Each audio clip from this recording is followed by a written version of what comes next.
Hey guys, today's special is what if Castiel raced against heaven and hell to save Dean's soul.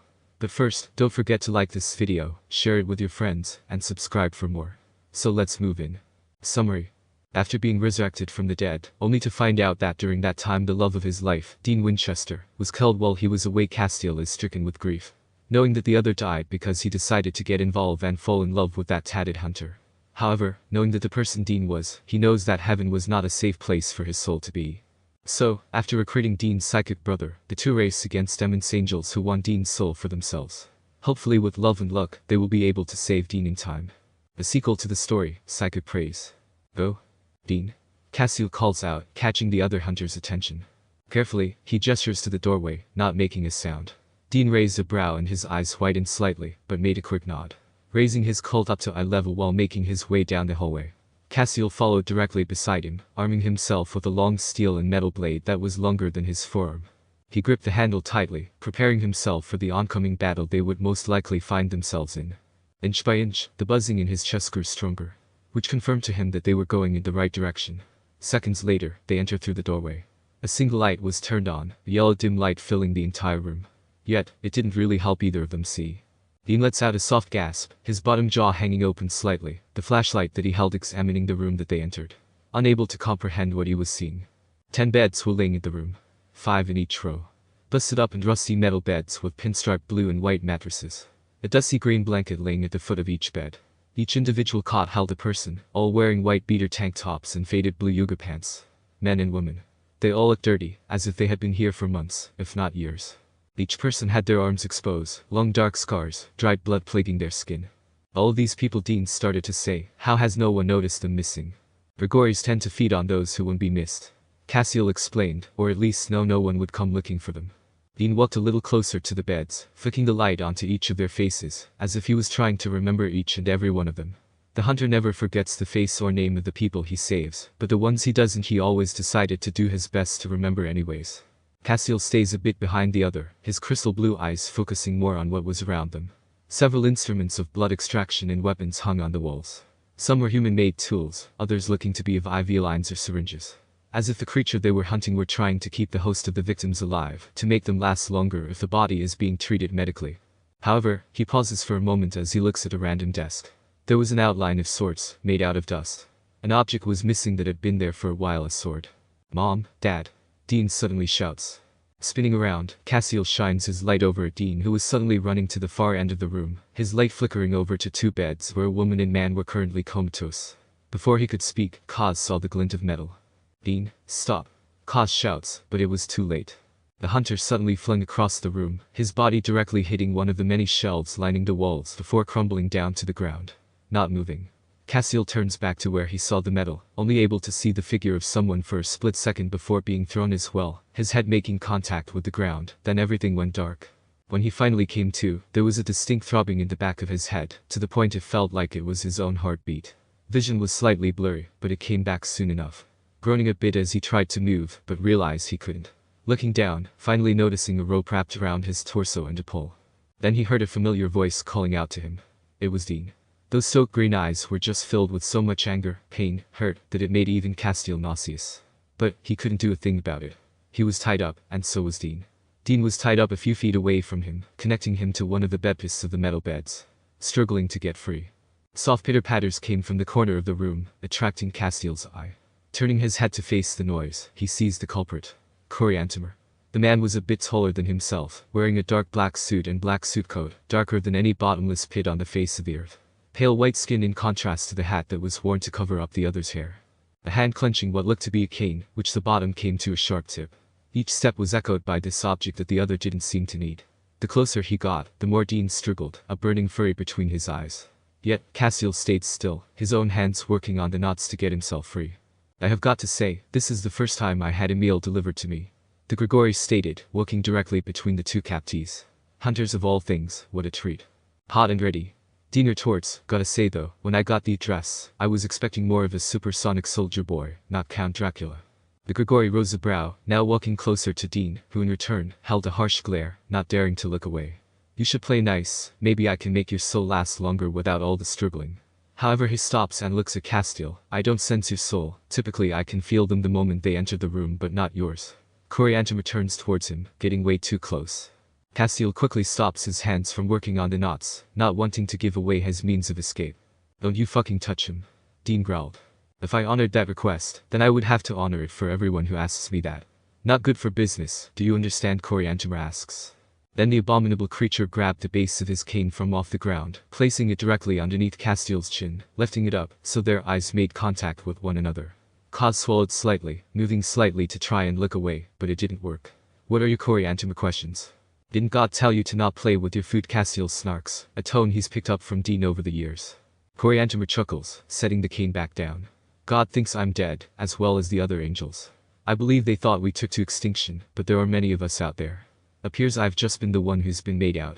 Also, it's not food if you have a connection to it, right? Dean. He glances back over. The hunter frowns, brows knitting together. How do you know my name? More soft pitter-patter as the man moved once more. Same time Castiel went back to work. They needed to escape and free everyone that was bound up, but Dean was his more pressing matter. Everyone behind him was going to be dead soon anyways, but if Coriantum feeds on Dean feeds on Cos human, then he'll die as well. I never forget a face, Dean. Last time I saw you, you were inside of dear old John's hospital room, waiting for him to wake up. Coriantum stated, kneeling down to become eye level with the other. Your mommy was there too, 2-for-1 special I might add. Can't take a child, their souls are too sweet for my liking. It takes time for the salt and bitter to taint that power. Why did you take them? I thought the whole Grigori deal was that they take people who wouldn't be sought after, or missed. You took 2 parents that had children. You destroyed a family. Dean yelled. The community never really knew them, their only friends were those 2 mechanic religious out of the 60s couple. The only person that ever really looked for them was you. Not a lot of people are going to trust a child's very reactive imagination, would they? Coriantum asks. One more knot, just one more. Come on Castiel, break out, now. This would be so much easier if he had his blade. Fuck you. Dean hissed. Coriantum chuckled one more, before gripping Dean's throat tightly. He struggled, of course he did, but the angel was too strong. Dean couldn't break away, no matter how hard he tried. I bet I can make you last just as long as your mommy and daddy. A new soul to play with. I'm curious though, if it is the best meal that I have ever had, if their offspring will taste just as good, if not better. Bite me? He growls. I plan to. No, he won't. Castiel grunts, ripping the last knot out from his binds. Standing up in a haste, booking it over, tackling the creature away. Both stumbling to the side, the cane being knocked away from the both of them. When he regained his balance, a fist was dug into his face, jolting his head to the side. Cos shakes it off, punching the other back. A hand gripping the other's shoulder to prevent him from getting away. It became a blur of punches, kicks, and grunts as they ran into the wall, tools and boxes falling to the floor around them. Castiel kicks the other away from him, right in the stomach. The Grigori doubles back, moving a few feet away. He looks around, trying to find something to defend himself with. Where did the other put his blade when he was knocked out? It was nowhere in sight, making him completely useless in this fight. Then he found something. Glancing back at the creature before charging to the side, grabbing a long silver wrench. Turning back just in time to swing and make contact with the creature's skull. Battering in his face that moment. Coriantum stumbles away, then his eyes begin to glow, causing Castiel to swallow. That's not good. Alright, I'm done messing around. Then there was the sword, appearing out of thin air and into the creature's grasp. A long silver blade, engravings etched in Anachian that came down to a sharp hilt. Cos looked back at Dean, his desperate green eyes were staring back at him, furiously trying to break out of his binds. Maybe he could help, but with this angel on the loose in front of them, those odds were not likely. The Grigori growled and charged back to Cos, slicing the blade towards him, the other barely being able to dodge and duck out of the way. Dancing backwards and to the sides to avoid being hit. The wrench that he held was being used to block the harsh motions. However, with one harsh swipe, the only tool that he had got knocked out of his hands, flung across the room with ease. His eyes widened, taking several steps backwards with a shaky breath. Eyes only able to comprehend what was about to happen in a split second. A large gasp expelled from his lungs as the sword struck right into his stomach, going right through his spine. A loud shout from behind him, but not a single word was registered. Underwater, that's all he could associate with it. Thousands upon thousands of needles being shoved into his body, breathing was near as possible. Each choking breath was short and harsh, but nothing was filling his lungs. He couldn't breathe. He could not breathe. Somehow he ended up on the floor, time was so slow yet fast at the same time. The world swirled around him, he felt warm and cold. Boiling and freezing all at once. His body moved slightly as if he was being lifted up, the pain that he felt turned up tenfold, as a jolt of agony went crawling down his spine. Castiel knew what was happening to him now. He was going to die. But he couldn't die. Not yet. Not now. Not after everything he has done, after everything he's been through. This can't be happening to him. Everything he planned, everything he has yet to do, this isn't fair. This wasn't fair. Dean and he finally felt safe. It can't end like this. What even is after this? Things like him don't go to heaven, they don't go to hell. Being on Earth was the only thing that was for certain. If he dies, everything was pointless. All useless. Kaz didn't want to die, he didn't want to go. Please don't make him leave. Kaz, hey buddy, hey, you aren't going anywhere, you hear me, it's just a flesh wound. Dean's voice. It felt miles away, but Castiel knew that he was right there. His eyes slowly looked up, behind the blur was Dean. Even through the haze he could see Dean's green orbs, staring down at him. Who was more scared? Castiel wanted to say something, he really truly did. But breathing had become a chore, all he could do was stare back in fear of leaving. He didn't want to die. Dean's hands cupped his face and head, as if he were a small child. He could feel a single tear fall onto his cheek. Was it his or Dean's? Look at me, you're not dying today. No way, not with me around. Remember us against everything. Why you aren't leaving me? Please don't leave me, you bastard. Dean's voice quivered, trying to keep it together and failing. Not after everything, not after this. Cause. Everything went silent after that. Everything went black. His eyes closed, a sense of fear and peace washing over him at once. The pain drifted away, body feeling extremely lax. A part of him waited for the next thing to occur. Maybe someone like him would go to heaven. If that were the case, that would be much more terrifying than going to hell after all that he has done. There was no burning flame, no brilliant light. Just nothing. Darkness. But something changed. Wind started whistling in Castiel's ear, soft yet coarse. The hard floor that he was laying on now felt gentle and fluid, molding to his form. Something wet on his face, a warmth covering every inch of skin. A blinding light. Air shoved down into his lung, forcing Castiel to open his eyes, finally able to breathe. Jolting to a sitting position, a hand shooting to his chest as he tried to breathe. Filling his starved body. Deep sharp breaths. Head and hands shaking with unease. His eyes scanned his surroundings, but that only added to his own panic. This wasn't a warehouse, nor was it at night. The sun bared down on his retinas, forcing Castiel to shield his pearly blue eyes. The ground was made of sand, the wetness was droplets coming from the large body of water in front of him. A beach. How did he end up on a beach? Where was he? Slowly, Castiel put a hand into the sand, forcing his unstable figure to stand up. This didn't make any sense. He couldn't have just suddenly appeared unless Dean. Shit, did something happen to Dean with the Grigori? He had to call him, make sure everything was alright. Hands shot immediately down to his pockets, eyes glancing down, but he paused. A new development occurring. Where was his trench coat? He definitely had it on before he passed out. Castiel shakes his head, needing to worry about that later. Checking his pockets, he checked every single pocket from the pants to the suit jacket, even in the white pouch in the front of his dress shirt. Nothing. He didn't have his phone. Was it in his coat? Just think. Being stranded in the middle of nowhere isn't a new thing for Kaz, and it shouldn't be too hard to retrace his steps. If he is on a beach, chances are there are tourists or humans nearby. It wouldn't be too much of a stretch to keep walking and find someone or something to tell him where he was. So, swallowing a bit of sand that ended up in his lungs, Castiel started to walk. Each step in the sand felt strange, his legs shaking slightly with every movement. As if it were the first time he had used them in a while. Sort of reminded him of when Dean forced Kaz to lay in bed for a week straight, then when he was finally able to get up, he nearly fell over. In either case, the sun above him kept blaring down, forcing his eyes to squint while navigating the foreign land. The suit jacket he wore didn't last long, being wrapped around his torso as the sweat began to build up. Eventually, Castiel found a section of the beach with lots of people after walking for a solid hour. Men and women in swimsuits, pool noodles, and towels. One of them was bound to have a cell phone. Quickly, jogging over, he stops a few feet away from a rather large man who was holding a phone in his left hand, playing some random game with balls and numbers on the screen. I need your phone. Kaz said quickly, a bit out of breath. The man looked up with white sunscreen smeared on his cheeks, the rest of his plump face looking bright red from the heat. Excuse me. I need your phone. Castiel repeats. The stranger sat up from his spot, removing the black sunglasses that he was wearing, an annoyed glare behind his eyes. I don't know where you get your rocks off, but I'm busy. Use your own damn phone. I lost it, I need to use yours so I can call and figure out where I am. Too hungover or something, the man scoffs. Listen, just give me your phone to make a call. I'll give it right back. Make it quick. The stranger swipes the screen on his phone, getting out of the game and tossing his phone up. Castiel catches it with very little grace, mumbles a small thank you, before opening to the phone app.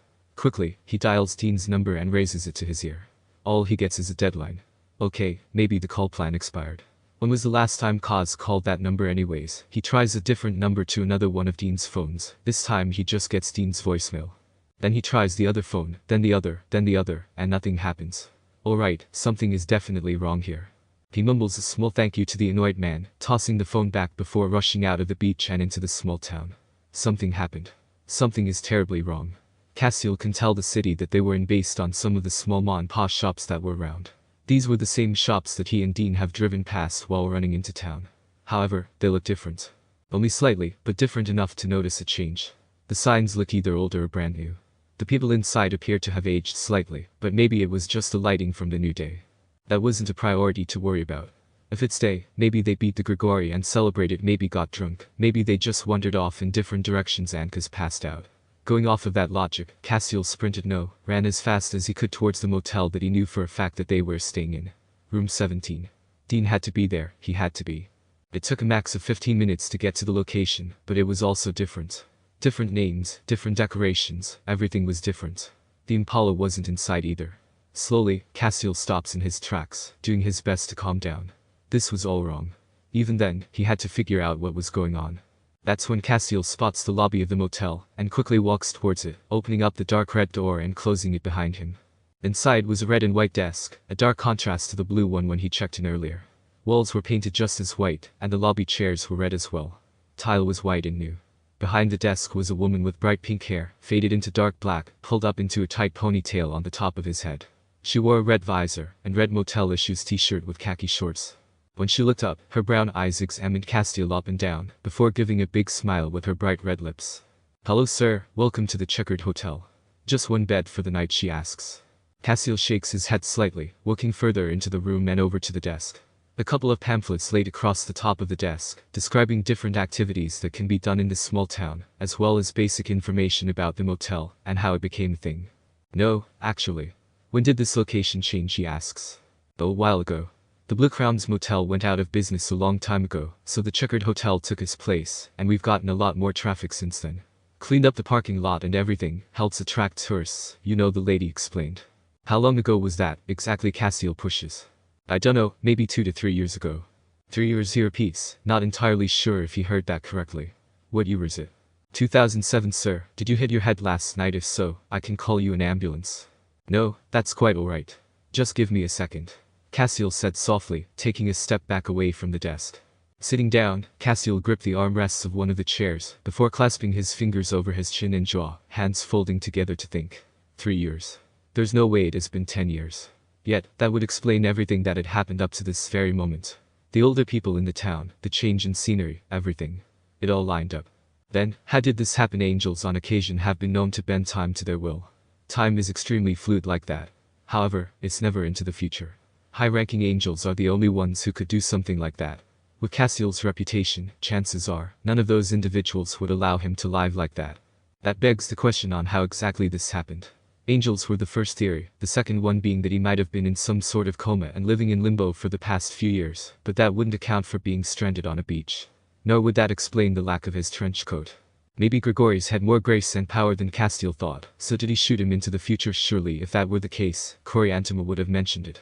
There is only one other explanation for this to occur, and the very thought sickened Cause to his core. Death. That's it. He died and came back. Castiel knew he was going to die the moment that sword pierced his spine, maybe even severing it. That would account for the time change, the sudden reappearance. Resurrection was not a new topic for him, he has run into it several times. Yet, it has never been done for someone such as him. Why was he back? How was he back? For what purpose? What gain? Where was Dean? Did he die that night as well? No, no way. Dean was always resourceful, he thrived in tense situations. Always did what was needed of him, no matter what. However, if Castiel did die, he knows how that affected the human. That reckless being always wore his heart on his sleeves whenever he and Cause were alone, always stoic any other time. The way Dean would break down over someone he lost, someone he cared about, it was terrifying at times. Yet, the amount of love that he shared could ruin anyone's ideas of it. The more Dean loved with his heart, the worse the death or loss may be. Not saying that he was anything too special to Dean, but he knew the relationship that they had. His death would have damaged him, and the only ones who would really understand just how much would be the Harvells. Actually, the Harvells are the only ones who would know where Dean was at this exact moment. He had to call them, and they will lead him to Dean. Yes, he didn't know what he was going to say to either of them, but it had to happen. Had to happen now. He looks back up at the woman behind the desk whose eyes had never left Castiel's form since the moment he sat down. "Do you have a phone?" "Oh yeah, in the back," she said in a wary tone, gesturing to the side wall where a phone was attached by a cord. Castiel mumbles a small thank you, standing up as quickly as possible, nearly running over to the wall. Nerves bundling in his stomach, a heavy pit laying at the very bottom. Hands shaking slightly as he dialed the numbers to the roadhouse that the Harvells owned. Ringing for a few seconds before someone picked up.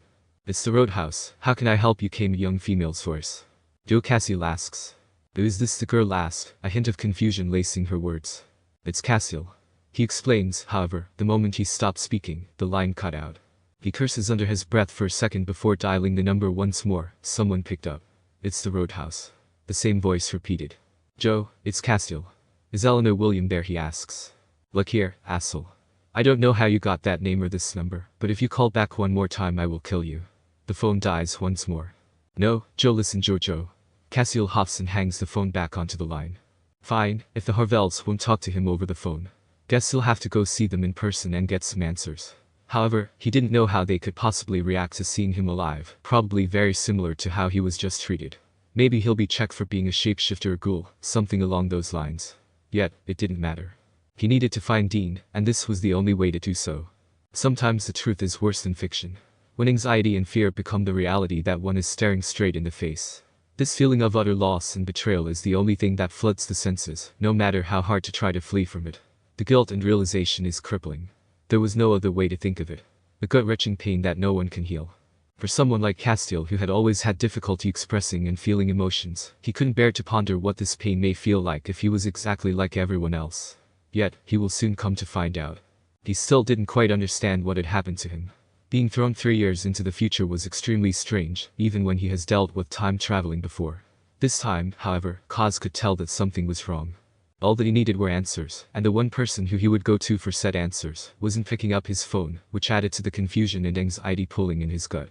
Finding out that a loved one is missing is one of the worst pains that anyone can experience. The self-loathing, guilt, and fear of what may happen to that individual plagues every thought. Corrodes every memory. Even if the unknown factor on if that person is still alive, it's daunting. However, Castiel couldn't afford to look at this scenario with that in mind. Dean wasn't answering any of his phones, so he would just have to go to the people who definitely know exactly where that human's location last was. That's the great thing about familial relationships. So, after stealing a car from the very motel that he made this time gap discovery, Castiel began his drive over to the Harvells' roadhouse. Which from where he currently was about a 13 or so hour commute. Which in the grand scheme of things wouldn't be too bad if not every second away from Dean made this anxiety grow stronger. It almost felt impossible to breathe at some points. Add that with the fact that Castiel has never liked cars in the first place, let alone driving, it was practically unbearable. However, Kaz did it. After making that incredibly long trek, the car pulls into a dusty and gravel parking lot. It came as no surprise as to the state of the roadhouse. Largely enough it looked the same. The rusty red paint on the outside was peeling slightly due to the elements, rocking chairs sprawled across the wooden deck, and the sign of the place that dangled from the roof and outside building wall, with a couple of light bulbs done out. It was all very similar, so that was a nice sigh of relief. Hopefully the answers that Castiel needed were lying with the family inside.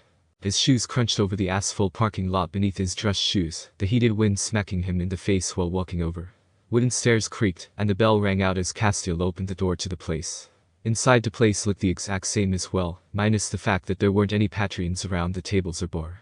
The big wooden bar that was in the middle of the place was still standing, same uncomfortable chairs around the edges, unbalanced bar stools, and the arcade machine that Joe would swindle hunters at was all still there. Kaz took a few steps inside, an eye examining the place around him. No one appeared to be there, or at least they didn't appear to be working quite yet. Usually this would be the time that the roadhouse would open at.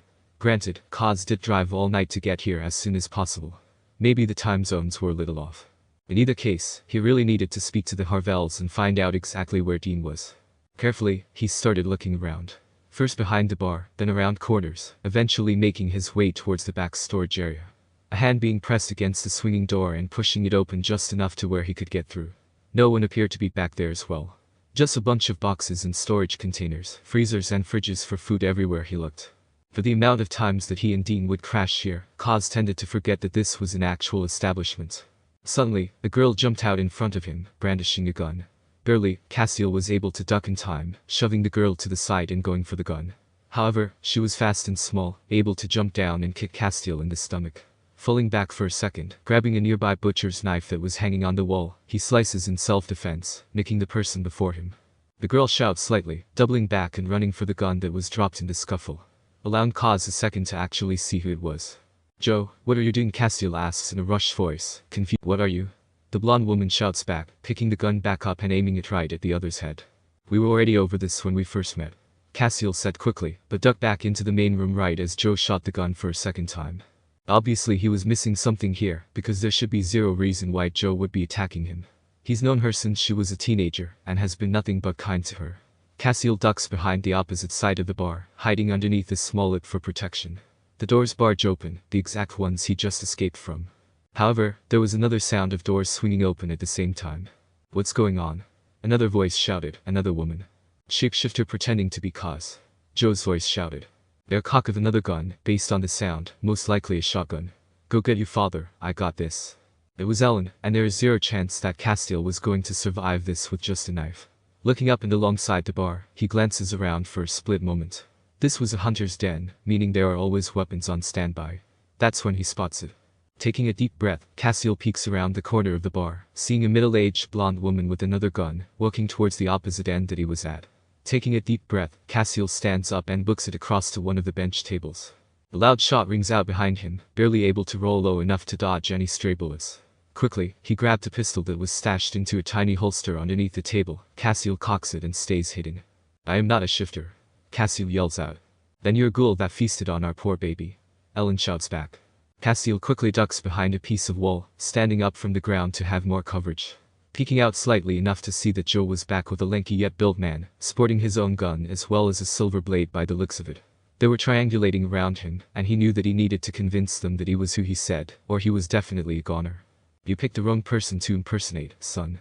The man spoke, and Castiel knew that it was William, even though Ellen and everyone else he knows calls him Bill. "I am not trying to impersonate anyone." Castiel spoke. "It's me, Castiel." "Then say something that only the real Kaz would know," Joe shouted. "Well, technically I wouldn't be able to do that, considering both ghouls and shapeshifters obtain the memories of whoever's host they impersonate," Castiel mumbled under his breath. There was a break for silence, the parents staring at one another as well as their daughter. All three make a very similar expression. Like they knew that would be a comment that Castiel would normally make under normal circumstances. Deep down they had to know that he was the real deal, but their hunter culture was truly taking a hold of their gut rationale. He takes a deep breath, knowing that what he was about to do was extremely reckless, and would most likely lead to him either being shot or killed. However, it's the only play he had. So, Castiel slowly steps out from behind the wall, and three guns immediately take aim at his head. But Kaz stayed calm, keeping his hands high in the air with the pistol present in his hand, showing that if he were to attack, they all had the upper hand. "It's really me, I promise." Castiel spoke with sincerity. William glances over to his wife, then back at Kaz. "Drop the weapon, and kick it towards me." The man nodded, and very slowly lowered down to the floor, setting the armed weapon on the ground. Then, as carefully as he had knelt, stands back up and kicks the weapon over to the other, always showing his hands to show that he was not a threat. Bill knelt down to pick it up, the woman in his family covering his back while doing so. Picking it up, Bill sets it down on the bar counter before looking at the other up and down with a critiquing eye. "Where's your trench coat?" he asks. Kaz shakes his head. "I don't know." For some reason that piqued Joe's interest, her eyes whitening slightly as she turned to her mother, covered her mouth and whispered something into Ellen's ear. Ellen's face looked to be in serious consideration before looking towards her daughter, guns still focused on Kaz. "Are you sure?" Joe nodded. "Bill, honey, Dean took Kaz's coat before burning him," Ellen explained. "Burning me," Kaz cuts in, accidentally taking a step forward, which earned him a warning shot near his feet by Bill. So he stopped that second. "Did I die?" he asks. The Harvell household all glanced at one another once more, as if they were somehow having a mute conversation, knowing exactly how everyone was thinking with just a simple glance here and there. Eventually, Ellen was the one to speak, her hand slowly moving off the trigger of the shotgun, replacing the object in her hand with the knife that Bill was holding. "If you're not a shifter, then you wouldn't mind using this," she states. Then she started walking towards Castiel, the gun still aimed just in case. A moment later she stood directly in front of him and raised a brow. At first, he didn't understand what she meant. However, once he did, Kaz nodded and slowly moved his hands down, and raised the suit jacket and dress shirt out of the way, exposing his forearms and wrists. Ellen rose the blade and sliced it down his arm and waited. Nothing happened. Next, she tossed the blade aside onto a nearby table, and reached into her pocket, pulling out a small vial of what appeared to be water, and another of salt. Castiel knew where this one was going. "I'm not a demon, either," Kaz adds. "Can't ever be too careful," Ellen explained before tossing some water onto the other as well as salt. Again, no reaction. When the results didn't provide any information, Ellen just looked up at Castiel with her white all-seeing eyes. It was as if she was trying to examine his very character and soul. He didn't blame her. After everything that they have been through, they can never be too certain on who's walking in and out of this building. He still remembers the one time there was a party for Joe's 18th birthday, and a djinn showed up and ruined the celebration. After a long intense moment, the determination and seriousness from the older woman's eyes melted into one of deep sincerity and one of pain, letting out a soft sigh before wrapping Castiel into a tight hug, which caught the other off guard. Very slowly, he wrapped his arms around her, pulling. He didn't realize just how tight his shoulders were until they relaxed in her hold. The clinking of guns being put back onto safety was enough to tell him that he was also safe. Soft thuds as the weapon were placed down on the closest stable surface. Oh, cause. Ellen pulled back, gently being placed onto Castiel's face. It sure has been a long time. Castiel gives a sad smile. Up close he could see just how bad the past 3 years must have been on her. It was rude to say, but it was easy to see the faint graying in her hair, as well as the tiny little crow wrinkles happening around her eyes. But he has learned well enough to not mention it. I guess so, was all he could muster. Ellen fully pulls away from him, her warm hand leaving his cheek. Kaz didn't even have time to readjust his jacket before being tackled with a death-like grip hug from the other woman. Joe had her arms wrapped tightly around his neck, and the force of the tackle made Kaz take a few steps back to compensate for it. He couldn't help but chuckle at it. Yet, he regrets at the moment he sees the tears pouring down the young woman's face. When the young woman pulled away, William put a hand on the other's shoulder and pulled him into a tight but swift embrace.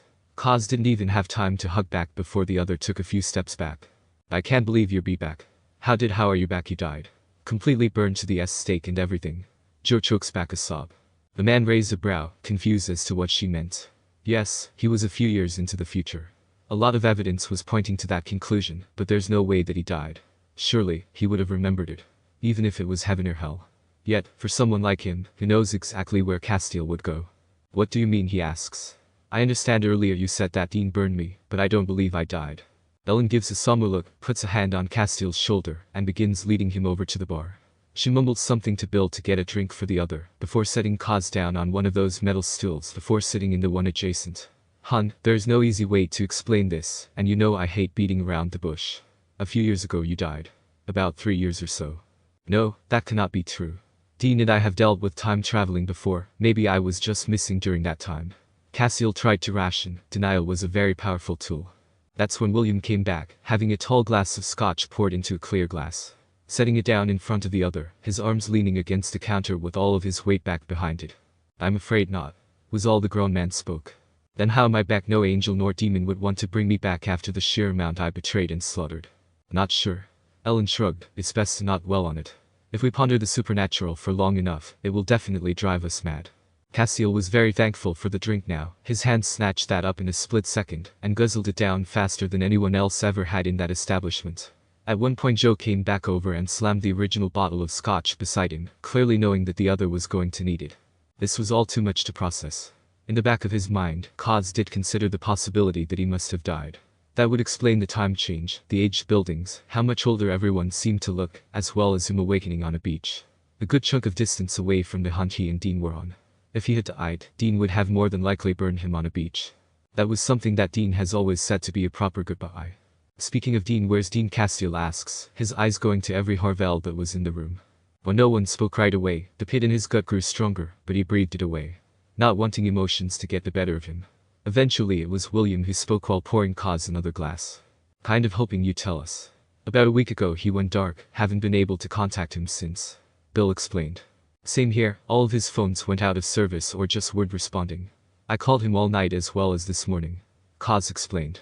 Joe piped in from behind the counter, now standing beside her father. We don't think Dean would have made a deal, do we? Dean is not that reckless, he said the moment Joe finished her sentence. The silence hit once more, something that Castiel was getting rather annoyed with very quickly. He needed to get answers, and if everyone was being sheepish to tell him what he needed to know, then this was going to hurt his chances of helping Dean if his gut instinct was correct. And God, did he want to be wrong. This time, it was Ellen who spoke, biting a fingernail with her hands clasped together, as if she was in a prayer-like gesture. Her words being spoken in a very similar manner. He is very reckless, Castiel. Ellen admits, her eyes making contact with Kaz. No, he isn't, he said, getting defensive. There's something you have to understand, son.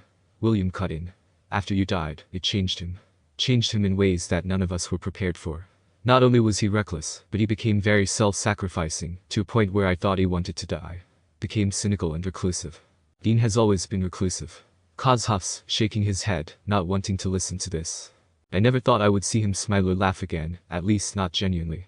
Joe said in a very soft tone, a hand going on top of Kaz. Look, we're not saying he made a deal. At least, he probably wouldn't have tried now. The first year after you died, definitely. I wouldn't be surprised if he tried and no one would deal. However, the idea is always possible. He didn't want to believe it. Castiel couldn't believe it. There was always the fear in the back of his mind of what may happen if he did happen to die, but it always seemed like that would never happen, so he never pondered on it too much. Yet, he should have expected this. Should have known that his death would affect Dean like this. With everything that Dean has ever told Kaz, the way that Dean works, the code that Dean holds himself to, it wouldn't be a shocker for him to just give up almost. Growing up, at least based on the stories that the other would share, Dean has always been independent from the age of 6 years old. Having learned from a young age that no one would really care about him or take care of him unless he conformed to societal rules. Which is something Dean would never do. However, with that independence came the loneliness and unhealthy attachments. Once the bond was made between the two of them, it could never be broken, unless something like death were to occur. The nightmares that Dean would have, ones of being tortured and losing his loved ones, even if they were very loosely loved, would definitely affect Dean. Dean would react rather negatively if a victim he was trying to save died. Castiel couldn't imagine what it would be like for him to lose someone he loved no matter what. To lose someone like Castiel. This wasn't going to fly, he can't let this happen. Castiel needed to see Dean, he needed to see him right now, and make sure he was okay. If anything were to happen to him. Where was he last? Castiel asked, standing up from his chair, almost knocking it over in the process. Whoa, careful. Ellen said, standing up quickly to make sure the other didn't fall. Where was he last? I need to find him. If he's missing, then I can find him. Just need a general location. Castiel said, picking up the butcher knife that he has set down, as well as grabbing the gun that he was disarmed from. Are you sure you want to go out? You were brought to life only yesterday, Kaz. Maybe you should rest or something. Joe states, moving out from around the counter with her father. Yes, I am sure.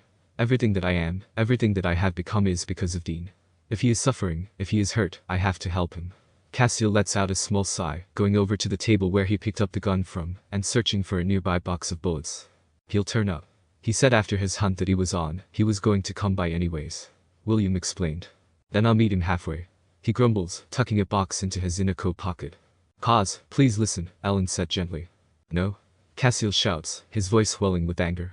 Dean is out there, and I need to find him. If he died and I was missing, he'd move heaven and earth to find me.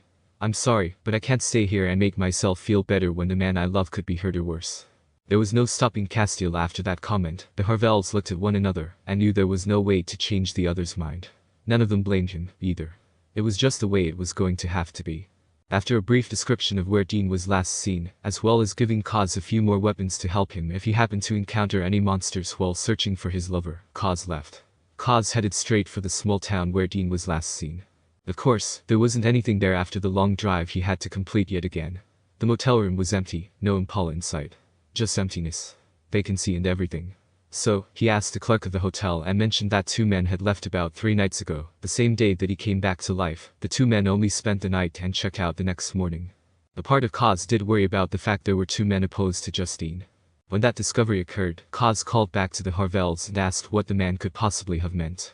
That's when they dropped the bombshell, that for the past year or so, Dean has been hunting with his brother Sam. A man that Castiel loathed entirely. Well, loathe was a very strong word, especially for someone that he has never met in person. Only having seen from the distance and heard stories about. The brother just seemed to be very self-absorbed. However, that wasn't something that Kaz had to worry about right now. He just needed to find Dean. That is all that mattered. Castiel went around town after that, asking around if they had seen Dean in any fashion. Since the other knew that Dean was working a case, he just asked if they had seen that man opposed to actually using a name or alias. It really wasn't getting him anywhere, but it was all that he could do for the time being. Going to pubs, mail offices, police departments, clubs, diners, strip clubs even, anywhere that his Dean could have gone. Eventually, he got a hit. However, all the person said was that Dean was there a few nights ago and hasn't been seen since. When Castiel got another bite, that person said the same exact thing. It was torturous. Maybe Dean finished the hunt and left town. That was the only explanation that he wanted to believe, anyways. The dark reality began to set in once the sun began to set for that night.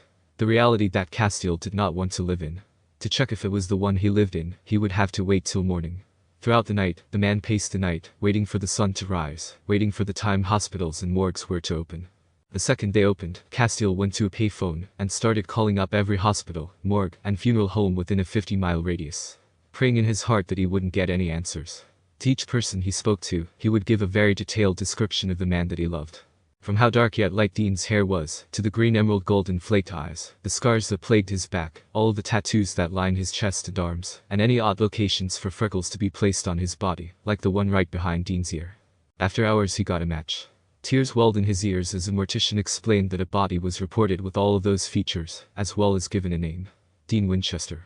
Castiel's throat clenched tightly to the point he felt like he couldn't even breathe. Further into the conversation, he learned that Dean's body was transported to a town in Kansas, where the brother of the deceased had requested it to be sent. Once the call was over, Castiel ran to the stolen car and drove as fast as he could. He knew that town, he's been to that town with Dean before. The mortician could be wrong, the person who reported the body and had it sent away could also be wrong, he had to know for sure. Castiel needed to know that this wasn't true. That this was just a shapeshifter or something that Dean had killed but had dressed up as him. This could not be true. Another 10-hour drive, and he made it to the funeral home that he was told the body had been sent to. It was after hours, but that wasn't going to stop him from finding out the truth. Castiel took in a deep breath as he unlocked the door to the funeral home, and echoed silence filled the halls. His feet squeaking against the tan-tiled floors.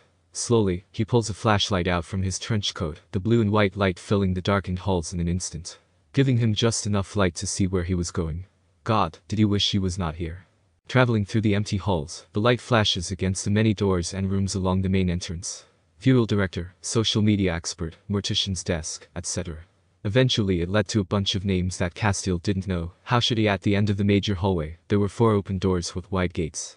Beside each door had a little bronze plaque with more names. Each room had flowers, chairs, televisions, and large empty tables for caskets to be laid out. However, one of the names he did recognize. Taking a step closer, moving the light away to be rid of the hideous glare, Castiel swallows thickly. A hand gently being placed against the golden tag. Dean slowly, he walked inside, but it was all empty. That's when Kaz sees it, a door at the very end of the room labeled to be for employees only. In a hurry pace, he walks over to it, pushes the door open, and walks through. The door led to a chilly staircase, the floors being made of some sort of silver metal. Kaz walked down them, a hand holding onto the wall to keep his balance. It was cold, so cold that he could see his breath forming into a small cloud. With each step, the pit grew. God, did it grow. The lump in his throat grew as well. The harsh reality was seeping through the cracks of his denial. A room, a giant metallic room. A morgue. In the middle of the room were silver tables and random equipment beside it that Kaz didn't know the purpose to. Kaz never really understood tools that humans made or used unless someone told him how they worked. In the very far end of the room, there were doors. Well, they looked like doors to a cupboard. They all had names on them, the same bronze names that appeared upstairs. However, none of them had Dean's name on them. At first, Castiel was relieved. However, that meant one other option. The reason why Dean's name was on the plaque upstairs wasn't because he hadn't had a funeral yet, it was because he already had one. Castiel ran as fast as he could out of that god-forsaken place, hopped into the car, and drove to the only cemetery in that town. He stormed the ground, searching desperately for a name. Dean's name. God, he didn't want this to be real. God, don't let this be real. The grass was soaked, rain poured above head, making it even more difficult to see anything in this cursed night. Flashlight flickered, and his heart pounded. Pounding each second, pounding with each and every step.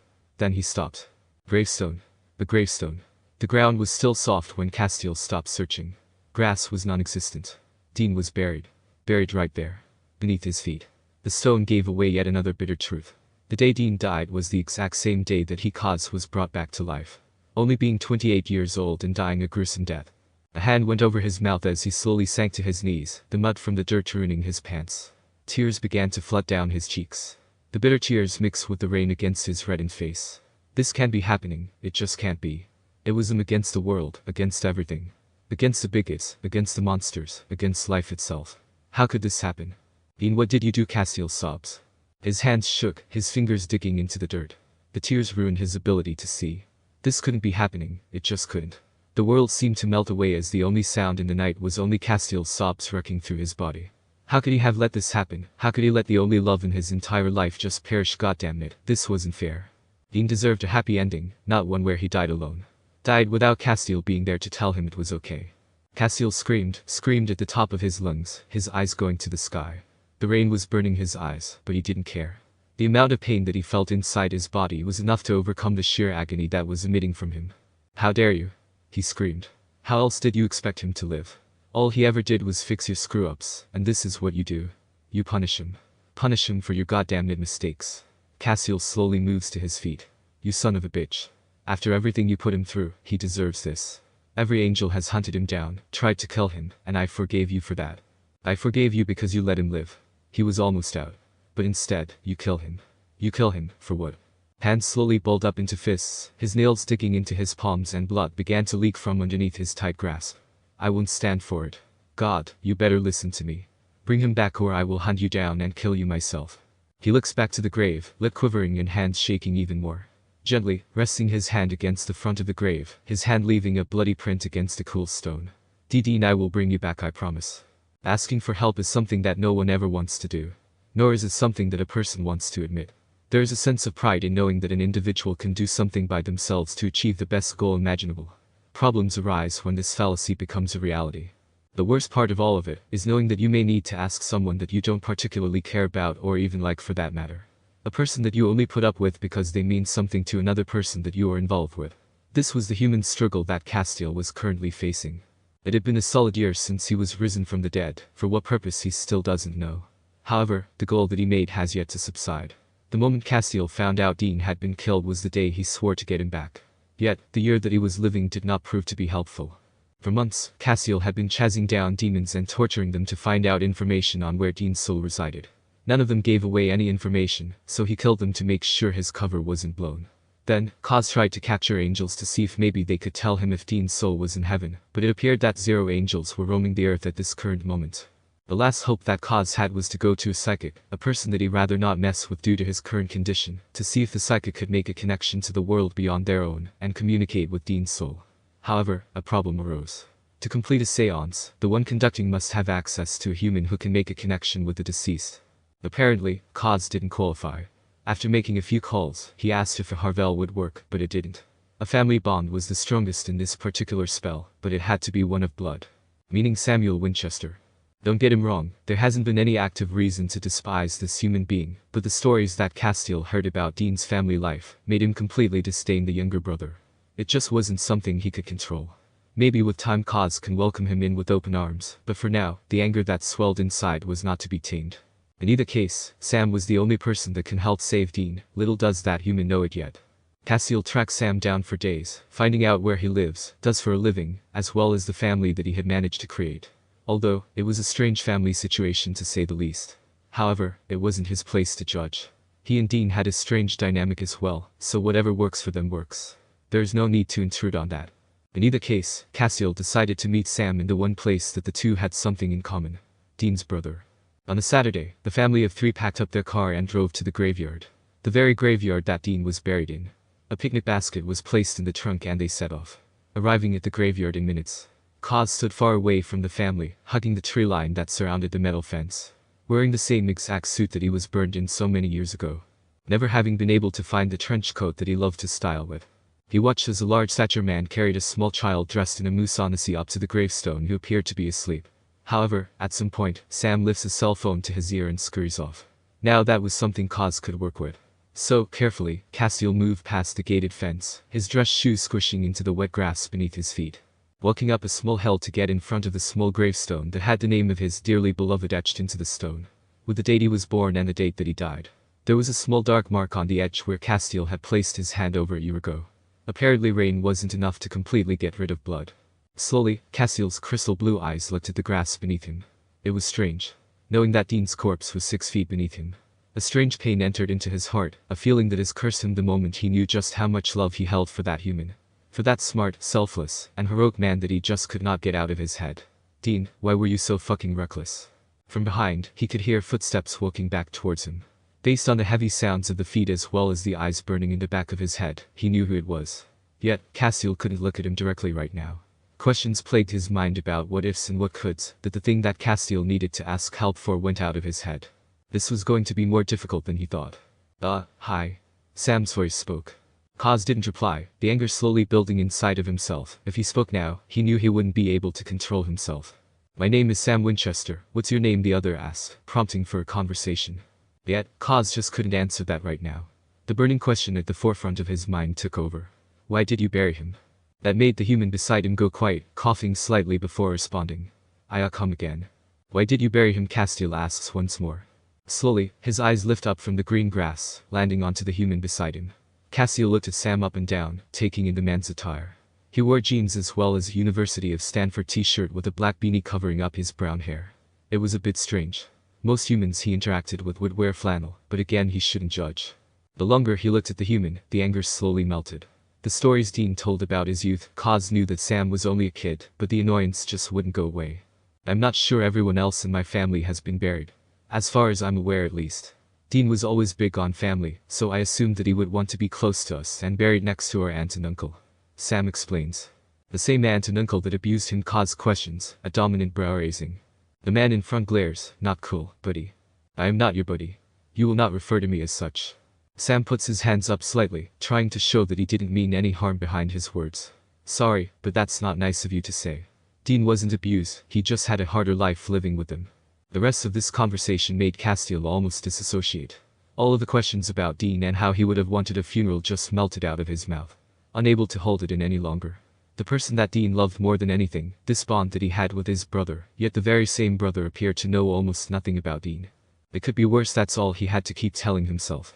It could be worse. Eventually, it leads up to the moment where he had to actually ask for help. It was now or never. Sam had his arms folded slightly, a brow raised as he looked the other up and down. My help to do what? A pause. To bring my Dean Winchester back home. Castiel said gently, the air being taken from him. Bring him back home, Sam questions, his brows lifted in confusion. What do you mean by that? Dean's dead. I buried him. Which we have already been over, that the choice you made was a ludicrous one. Castiel looks over to the grave, taking a small step forward and resting his hand beside the name. I died to keep him alive, and to wake up after all this time, and find out that my sacrifice was pointless. You cannot imagine the toll that can take on someone. How exactly do you plan on bringing him back? He's dead, Kaz. It has taken me a long-ass time to come to that conclusion, but you need to accept it just as I have. The guilt will drive you mad, believe me. Sam spoke gently, taking a few steps forward to stand beside the other. I have accepted that he's gone, but that doesn't mean I can't bring him back. Kaz said simply. There are ways to bring someone back from the dead, I just need help to do them. Back from the dead? Do you want a Walking Dead situation on our hands? Sam scoffs. I don't understand that reference. However, if you are referencing necromancy, then rest assured I will not be turning to magic to save him. He tried to explain, but the way he raised a brow and looked off to the side, it was clear to see that he didn't know what Kaz was talking about. Dean is at rest, Castiel. Who are we to disturb that? It's pure selfishness. He said, shaking his head. Castiel rolled his eyes. You don't know where your brother is, do you? Obviously, heaven. Sam retorts. He did mention you were the religious type. What, are you saying that my brother, the person who dedicated his life to save people, would go to hell? Sam glares. It's not always black and white. Castiel states. In either case, Dean would hate heaven and hell. Now why is that? Sam asks, standing directly in front of Castiel, his stance very domineering as it was towering over the other. Yet, Kaz was not threatened. Heaven isn't what you believe it is. You don't rise up, you aren't reconnected with your loved ones, and you aren't safe. Heaven is just your best memories, the way that you remember them, not how they actually were. Castiel glares, and hell, you're tortured. Simple as that. Torture to a point where your soul become corrupted and you want to inflict the same amount of suffering onto anyone you meet or see. Sam shakes his head, taking a few steps away, his hands going onto his hips. Looking out at the plenty of other graves. It was obvious that he didn't believe Kaz, nor did he want to. Yet, Castiel has only spoken the truth, and if that's something that the young brother couldn't grasp, then that's another obstacle added to this endeavor. And you know this, how? He asks. Because I have been there. To both places. Kaz admits. The other's shoulders tighten, glancing over his shoulder for a moment. Excuse me now, how is that possible? Sam Kaz sighed, leaning against the gravestone. We don't have time to argue about this. Your brother is suffering, and I need to save him. Think about it as if it were your wife. If she died, and you had the chance to bring her back when you knew nothing good was happening to her, wouldn't you do everything you can to bring her back home to you? There was a pause, the silence being the only thing between the two of them now. Besides the whistling of wind through the trees and a faint sound of insects chirping in the distance. The unfortunate truth about all of this is that if Sam doesn't accept, if Sam doesn't help, then who knows how much longer it will be until there is a break. Each day felt like a year, and every second the anxiety and pain in Kaz's heart grew. He needs Dean back, he needs him back now more than ever. Please, God, let Sam say yes. Eventually, there was a sigh. A very heavy sigh as Sam looks back at Castiel, shaking his head for a moment, unsure if he was actually about to do this, before slowly turning around. Are you sure this is something that Dean would want? Slowly, Kaz nodded. Sam takes a very deep breath, then I'm in. He takes a few steps forward, folding his arms over his chest. How do we bring him back? Thank you so much. Castiel slowly lets out a very deep breath, now he is getting somewhere. Maybe Sam wasn't as selfish as Kaz had thought him out to be. However, there was still the problem of actually completing the mission in the first place. In a very timely manner. Actually, it depends. Castiel said with a small shrug. What do we need to do? Sam asks. There's a seance, and based on the results, that will tell us what to look for. What do you need from me? Your soul. Castiel says point blank. The human gives a confused look. My soul. For this particular seance, we need a soul that can be tapped into. One that had a strong bond to the spirit we are trying to connect to. Sam raised a brow. Then why can't we use your soul the way that Dean talked about you? You could see the love in his eyes at the mere mention of your name. How is your bond not strong enough? Castiel swallows thickly, biting his inner cheek. The anger rose in his chest once more. I don't have a soul. What? How do you not? Listen to me, Sam. We don't have time to waste about the specifics, and you need to just trust me. A blood bond is strong, and with you being psychic, you will be more sensitive to the answers once we make contact. I feel like this is very important information, Sam shouts. Samuel Winchester. This isn't about me, it's about you, brother. Do you agree to do this or not? If you don't, then I will just need to find a way to do it myself, but I rather have a chance than none at all. I have been searching for over a year, so please help me save your brother. Sam looks off for a moment, his hands digging deep into his pockets. It was clear that he wanted to help, but something was holding him. Something that he won't share with Castiel. After more silence, he takes a deep breath and looks back to Kaz. Before I do this, I need to talk it over with Jess. Follow me. With that, the human turned around and started walking down the small hill that led back to the parking lot. The same car that the family drove to get here.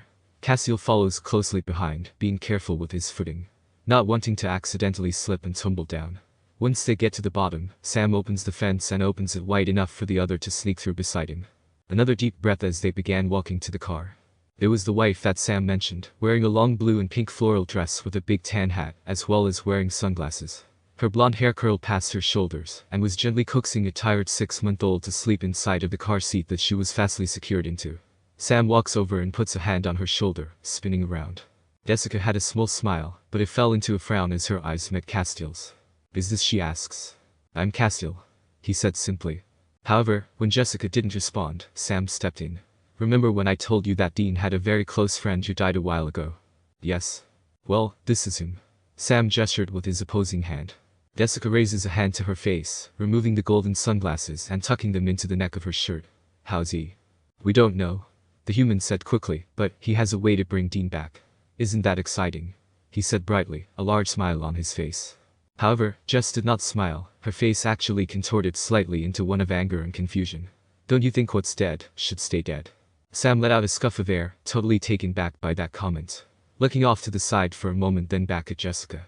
Can we talk about this back at the house, please? The humans started rambling again. Their tone and demeanor tried to stay neutral and calm, like they weren't on the borderline of a huge argument. They didn't even notice when the baby in the car started to become fussy. Castiel heard a small whining noise, and followed the sound, his eyes landing over on the infant he saw a little while ago. Behind the moose Odyssey, there was a tiny little girl with very little brown hair on her head, bright blue-brown eyes staring right back at him. Her lip quivering and body shaking. She didn't like the noise either. Castiel looks back at the two humans for a moment before moving off to the side to where the child was, placing a hand on the edge of the butterfly car seat. With a very soft smile, he hums softly and looks around the seat, trying to find anything he could soothe the little tyke with. After a bit of searching, he was able to find a small pacifier that was attached to the zipper of a diaper bag. Carefully, he plucks it off and looks back to the little girl, placing it on the bottom of her lip. The child used her tongue to place it fully into her mouth, calming down instantly. Her eyes never leaving Kaz. However, he was quickly shoved away, stumbling back a little bit as Jessica stood in between him and her daughter. What do you think you're doing? My apologies, she was whining and I just wanted to help. Castiel said quickly, his eyes landing back on the little girl for a moment. She just reminded me of someone is all. It was raining in the middle of the night, and alone Castiel was examining the house that he found himself in. In the middle of a small city down in a town in Alabama, a small suburban area where most people on the block had been asleep for hours if not longer. The house was a single story, having 2 bedrooms that were all made up earlier that day. One being a nursery to a young little girl, while the other was a plain master bedroom. There was a simple bathroom, nothing too fancy. The kitchen had plenty of knives and utensils, plates, and food, in case anyone happened to get hungry. There was nothing odd about this home, yet Castiel just couldn't relax. After having visited every last spot of the house, he walks into the living room. Dean, I don't see anything here that can protect us. Inside of the living room was a large brown couch placed directly in front of the TV, and off to the side was a colorful playpen. Dolls and tiny toys sprung around and completely disorganized. The carpet inside was bright purple, while a pink blanket was slowly being lifted up from the ground. Then, there he was. Dean Winchester. Dean carefully picked up the blanket, wrapping it around the little girl who he was holding in his arms, swaddling her. Gently swaying from side to side to keep the child with bright brown hair asleep while the lightning storm raged outside. The lights flickering every now and then, but it was due to the bad weather opposed to any supernatural forces for the current moment. Castiel and Dean had made sure to check that before entering inside. The human was much younger now, perhaps only 22, looking mildly different.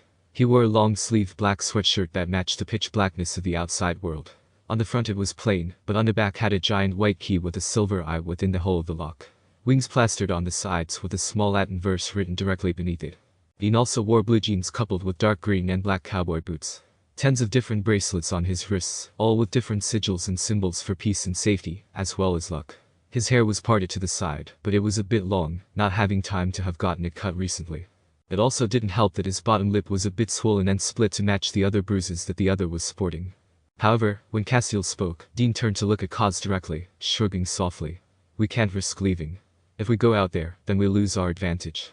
Which is what Kaz asked, walking into the living room, his eyes staying mostly trained on the windows, watching for anything that may pass by them. That we know it's a black dog and wants to kill this child. That we know where it's not. Dean said simply, his bright green eyes landed on Castiel, a sad smile on his face. I know this is not an ideal situation, but we have this all down. We have a crucifix, silver bullets and knives. We have what we need to kill it if it comes in.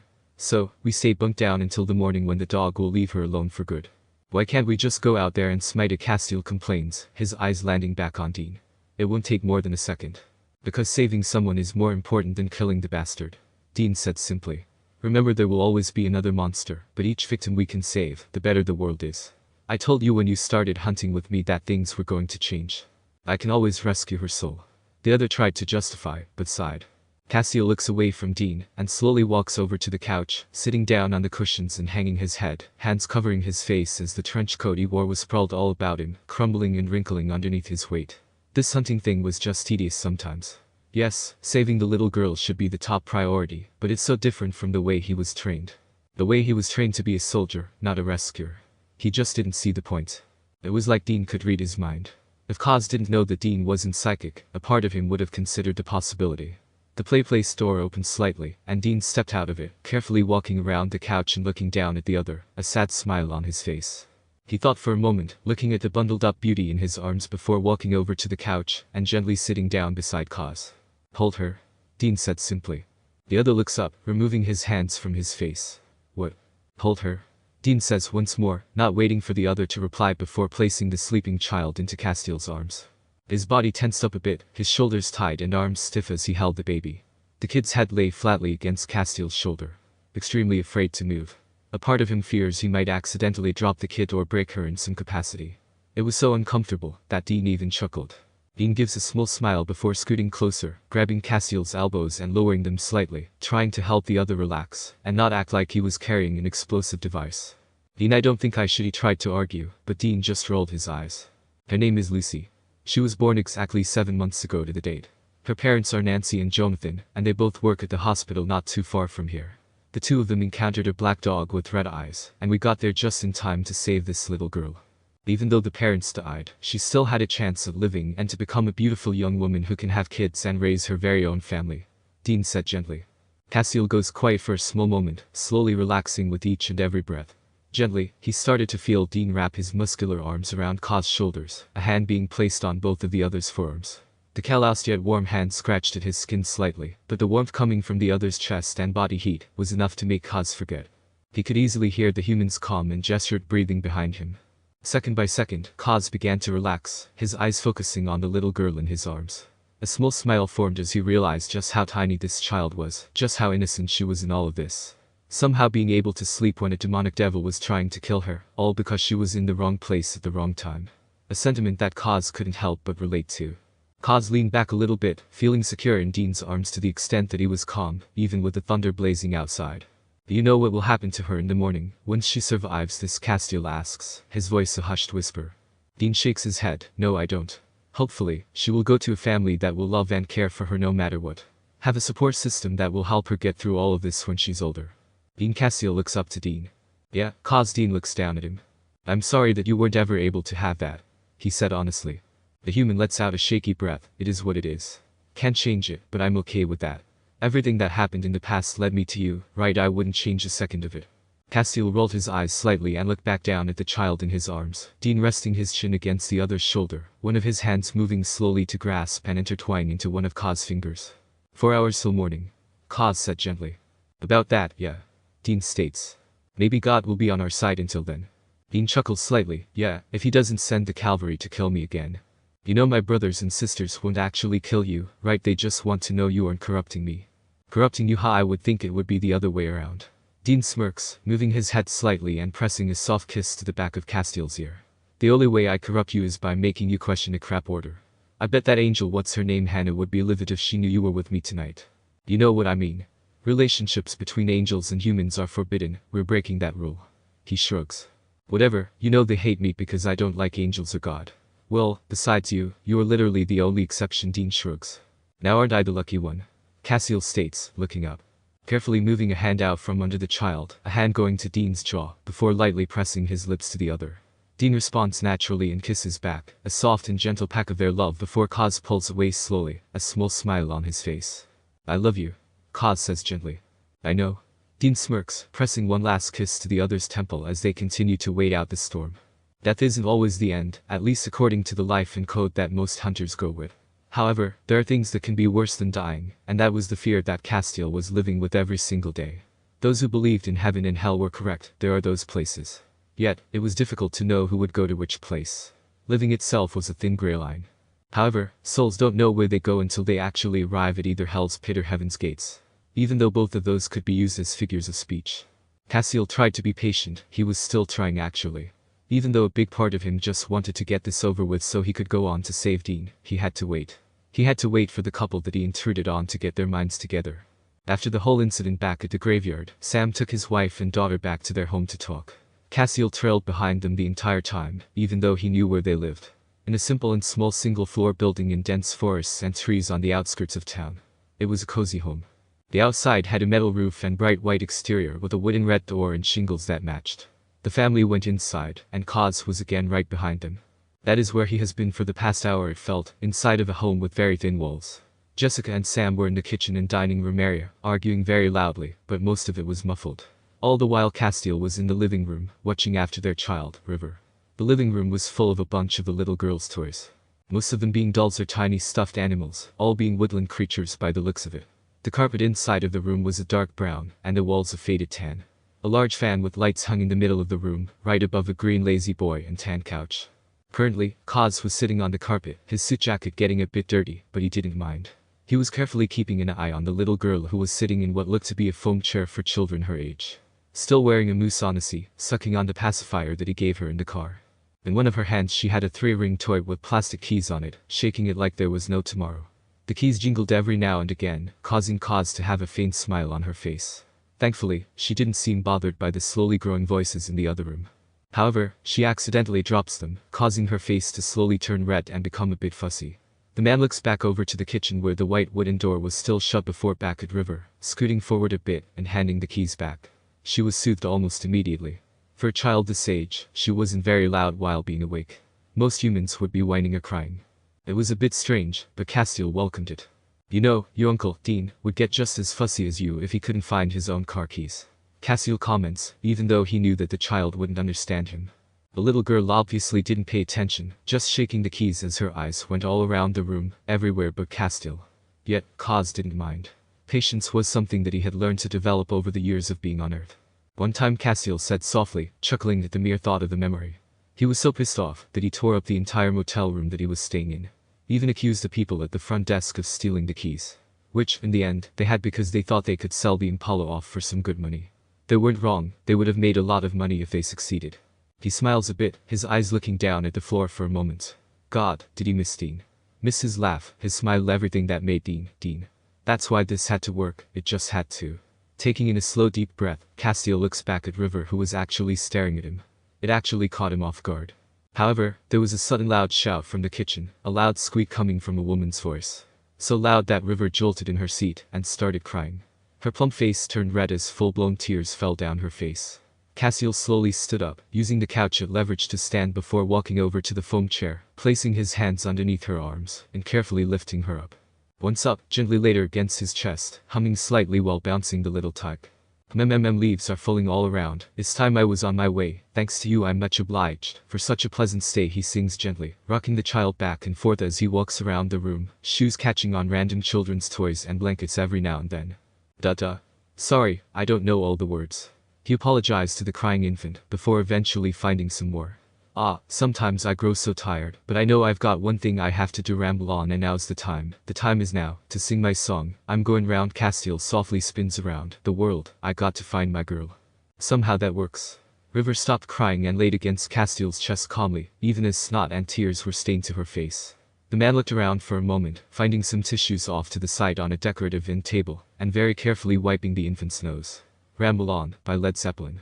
One of your uncle's favorites, I may add. He explains.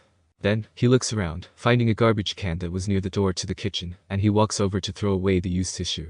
You like it too, don't you? I don't blame you, it can be catchy. However, music I never could quite get into. It was just always so loud. Didn't get it until Dean said to listen to the lyrics. Even then, I rather enjoyed the different artistic accounts of humans. Such as art, you never realize how simple painting can make a human see and think different things about it. There was another loud shout, even causing Castiel to flinch this time. It startled River, so he quickly shushes her, walks back over to the foam chair and sets her down into it. I'll be right back. Have fun with your keys. Standing back up, and brushing off his outfit to try and look more presentable, even though he did have a bit of baby drool on his shoulder, Castiel walks back over to the kitchen. The careful hand on the door and pushing it open to step through. However, he regretted it immediately. The dining room and kitchen were made into one large room. Hardwood floor as well as white cabinets lined with granite hardtops. 2 sinks and 3 ovens with stoves readily accessible. That was where the door led into, but off to the side was the dining room. A large oak table stood in the middle, where a flower pot and some lilies were placed into an ornate pattern. Off to the back wall was a sliding glass door that led out to a small deck and backyard.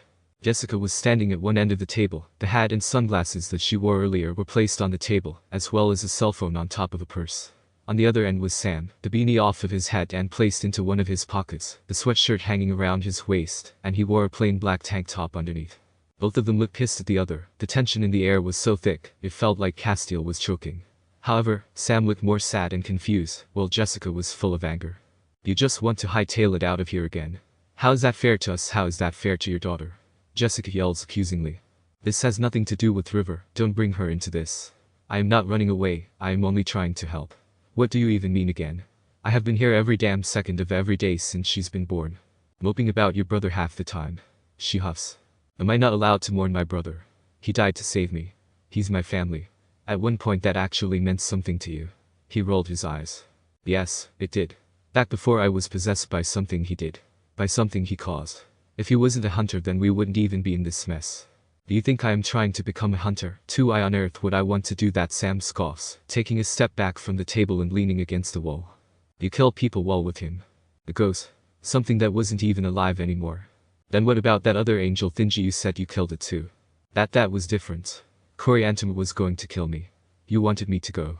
You said if I could get Dean to stop hunting, then he could still be a part of our lives. This was how I would have been able to get that to happen. I never said that. Yes you did. Sam states, pointing outside the window. I did everything that you wanted me to do once we saved you.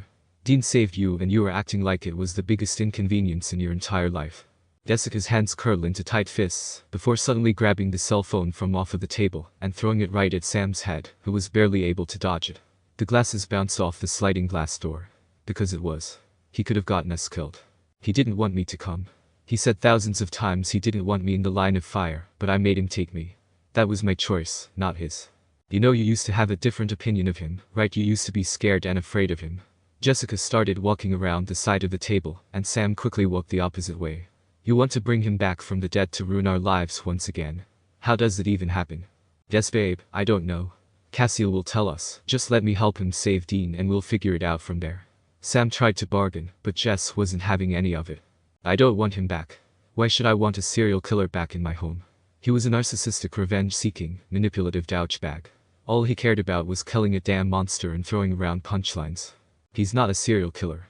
Sam nearly shouts. He killed monsters and demons and done many other things to save people.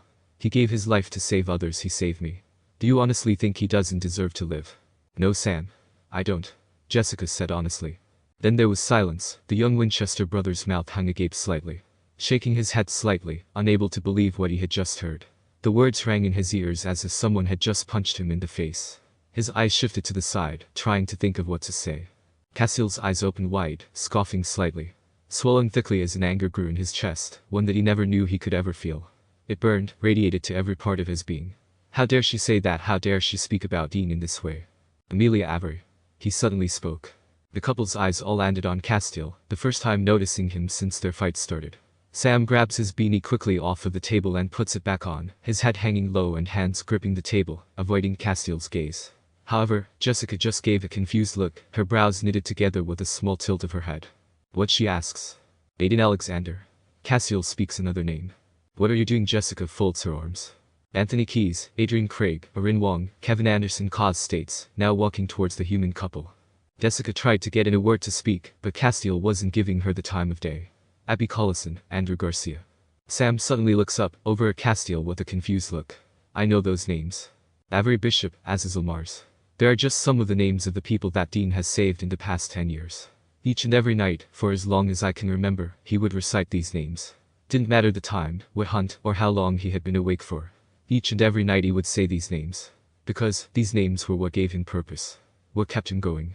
What made him know that all the shit he went through, all the people that died while he was trying to save them, every sacrifice he made, was worth it. Castiel explains. He takes another step closer. Jessica stays put, not threatened. I will not stand here for a moment longer, listening to you defame this man. The man who did nothing but help you when his brother called. I will not listen to you tear down his name. You do not get to ruin what a good man he was, because you do not know who he was. You do not know who Dean Winchester was. Neither of you do. You, Jessica Moore, will show him some respect, because you are damn lucky to be on Dean Winchester's list. Jessica goes quiet, as well as Sam. Their eyes landing on one another as the silence stayed put. Castiel was shaking, the hands in his pockets curled into fists. He had never had a stronger urge to smite someone than just now. However, he had to calm down. So, sucking in a harsh breath through gritted teeth, he spoke one more. Now, will you help me bring him back to life, or not? Cause glared. All they did was nod, and eventually Sam spoke up, gaining his voice back with a small cough. What do we have to do? He asks. The seance. I have it memorized. Most of it I have in my car, but when we do it, we will need a quiet room. Is there any place in the house we can use? He asks. Sam nodded. Yeah, there's a shed in the backyard that we can use. It's pretty quiet this time of day. Meet me out there. Was all Castiel said before leaving the room and heading out towards his car.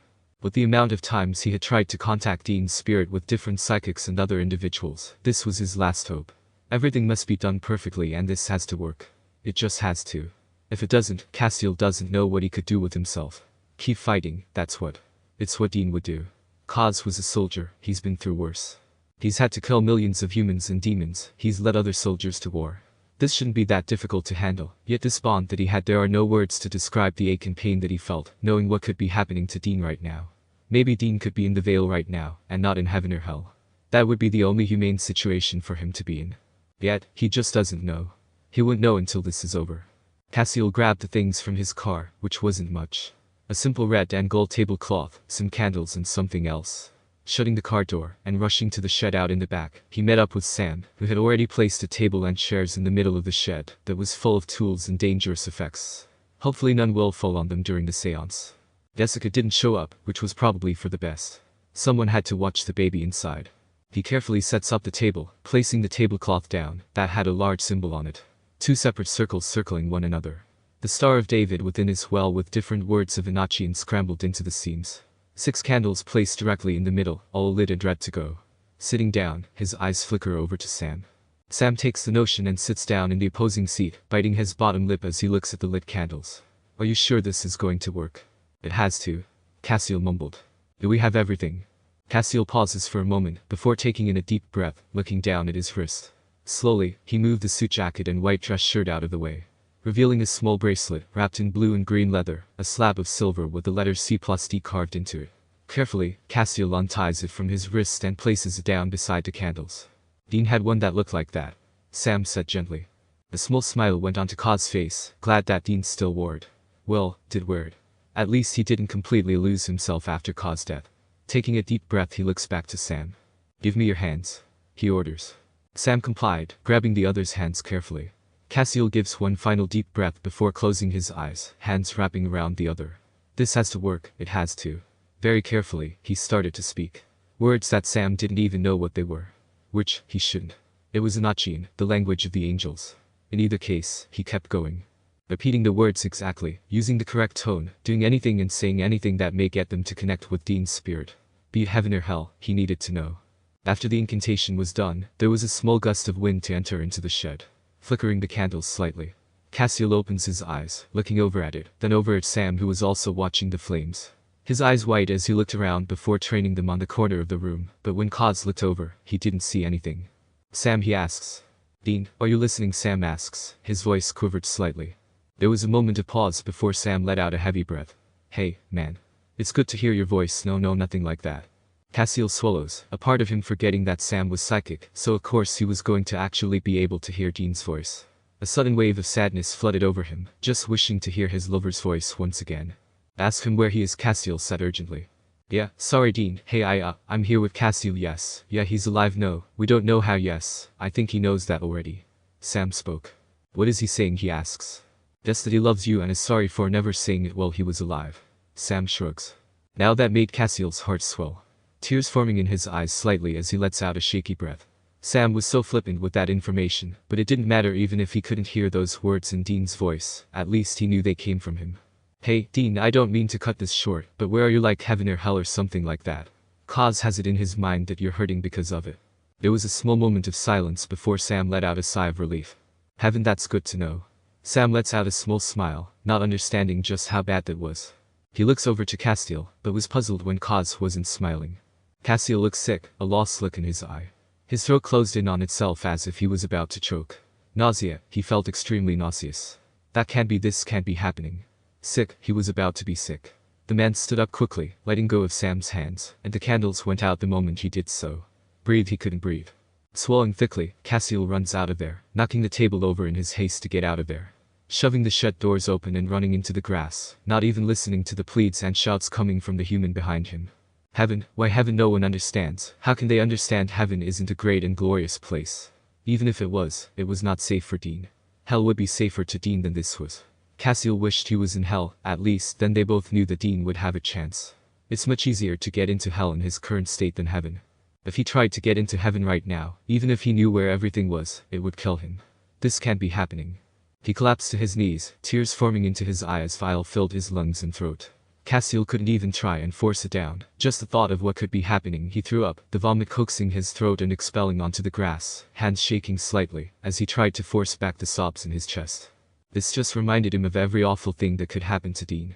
The way the others tried to hunt him down and kill him. Nothing is worse than knowing that the person you love is being hunted for something you did, for something you weren't supposed to do. Inside of the Impala, the fog on the windows was picking up, unable to see through the glass to the outside world. Not likely they needed to. It was dark outside, almost pitch black in the middle of the night. The car was placed in the middle of a farm and orchard that was a good way out of town. It had been abandoned for years, so there was zero chance of the two of them getting caught. Even if someone did happen to pass by, which was highly unlikely, there was zero chance that someone would actually want to interrupt what was going on. The couple had just finished a hunt outside of a small town in Oregon, and it was a long one. Vampires everywhere they looked, and lots of people were killed before Dean and Castiel had picked up the case. Took a long time too to find the nest and slaughter every single one of the bastards. They had never stayed in one town for so long before, and it was obvious. Never really had any time alone during that stay because of the urgency of the case, yet, it was worth it in the end. Fakaz Dean moaned softly, biting his bottom lip to try and suppress any noise that may escape. In the back seat, the two were going slow, just doing their best to try and enjoy the next couple of hours together. They didn't have anywhere to be the next day, nor a hunt planned. After this long of one, they definitely needed it. The human was pressed up against the door, a hand slowly dragging down the moist window, while the other gripped the leather material of the bench in the other. Head leaning back with his eyes lidded, just enveloped in the sensation of Castiel's plump lips sucking on his neck. Castiel's trench coat was discarded somewhere on the floor, as well as his tie being thrown into the front seat, the first couple of buttons undone on his dress shirt. His hands gripping Dean's wrist to keep the other in place, kneeling in between the two of his legs. Dean was a lot more flexible than given credit for.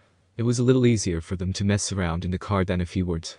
Pulling back slightly, Kaz gives a small smirk at the human beneath him who was panting heavily, completely lost in bliss. The 20-year-old human had only a tank top and jeans on. His dirty blonde hair soaked in sweat, going to 10 million different places. Beads of sweat trickled down his temple and cheek, while Kaz had yet to break anything at all. Seems like I'm going too fast, Dean. Maybe I need to slow down. Castiel suggests, not even teasing. His eyes filled with concern as gives a soft and caring look. However, that wasn't going to fly for Dean. Just rolling his eyes before leaning forward and grabbing Castiel by the back of the neck. Oh, fucking shut up. He spoke before pulling the other into a deep kiss. It was Castiel to turn him down. He gave another smirk as he grabbed Dean by the waist, pulling him close to his body, grinding his lower half against him. The human let out another deep moan, lips parting slightly, Kaz's tongue slipping inside, exploring the other's mouth with every piece he had. Dean reached up slightly, gripping onto the back of Castiel's hair, pulling slightly on the black locks in his grasp, sighing and readjusting every few seconds to get a better angle. However, Dean suddenly pulled away, a hand going against the other's chest to stop him. Kaz gives a confused look. Dean, what's wrong? Did you hear that? Dean asks, looking out at the foggy mirror. I didn't hear anything. Kaz admits. The human frowns, placing his hand on the mirror and wiping the fog away, his bright green eyes looking out at the empty field. However, when Dean doesn't see anything, he reaches below the seat and grabs a gun from underneath. Castiel just sighs, sitting back on the bench and getting a bit annoyed that they were being interrupted because of Dean's paranoia. Which, he didn't blame the other for having, but it was still unfortunate. We killed all the vamps, right? Dean asks, looking back at Castiel. Kaz slowly nodded. I didn't sense any more of their presence. Crash. Suddenly, Dean shouts loudly, the window behind him shattering into a million pieces as something grips him tightly by the hair. He throws a hand back, trying to grab whatever it was, before being dragged out of the vehicle. Dean. Castiel shouts, quickly pushing open the door to his side of the vehicle. Bang bang. Castiel runs around the side of the car, just as Dean was suddenly being slammed down onto the top of the trunk, his body denting the hard material. The gun being knocked out of his grasp and clambering to the grass beneath him. Yelling loudly as he was suddenly slammed down again, landing on his elbow this time, a loud crack being heard the moment he made contact. Just as Castiel is in view, his body gets thrown back, 10 feet away from the vehicle. Clambering to the ground, he coughs slightly, standing back up, and sees who the attacker was. A man dressed in dark clothing. A blue blazer and purple dress pants, black undershirt with a fedora-like hat angled on his head. Dark tanned skin with a small scar going across his forehead. However, behind it all, Castiel saw the other's true form. Their grace. An angel. The Shah. What are you doing? Castiel screamed. The angel looked back at Castiel for a moment, a large metal blade in their left hand, ready to strike. I am under orders, Castiel. You will understand once I am done. There was enough of a distraction. Dean kicked the other in the stomach, forcing them to take a few steps back, allowing the human just enough time to drive to the floor, his tank top getting covered in dirt, and to grab the gun. Spinning around quickly, and aiming the gun right at the other's head. Castiel's eyes whitened as he stood up, running over. Dean. Don't. The angel didn't even blink at the gun, taking a few steps forward. Bang bang. Yet, they did nothing. The bullets hit the other above him, but the man didn't even flinch. Dean's eyes whitened slightly, only to shout as the man, a Shah, kicked the human's gun away. However, Castiel was much faster. As the other angel raised his blade once more, Kaz stands in front of Dean, a very similar blade in his own palms, a murderous glare in his eyes. The blue light emitting in the darkness around. The angel swallows at this, and slowly lowers his blade, his hands going out in a defensive position. Brother, I mean you no harm. Castiel slowly lets the blue light in his eyes fade, the blade still very much in focus as he turns back to Dean, and carefully grabs his uninjured arm, pulling him back up to his feet. The human now all dirty due to the dirt clinging onto the sweat of his body. He wipes the mud off from his forehead before glancing back at the angel, a harsh glare in his eyes, a hand still holding on to Castiel's behind his back. What do you want? Dean huffed. The Shah glared back. This has nothing to concern you with, human. I very well does, bitch, you tried to kill me. Castiel tried to take a step forward, but Dean prevented him, needing to be in the space between the two, to protect in case anything happened. Even though the two of them knew that Castiel was the most capable of saving and much more powerful and strong. It's a compromise that they had to make. Explain yourself. Castiel orders in a dark tone. The angel lets out a small breath. You are getting too close to the humans. Michael is worried that you may be in a close relationship with the Sabe. Turns out his fears were right. We are meant to serve and protect the humans, not kill them. Castiel glares. but not to have relations with them. Angel and human bonding is forbidden. Asha explains, putting the blade back into his hands, his eyes glaring at Dean. That rule is to prevent Nephilims from entering the earth, which one hasn't been conceived in millions of years. Castiel huffs. Now why do you think that is? Asha asks, taking another step forward. We can't create Nephilims, Asha. Our relationship won't harm heaven. It already has. You have given away our secrets to him. Heaven grows weaker when your soul bonds to his. Michael is okay with you having a friend, but this he raises his blade. I am under orders to free you from this bondage. Dean snorts slightly, haven't even gotten there yet. Castiel elbows Dean in the stomach. This is serious, Dean. However, that wasn't convincing enough, because the angel raises his blade and goes to charge at the two of them, but Castiel was quicker and shoves the other back, letting go of Dean and tackling the angel to the floor. His fist sticking into Asha's face again and again and again, until he was thrown off to the side, the other swiping its blade as fast as it could. Castiel crawls to his feet, Asha grabbing him by the throat, before power bombing him into the ground, a harsh dent cracking the earth underneath him. He coughs slightly, dropping the blade off to the side as he was picked up once again, slammed once more before being punched, kicked, choked. Castiel struggled, a hand going to the other's wrist to try and pull him off, but it was fruitless. However, suddenly, Asha shouts in pain as a rock smacks against their head. Blood dripped from their temple. Yelling and glaring, looking up to see Dean, holding the blade, before stabbing the other under the chin with it. The bright blue light glows from Asha's eyes, mouth, and soul. Screaming as the light slowly faded out. Slowly, Dean rips the knife out of the other's jaw, their body clambering to the floor as the couple takes in and lets out deep breaths. Swallowing, their eyes finally meet each other. Not knowing what they had just gotten themselves into. Relationships are always two-sided. Doesn't matter what kind of relationship it was, it always needed two people to have it become a thing. If it was a romantic relationship, you would need two interested parties to be involved. With a family, you need two relatives, blood or not, to be equally present. Friendships run on a very similar principle. The problems arise when one of those individuals doesn't take the relationship as seriously as the other. One may risk it all for the other, while the other wouldn't even bat an eye. A lot of things can cause this phenomena, but for Kaz, it was unacceptable. The news of Dean being in heaven was nearly too much to bear. Every bit of Castiel's body was practically screaming in agony at the mere thought, let alone the reality of the situation. Out of all the places he could be, heaven was the one that he prayed for the other to not be. The situation in battle for their livelihoods that he and Dean had fought for years was over. His death marked victory, a grand reward for all the angels in heaven. They won. They can do whatever they please. There was one saving grace to all of this. Dean was able to actively communicate with Sam. Even if his worst fears were to come to fruition, right now they weren't set in stone. If Dean was able to communicate, that most likely means that heaven doesn't know that Dean is dead. Michael doesn't know that Dean is dead. Millions of souls are ushered in each day, he could easily get lost in the flock. However, there was no way to prove that this was the case. But, it was all that Castiel had to go off of. He can make this work, he has to. However, he couldn't will himself to even begin to think about what to do next. Of course, Kaz knew he needed to get into heaven. The plan he's had since the very beginning is still possible, yet the grief and insurmountable pain was so intense, it just kept bringing him down to his knees. All he wanted to do was just scream so loudly that even hell would shake under his wrath and anguish. Yet, all he could do was sob for his lover, sob for himself, sob in defeat. Maybe it didn't truly hit him until now, but once it did, there was no denying it. So, there he sat. Castiel didn't know how he got to this location, everything after the seance was just a blur. It was like his mind was trying to protect him, forcing him to not think of the very real possibility that at any moment Dean will be discovered and mutilated by any angel who could get their celestial hands on him. Tears just came flooding down his cheeks, burning his very puffy blue eyes. Just, sitting up against the wall in the very small bathroom in the home of Sam and Jessica Winchester. It wasn't even a full bathroom. The closet-like room with a toilet seat and porcelain sink. The floor was a tan tile and the walls a textured beige. The mirror placed directly above the sink, a location that Castiel tried to not look at. Knowing that if he looked in the glass, he would see just how miserable he looked, compared to how he felt. The suit that he wore was more than likely wrinkled beyond belief, the dress shirt even more so. Yet, he couldn't find the will to care. It felt as if the entire world just came crashing down right onto his chest, sucking all the breath out of it. Each breath caused another wave of tears to flow down his face. For the first time in his entire existence, Castiel didn't know what to do. All of these emotions that he has gotten used to over time were now out of control. He couldn't control it. He's never cried like this before, he's never felt like the world just stopped, he's never once felt utterly betrayed by God as much as he did in this very moment. Yes, there were times that he cursed him, but nothing like this. With shaky hands, Castiel raised a palm to his face, wiping the tears away with the heel of his hand. Taking in slow and deep breaths to get everything under control. Every second he stayed on this floor, loathing for himself, is one more second lost. He smacks his head against the wall, letting gravity pull him back.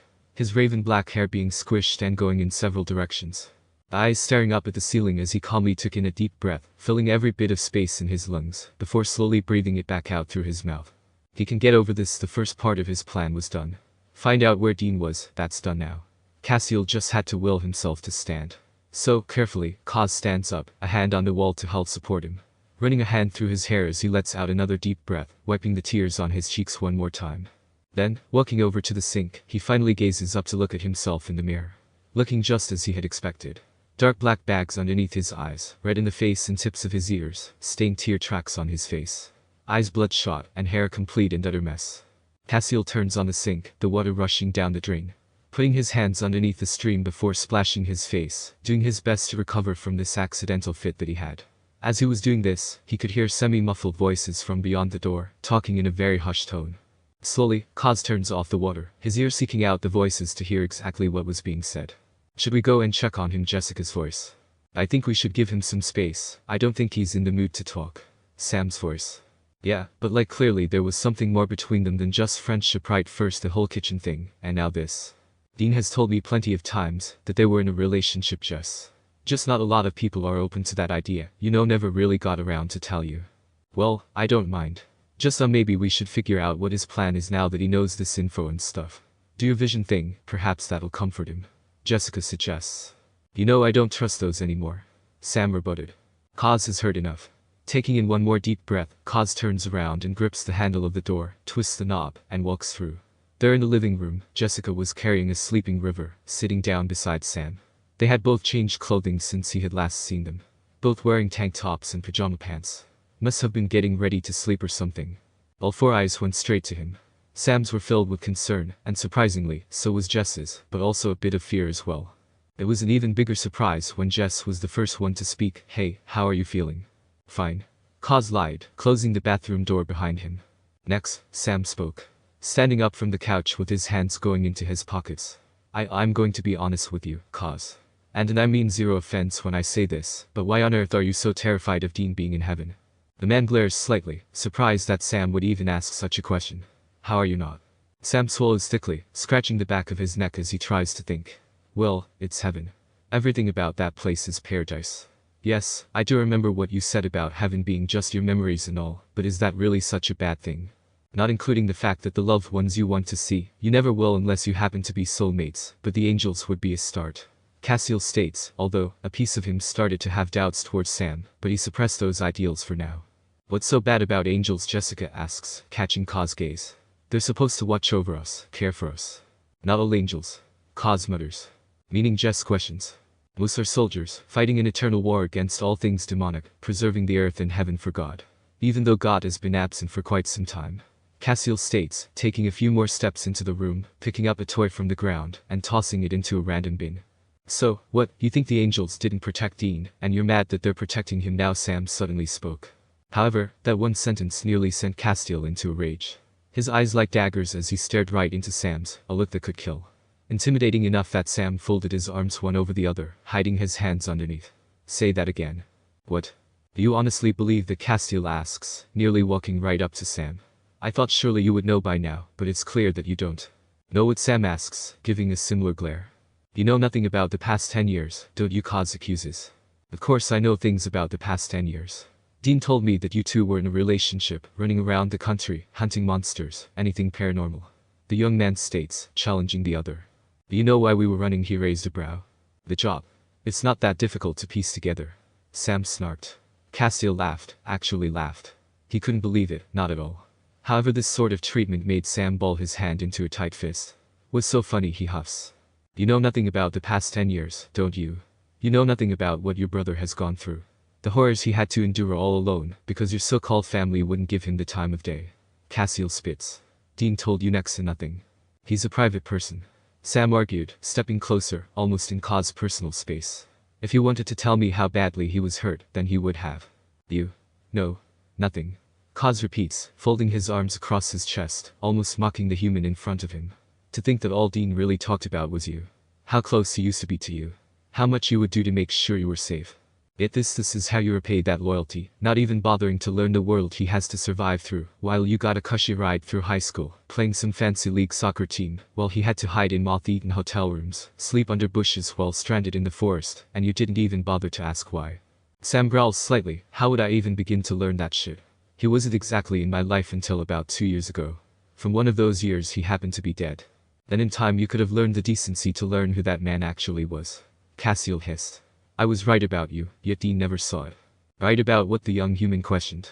That you are a selfish man, who only cared about the praise that you got from your aunt and uncle. A man who turned a blind eye while Dean was being verbally abused and assaulted under the same roof. Praising yourself for your charitable deeds, never caring about the family around you unless it boosted your status. Cause didn't beat around the bush. How dare you talk to me like that in my own home, after I just helped you find out where Dean was? Sam nearly shouted. Because Dean praised you for everything you were, loving for you every step of the way, yet you didn't even bother to learn about the angels who wanted him dead. Castiel huffs. The human paused, glancing back at Jessica for a moment, who was nearly clutching the baby to her chest, before looking back at Castiel. Why on earth would angels want to hunt Dean? Castiel didn't answer right away, knowing deep in his heart that no matter what he said, the 3 humans in the room wouldn't believe him. Even if he tried to get them to see things from his perspective. Even so, they just wouldn't understand anyways. They don't know angels like he does. They don't know angels like Dean did. Dean had a lot of enemies. Cause decided on demons, monsters, stuff of that realm that wanted revenge on him. However, he made a choice a long time ago. That choice made every angel turn against him, making millions upon millions of enemies from the hosts of heaven. At first they just wanted him to submit to them, get him to not ruin an angel that he was associating with. However, when I got involved with him, he paused for a moment before continuing on. They forced us to make another choice, but when that choice wasn't what they wanted, they punished him for it. Punished us for it. Ever since that day, they tried to kill him.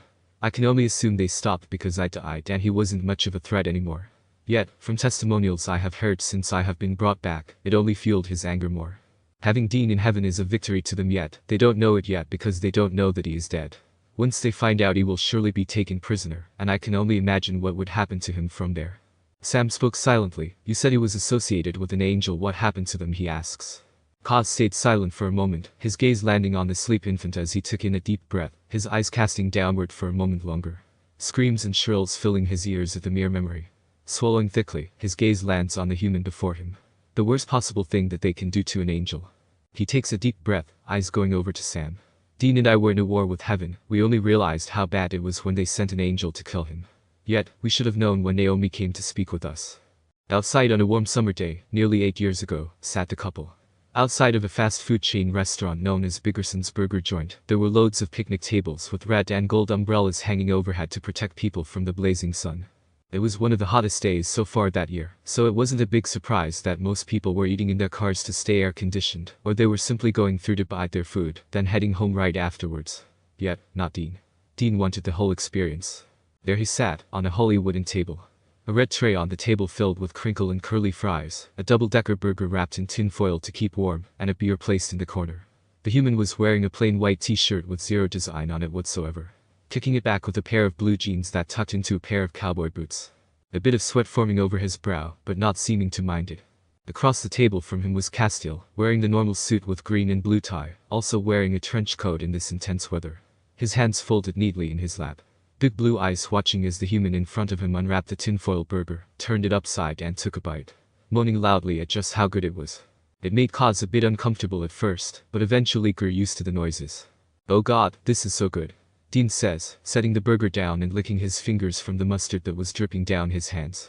I don't see how food can taste that good. I understand the endorphins that may be released from it, but it's just meat. Castiel comments. This meat? Dean asks, almost looking offended at the comment. It's heaven, that's what it is. I know you're all. He gestures his hand a bit, not needing it and stuff, but even someone like you sure appreciates the craftsmanship that goes into making one of these. It's frozen meat. The other repeats. Oh, shut up. The human said, taking a bite of the burger once more. Around this point in their relationship, Dean and Kaz probably only knew each other for about 5 months, maybe a little longer. They weren't hunting together, traveling together, or even getting intimate past occasional hand-holding and steamy make-out sessions. Yet, other than that, there wasn't much that made them feel super close. Just extremely great best friends. Talking to one another as if they were long-lost buddies, talking about anything and everything underneath the sun. Which, Kaz didn't mind. It was the first time Kaz had a relationship, a friendship, with someone that wasn't considered a brother or sister. "Oh, I got you something," Dean suddenly states, setting the burger back down, grabbing a napkin to wipe off his hands as he finished a bite. "What is it?" Castiel asks, watching as Dean reached into the pockets of his jeans. "Hold on, here it is. Hold out your arm." Castiel raised a brow, but did as instructed, holding his arm out across the table and nearly over Dean's food. After another second, Dean grabs a hold of Castiel's hand, the other shoving back the trench coat sleeve, suit sleeve, and dress shirt sleeve, before wrapping a harsh and tough material around the other's wrist. The other's calloused hand scratched slightly. A few moments later, he finished and took his hands away. When the other was finished, Kaz looked at his wrist, a bit of confusion at the object that was now there. It was a band of some kind, leather ties of blue and green leather it looked to be, and a metal piece with an engraving on it. C+D. The metal was very shiny, so it must have been rather new. Carefully, he thumbs the bracelet, a small smile being placed on his face before looking up. Immediately noticing that Dean had a small smirk on his face.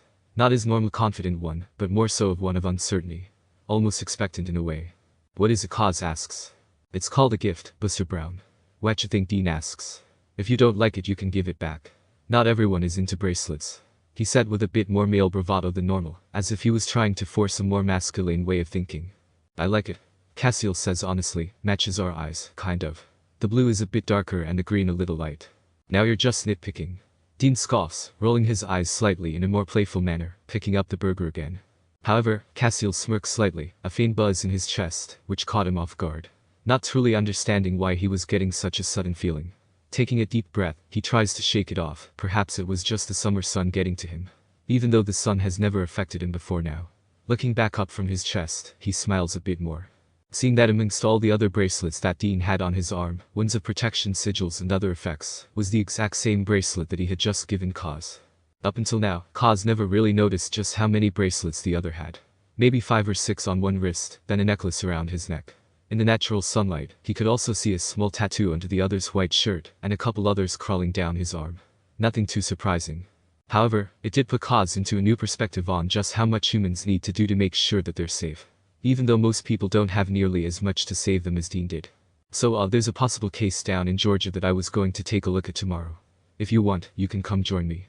I'd like the company," Dean offers. Castiel tilted his head slightly. "What will we be hunting?" "Not sure yet. Right now it looks like a werewolf, wouldn't know for certain until we get down there." "I'll come, I can meet you down there," Kaz states. However, apparently that suggestion made Dean a little uneasy. Shifting in his seat slightly as he plopped a fry into his mouth.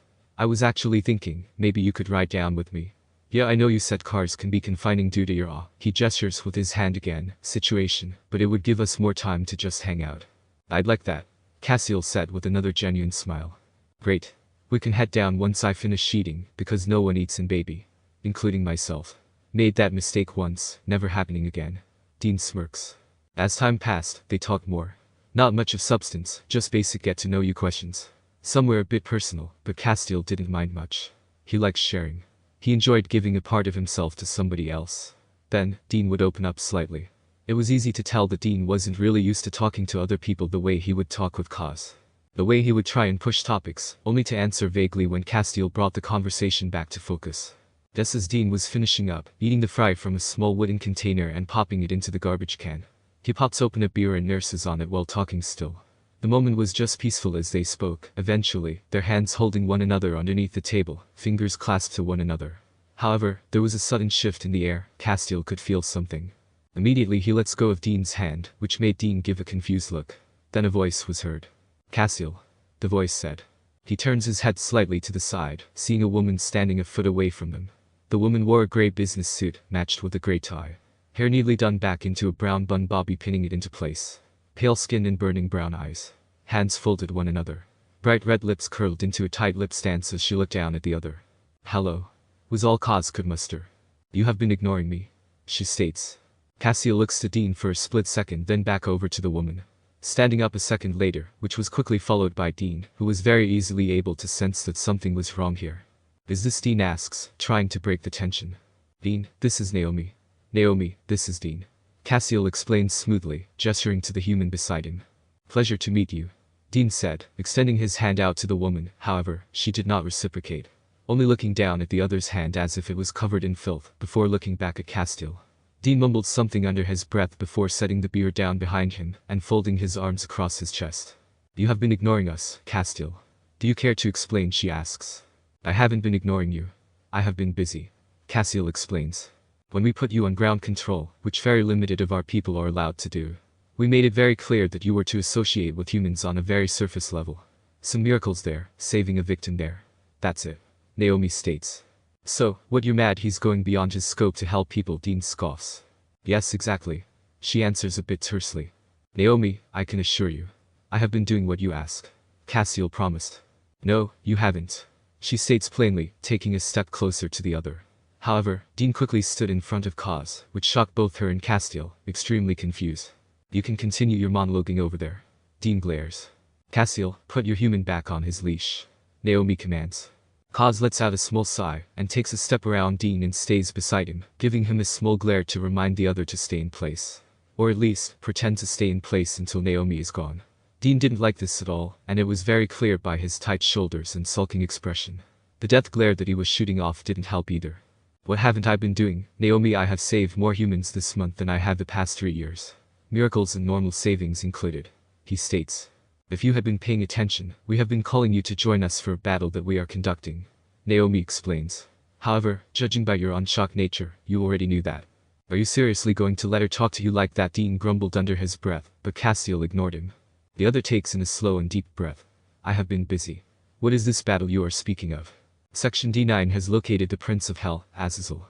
Sources say he has been trying to collect on the deals that he made over 10 years ago. He was last spotted in Alabama, heading down to Florida 2 days ago. We need all the soldiers that we can find. She explains. Suddenly, Dean claps his hands together, a loud boisterous tone about him to interrupt in conversation, making Naomi glare even more than she already had been towards the human. Sounds great. Cause and I were just heading to Georgia down that way. We can stop by on a return trip to deal with your demon situation. We will not be needing you. Naomi states. Oh, really? You just said you needed every soldier, Miss Trunchbull. Dean snarks. Seems to me that your other angels aren't up to the task if you had to come all the way over here to pick up Cause. Dean. Castiel tried to warn. You're tempting heaven enough as it is, human. Another word like that and you will be smitten. Naomi threatens, her eyes then landing on Cause. Come, now. Castiel paused for a moment, thinking for a long second as his eyes landed on the floor, then to Dean, a little past his shoulder and over at the Impala, then finally back at Naomi, who was giving an expectant look. No? Excuse me, she asks. No, I won't go. Not if Dean can't. Castiel says a bit boldly. Now why is it, she asks, straightening her suit jacket.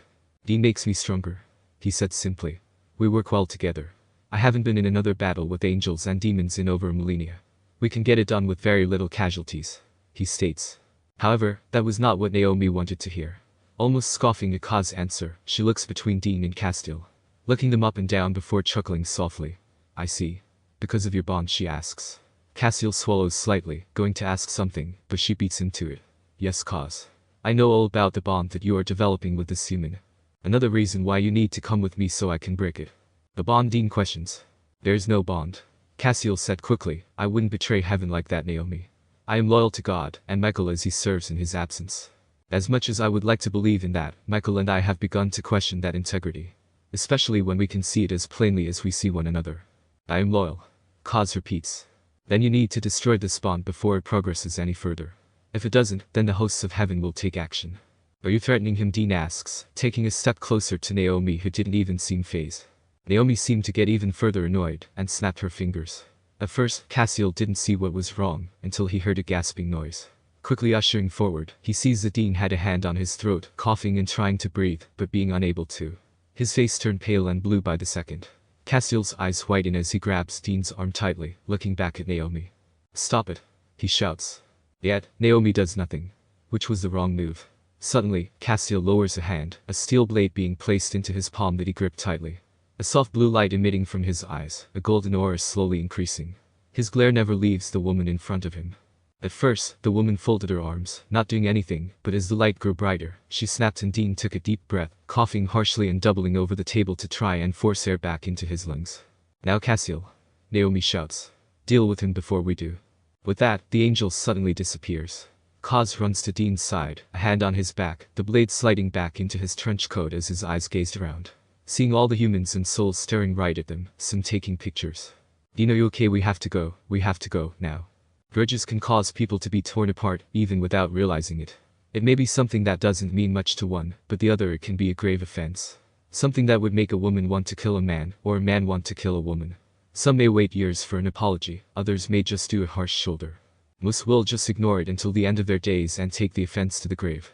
A grudge can be hard to comprehend, because it's just something that people experience. Something that cannot be helped. It's even worse when done by young adults who have yet to realize that grudging gets you nowhere. However, there are some older people who are guilty of this rule. That is something that will be found out soon enough.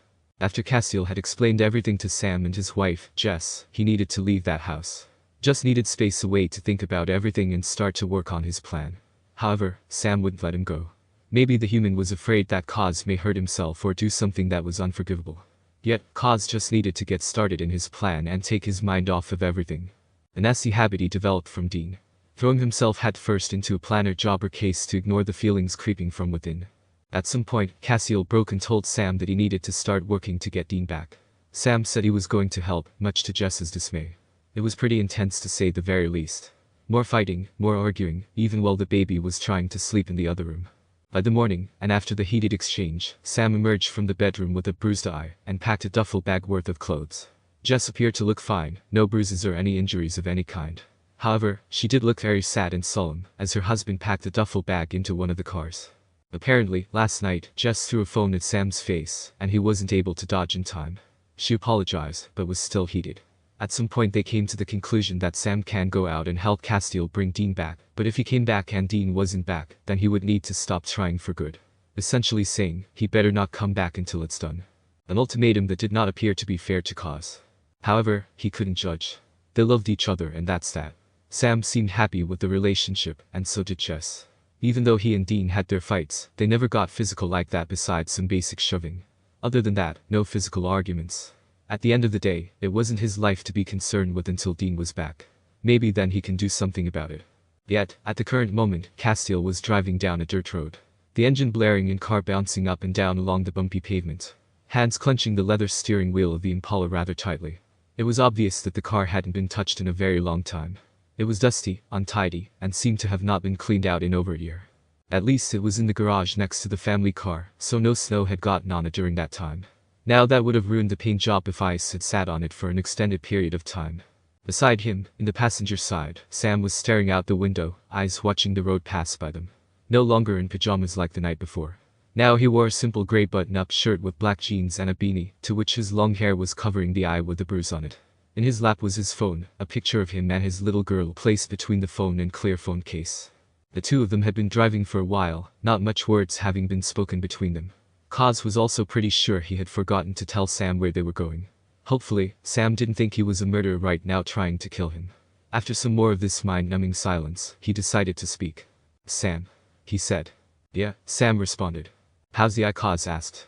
The young brother sits up a bit straight, glancing over at Castiel for a brief moment. "It's fine." "Does she hit you often?" he asks. "What?" Sam now fully turns to face the other. "No, she didn't mean to. It's just something that happened in the heat of the moment.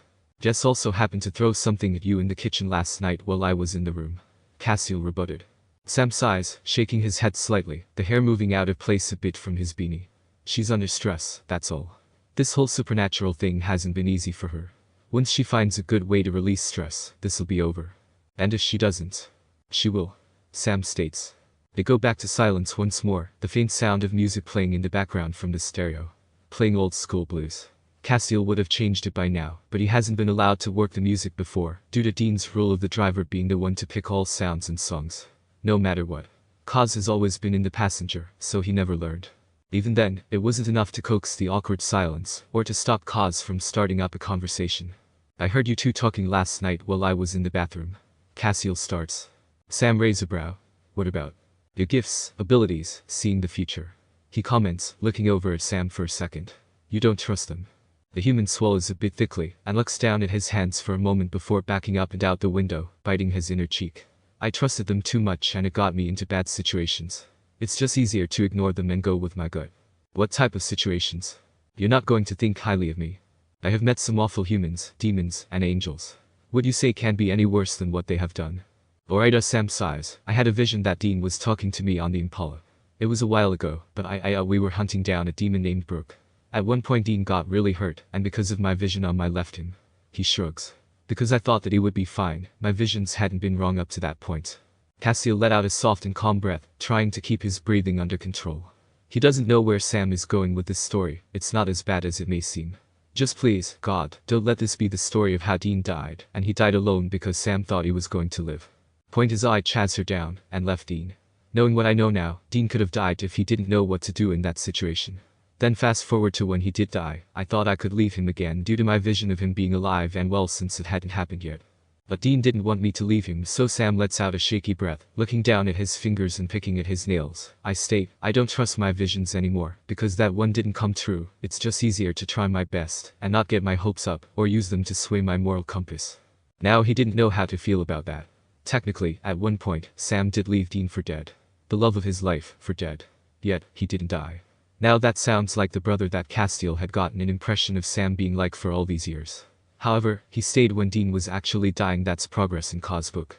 He'll have to respect it, even though he was kind of pissed and wanted to kick him out of the car and have him walk back to Kansas. I understand how that can make you distrust your powers. However, Dean believed in you. That should count for something. Castiel tried to offer a kind hand. Sam chuckled sadly, looking up at the outside world again. Yeah, but it's not like he can really help me out now like he did when I first discovered them, you know. Well, if this goes the way I hope, he can. What is the plan anyways? Where are we heading? This road kind of looks familiar, but I don't know how. Sam asks. The Harvells, we need a home base, and this was Dean's home for years. Castiel explained. Not even a few seconds later, they pulled up onto a gravel yet dirt parking lot. Right on the outside of a paint-peeling, Hunter housing, building in the middle of Nebraska. The sign with the place's name had been updated, and by updates, a new light bulb was placed inside to give the neon glow once more. Rocking chairs on the porch swing were empty and unoccupied, must be because it was still early, and the place didn't open for another hour or so. With not much further of an introduction, Castiel stepped outside of the Impala, waited for Sam to get out before locking the car up and heading inside. The gravel crunching underneath his shoes as Sam stayed close behind, hands dug deep into his pockets. Castiel wished he had changed while at the other's home, because of how wrinkled his suit had become. Didn't help that the trench coat that Dean had taken had still yet to reappear. He had hoped it would have been at Sam's house, but it wasn't. The steps of the roadhouse creaked as Castiel walked up them, the door whining as he pushed it open, a small bell chiming above his head as he closed the door behind him and Sam. Kaz gave a sad smile as he looked around the place, seeing that it was empty. He loved it here. The Harvells had always been like family to him. This past year they had helped him get back on his feet, taught him about the new world around him, and helped track down demons and other creatures to help him rescue Dean. If it weren't for them, Kaz wasn't sure if he could have made it. Once the bell had chimed, out from the back walked out a younger woman, Jo, someone Castiel has known since she was a late teenager. Her blonde hair was tied back into a nice braid, and she wore a dark purple tank top with jean shorts to match. A dark forest green flannel over her arms, and a small anti-possession tattoo poking out from the top of her tank. Sorry we're closed, hey Kaz. Jo said with a smile, walking out from behind the counter. Quickly, she rushed over and gave Castiel a big hug, her arms wrapped tightly around his neck. He returned the hug, holding her loosely, because he wasn't the best fan of hugs, before letting go and letting her step back. Hello Jo. How are you, he asks. Good but busy. Dad has been teaching me how to fix a car in case one breaks down while I'm on a hunt. She asks, before looking over to her side. The young woman's eyes darkened in a moment, and her smile turned into a snarl, hands curling into fists. Jo's eyes digging daggers. Castiel was confused and followed her gaze, now noticing that she was staring right at Sam, who was giving just a confused look. Not even a second later, Jo stomps to the side and slaps the living daylights out of Sam, causing him to fall backwards. You son of a bitch, you have a lot of nerve walking back in here. She screams. Jo was ready to raise a hand once more, but Castiel lunged at her, grabbing her arms as tight as he could to keep her back. What did I do? Sam yells, getting as much distance between her and him as possible. Thankfully, two other people ran out from the back. Both Ellen and William, who both assessed the situation and came running forward. The father is actually the one to wrap his arms around Jo's waist, lifting her off the ground and away. Diana Harvell, that's enough. Ellen scolds her. I'll kill him, I swear to God. Jo yells, thankfully being escorted away by Bill back into the room behind the bar. Once she was gone, Castiel let out a soft breath, running a hand through her hair, looking at Ellen with the most confused look he had given her. Not understanding what just happened. She went from happy Jo to angry Jo a lot quicker than she had ever seen her do before. That included the time Castiel accidentally beat her at a video game against her when she was 15. Very slowly, Sam walks forward, giving a confused look. Did I do something? Ellen sighs softly, runs a hand through her graying hair that went down to her shoulders, before back at Sam. To which a second later she smacks him upside the head, knocking the beanie completely off and onto the floor. Now that is for not telling out about Dean, Samuel. Sam quickly picks up his beanie from off the floor and puts it back on, hiding his eye once again with the hair. That's why she's mad. We all are mad. You can't just not tell us. We're lucky Cause told us, or we would have gone the past year searching for him and wondering what could have happened. Ellen explains. Sam swallows, scratching the back of his neck. Sorry, I didn't even think about it. After Dean, everything just got too crazy and hectic. I didn't think. I really am sorry, Ellen. He says with the utmost sincerity. The older woman sighs. It's fine, but you need to convince her. He was like a brother to her. A son to us and Bill. Her eyes finally land on Castiel, and she gives a faint smile and a quick hug. How are you doing, Cause? Castiel gives a small nod to the other before speaking. Hard, but we know Dean's in heaven. So we can start going from there. Sam has offered to help us search. Has he now? Ellen asks, looking at the Winchester. Sam nods. Yeah, I'm ready to help. So what can I help you with, sweetie? Ellen asks, looking at Cause. I need to borrow your back room. It's easier for me to just stay in one place and go over the facts and not worry about motels and moving. I have a lot of stuff already back there, where Dean's used to be. Castiel explains. Ellen nods. Help yourselves, but don't let Joe see the big one until he apologizes. Castiel nods and Ellen goes into the back room to help her daughter calm down. Sam lets out a small breath, running both of his hands down his face, as he tries to take a slow and deep breath. It was very obvious by the other's tight shoulders and moist eyes that he really didn't think about it. Or maybe he did but just wasn't ever able to. The sadness and loss behind them was very evident. A similar look that Dean would have after they lost someone on a hunt. Poor human. So what are we needing to look for? Sam asks Castiel, clearly wanting to move on. We need to track down an angel, then they can give us the gate to heaven. Castiel explains, walking towards the door where the hunting housing was. Sam's eyes widen as he quickly follows, nearly tripping on the unbalanced floorboards. Gate to heaven, that's a real thing like on earth. Slowly Castiel nods. Yes, it's our only way through. Only angels know where it is, that's why we need to find it so we can save Dean. I have some stuff that Dean wrote on how to notice it through omens, but once I have all my stuff back, we may not need to search for angels. The human gives another confused look. What stuff? Castiel doesn't respond, just gives a side eye as he opens the door to the back room where he and Dean would typically stay. Let's get to work. On a cold winter's night long ago, the couple were pulling up to a large building just outside of town in a small state in the middle of the United States. It had been a long time since the human had visited the town that he called home, and due to the nature of his relationship growing with the man by his side, he decided it was a good time to introduce Castiel to his family. Or, at least, who he considered family. The Impala gets placed into park, placing it between two of the random vehicles in the lot, Dean's typically parking space being occupied, but it didn't matter too much to Castiel, because, even though it was snowing outside, the cold didn't bother him at all.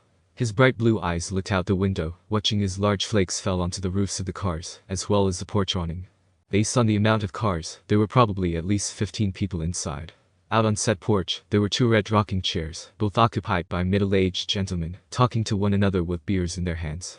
A neon sign was shining brightly, the lights illuminating the dark grounds, giving some guidance on how to enter the building. All the windows to the place were shining a bright light, proving that all the blinders had been raised to allow the night to be filled. Maybe for people to navigate easier. However, each one was covered with frost stitching to the cracks of the wood. It seemed to be a very homey atmosphere. Okay, you sure that trench coat will keep you warm until we're inside? Dean's voice spoke. Castiel looks over to his side, seeing Dean with a brow raised with concern inching into his eyes. The man beside him was now 22 years old, and had a bit of a baby face that was hidden with a small amount of stubble on his cheeks. He wore a dark black coat with fur in the hood as well as on the inside, hiding the red and black flannel shirt that was underneath. Dean also was wearing blue jeans, tucked into a pair of cowboy boots that were a bit torn and ruined. The other's green eyes kept searching the other's blue ones for a reply. Yes, Dean. I told you, the cold doesn't affect me. Cause reminds. Well, yeah, but you know. I don't exactly know how this all works, yet. I'll be fine, but I appreciate your concern. Shall we head inside? He asks. He nodded, grabbed his keys from the ignition and got out. Cause went to reach for the door, but Dean beat him to it, having grabbed the door handle, and forced it open before the other could get a chance. Castiel rolled his eyes before getting out, the snow crunching under his feet as he stepped to the side as the human closed the door. Looking back up, Dean's hair was already getting covered in snow, a bit on his eyes. His nose turned pink slightly and his ears red. It must be really cold for the others. However, the human didn't move quickly, simply waited for Castiel to be ready. Once he was, Cause took the other hand and began to walk towards the building, in a fast pace of course, because he didn't want Dean to be suffering in this weather. Once they got onto the porch, the two men gave a nod to Dean and Kaz, raising their glasses in the air before sipping. The couple then went inside of the building, the bell ringing above them and closing the door mere seconds later. Inside of the roadhouse there was soft jazz music playing over the stereos, and multicolored Christmas lights hung from the ceiling next to a bunch of lanterns. Lots of people were about, some at the bar, others at tables, pool tables, and a video game machine tucked in the back corner next to a decorated tree. Different ages and different genders doing whatever they wanted. Castiel looked back at Dean, not really sure what to do, just in time to see the human taking off his coat and hanging it on a wooden stand beside the door. Then turning to Kaz and carefully grabbing his shoulders and removing the trench coat, Kaz helped as best he could when eventually Dean placed the other coat right beside his. His arms hung loosely by his sides as he looked at everyone around, very uncomfortable. "Okay, so I'll go mingle around while I go find Ellen and William," Dean says, wiping his moist hands off on his flannel. Mingle, Kaz questions, looking back at Dean. "Yeah, or grab a seat. I promise I won't be more than 2 minutes," he explained. "Okay." He agrees. Dean gives a small smile, leans in closely and quickly gives a peck to Castiel's cheek, before moving out from around the other, and heading into a back room that said it was meant only for the staff. Hopefully he doesn't get in trouble for that. Kaz swallows thickly, looking around to try and figure out what to do or say.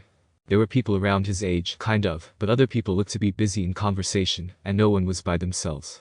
He may not know a lot of human customs, but he knew not to interrupt people. That's when his eyes landed back on the machine in the back of the room, where a girl who looked to be around 15 was playing on it. Her bright blonde hair went down to the middle of her back, and she wore a red t-shirt with a local high school team on it, and long black pants to probably help with the cold. She was the only one by herself, so perhaps he could speak with her.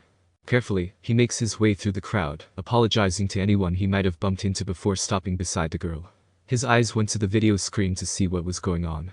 There appeared to be a maze, with tiny dots around it, that a yellow creature was trying to eat, while little squid-looking creatures were attempting to attack the yellow object and kill it. When Castiel looked up he found the title of the game appears to be Pac-Man. "Have you played?" asked the girl. Castiel looks down at her, and shakes his head. "No." "Well, you can play against me. This is a 2-player machine so it'll be easier to play," she explained. "Alright." Kaz agrees. $5 if I win, $5 if you win. "I thought you can't legally gamble until you're 21. Castiel comments. "Yeah, well, money is money." With that the next round started. He looked down at the buttons and joystick at waist level, and took hold of the one on the left, while the girl took hold of the one on the right. Now there were 2 creatures on the screen, but it was the same map and squid creatures. The game was pretty simple. Thanks to his training as a soldier, he was able to memorize the enemy's patterns, and adjust the speed settings to outrace almost all of them, while getting the most dots that were on the screen. After a few minutes it felt, the screen suddenly freezes, and a large picture of the yellow creature shows up, and says that player 1 has won. Castiel was taken aback slightly, a bit surprised. What was even more surprising was when he looked to his side at the girl, only to see her have a heavy frown and nearly fuming. Nostrils flaring as he glares at Castiel. "I thought you said you've never played before," she huffs. "I haven't. I just memorized the patterns," Kaz explained. "Yeah, sure. You must be some sort of hacker," she explains. "No, I'm an angel," he said, not really understanding what the girl was fussing about. Before she could get a chance to reply, a heavy hand was placed onto his shoulder, causing Castiel to look back, only to see Dean standing beside him with a warm smile. The pink and redness from his face was nearly gone at this point. "See, you've already met Joe," Dean chuckled. Joe's glare slowly turned into one of shock and surprise, nearly gasping and her hands clasping over her mouth. Bright eyes darting between him and Dean. "Oh. I had this as him tell him to not hustle me next time. Trust me, he doesn't hustle." Dean winks, his hands traveling down Castiel's arm and gripping onto his hand, their fingers interlacing. "I was gone for 2 minutes and you're already causing trouble." "I assure you I wasn't," Castiel said earnestly. "Yeah, I know." The human smirks. Carefully, Dean started to lead Castiel back through the crowd, gesturing for Joe to follow as well. Even though there weren't a lot of people, there wasn't much room for the 3 of them to be walking side by side, so Kaz was mainly dragged through the building, until they made their way to a back room off to the side of the building. Inside of here, there was a couple of steps that led up into a large bedroom. About 4 bunk beds have been placed in the corners, all having full-size beds, in case a couple happened to stay and wanted to sleep together. Each having a dark blue blanket on them, besides one in the very corner where a black blanket and green pillow were placed. The walls were made of tan paneling, and the floor was made out of hardwood. Only 3 lamps standing on tables in random parts of the room. However, that wasn't the interesting thing. There were 2 grown adults in there, standing in the middle of the room. One of them had blonde and brown hair tied back into a bun, wearing a tiny bit of makeup, as well as a black jacket and purple shirt with jeans. A warm smile on her face. Then, there was a guy, with a small beard, bigger built, and wore a blue flannel that was similar to Dean's as well as jeans, sporting a small hat as well. As Castiel examined them, they seemed to be examining him as well. A teenage girl came rushing in and stood beside the two. That's when it all clicked. This must be Ellen and William, the Harvells. These were the people that Dean wanted to introduce Kaz to. Dean gives a warm smile to Kaz, squeezes his hand reassuringly before looking back at the two people. Ellen, Bill, this is Castiel. I just call him Kaz for short. Kaz, these are some really important people to me. Basically my family. Dean explains, gesturing between the three of them. First one to move was Ellen, who walked over to Castiel and gave him a great big hug. Dean had to nudge Castiel to return it while the woman spoke. It's so good to finally meet you. I've heard lots of things. She lets go and takes a step back. Then it was William who took a step forward and held his hand out, to which Castiel responded appropriately and shook the other's hand. All good things, I promise. William winks. Castiel nodded and looked at the two of them, opening his mouth to speak and say something, but Joe interrupted before he had a chance to. Lots of good things. I'm pretty sure I've heard Dean say just how amazing your dick is about 20 times. Joe? Dean hissed through gritted teeth, giving her a pretty nasty death glare. The human's face went red slightly, but tried to play it off, looking back at Castiel, and quickly tried to finish whatever introductions that he had planned. So, I've known them for a while, and I hope you'll get to know them as much as I do. He gave a small nod and looked over to the Harvells in front of him, coughed to clear his voice before speaking. It's great to meet you. Thank you for allowing me into your roadhouse. It looks very comfortable. I sure hope so. We live here. William chuckled. What are your plans tonight? It's pretty late and I would love to get to know you better, Castiel. I'm not sure. He says honestly, looking at Dean. Probably get unpacked and then head out to join you all. Hopefully we'll be able to talk more when people leave. The human suggests. That seemed to be enough for the three of them. Joe gives a look to her mother, who nods, and quickly runs out of the room. Probably to play that video game once again. William was next, walking past Dean and Castiel, patting a hand on Dean's shoulder before leaving. Finally it was Ellen, who walked straight up to Kaz, her warm smile now one of deep seriousness. If you hurt him, I will hunt you down and kill you myself. Ellen warns. Castiel nods. I won't. I promise. Good. Ellen smirks before leaving herself. Dean waited until she was gone completely before going over to the door and closing it. Then the small sound of a clink gave away that he also happened to lock it. His bright green eyes landed on Castiel as he walked forward and wrapped his arms around the other's neck, smirking slightly. So, what did you think of them? I'm not sure. Castiel smiles, wrapping his arms around Dean's waist. I'll have a better opinion of them when we have an actual conversation. The human nods, must have found that to be a reasonable request. Dean then gives a sly smirk, and looks back over to the door for a moment, then back over to Castiel, a hand going to the other's chin, giving the other a soft and gentle kiss, to which Kaz returned immediately. We got some time alone and we've been in the car all day. Dean states. Kaz nods, his hands gripping the other's waist and pulling him closer. I notice. Wanna have some fun, he asks. Of course. To protect someone that you love, people can do great and terrible things at the same exact time. Now, how can someone protect another if they don't realize what's going on in the first place? Even if that were the case, to protect someone, that may mean that they may be hurt in the process, if you believe that is what's best. Although, on the inside, that very same choice may make everything feel so wrong and awful. There is no coming back from the abuse that one may endure to let love prevail. However, it may take a couple tries to allow that to happen. This can be applied to platonic or romantic love, doesn't matter. In the back room of the roadhouse, down in South Dakota, there was a large room with fruits and vegetables contained in freezers and fridges all about. A couple of counters meant for mixing and cutting up food. There was also a stove, toaster, and many other cooking machines and devices, in case anyone wanted a quick road food snack, while drinking whatever concoction that was being dealt up for a patient. However, that is how it looked before Castiel and Sam took over. Now, there were large maps on the walls, different news articles on the counters, herbs and spices, with jars containing things that no one really wanted to know of, which were plaguing the backroom, making it a bit more difficult for the Harvell family to run their business effectively. Yet, they didn't mind. If their inconvenience meant saving and finding Dean, then they'll allow it. Well, they'll allow it for now. They have been going at this for this long, there shouldn't be much else to really worry about. It had been a few days since they arrived, however, Sam was having a hard time. Getting back into the hunting game was a bit more than what he was expecting it to be. Even harder when he had a child back home that Jessica wouldn't even allow him to talk to over the phone. Just getting small quick updates, but that's it. On top of that, he was having a hard time believing everything that was going on. It was starting to bug Castiel quite a bit. So, there they were. Sam was sitting on the counter, wearing sneakers, running shorts, tank top, and a beanie on the top of his head, going through Dean's journal once more. Biting his bottom lip as he tried to process what he was doing. Well, Castiel was on a map, marking possible places where an angel could be on a map with white marker, based on what laptop he was using. Of course, he marked anything that could be possible signs of miracles being performed. Yet, so far, none of it seemed to be truly heavenly or holy, but normal everyday miracles that humans are able to make all on their own. Alright, I got to ask this. Sam suddenly states, causing Castiel to look up at him. What he asks, a bit annoyed.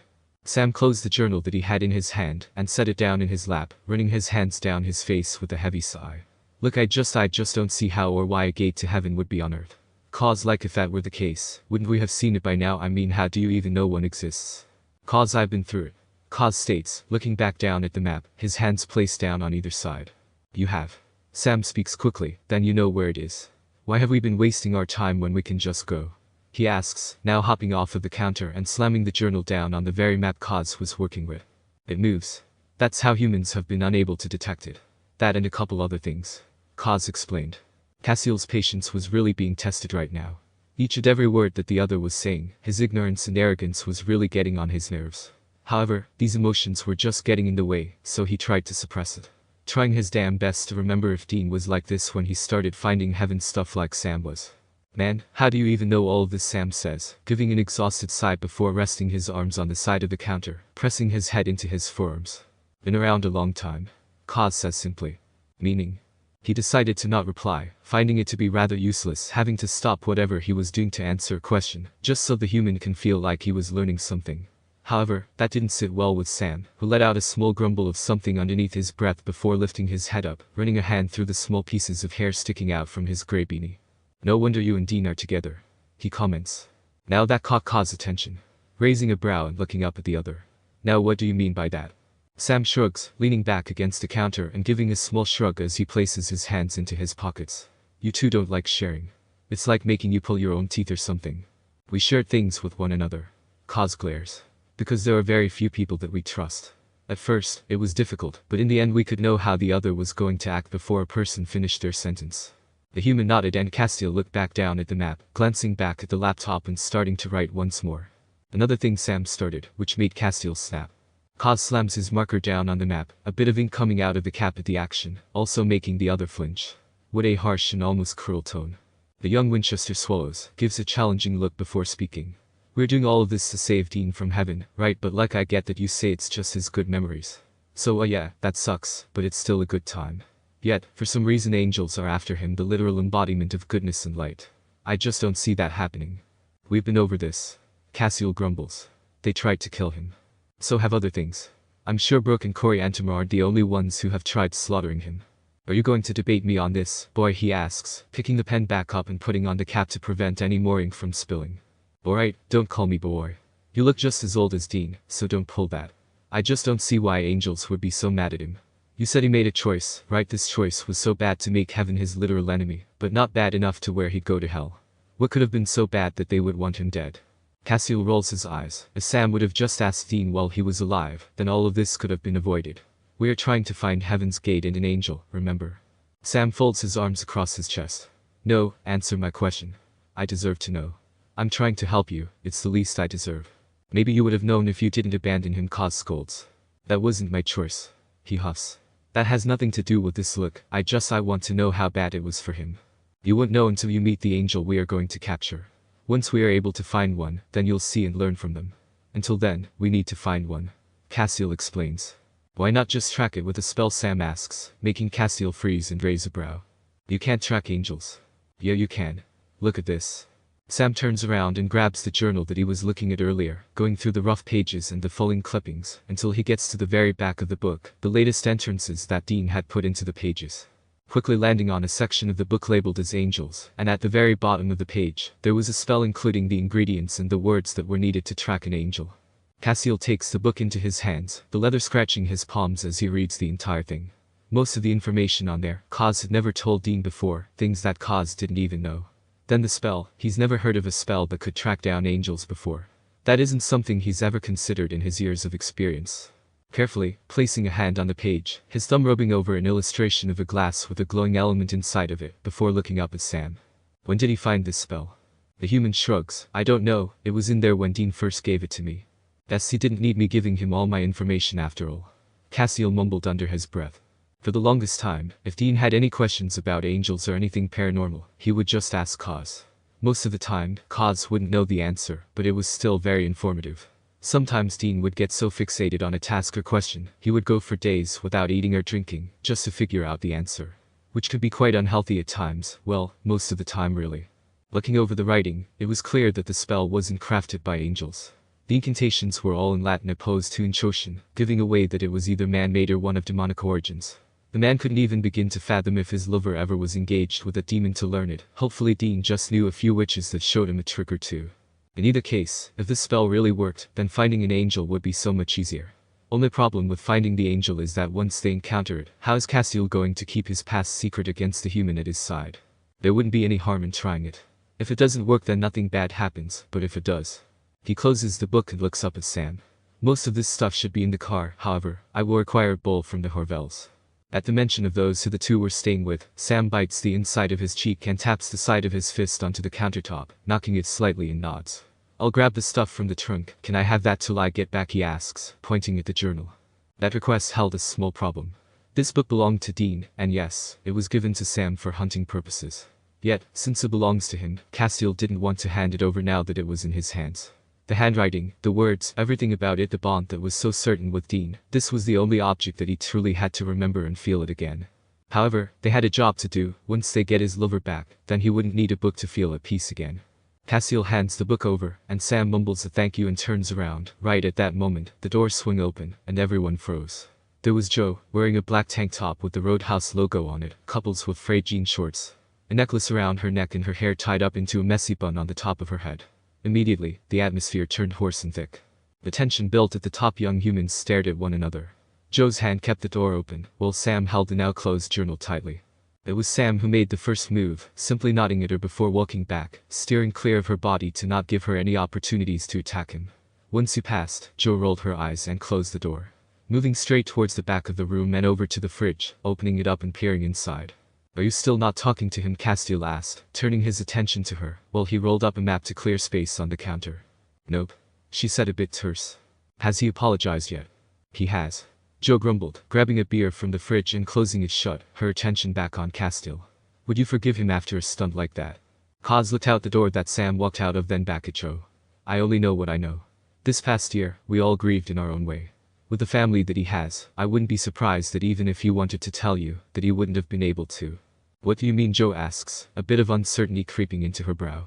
It's not my place to tell. Kaz said simply. However, I am certain that most relationships have different dynamics.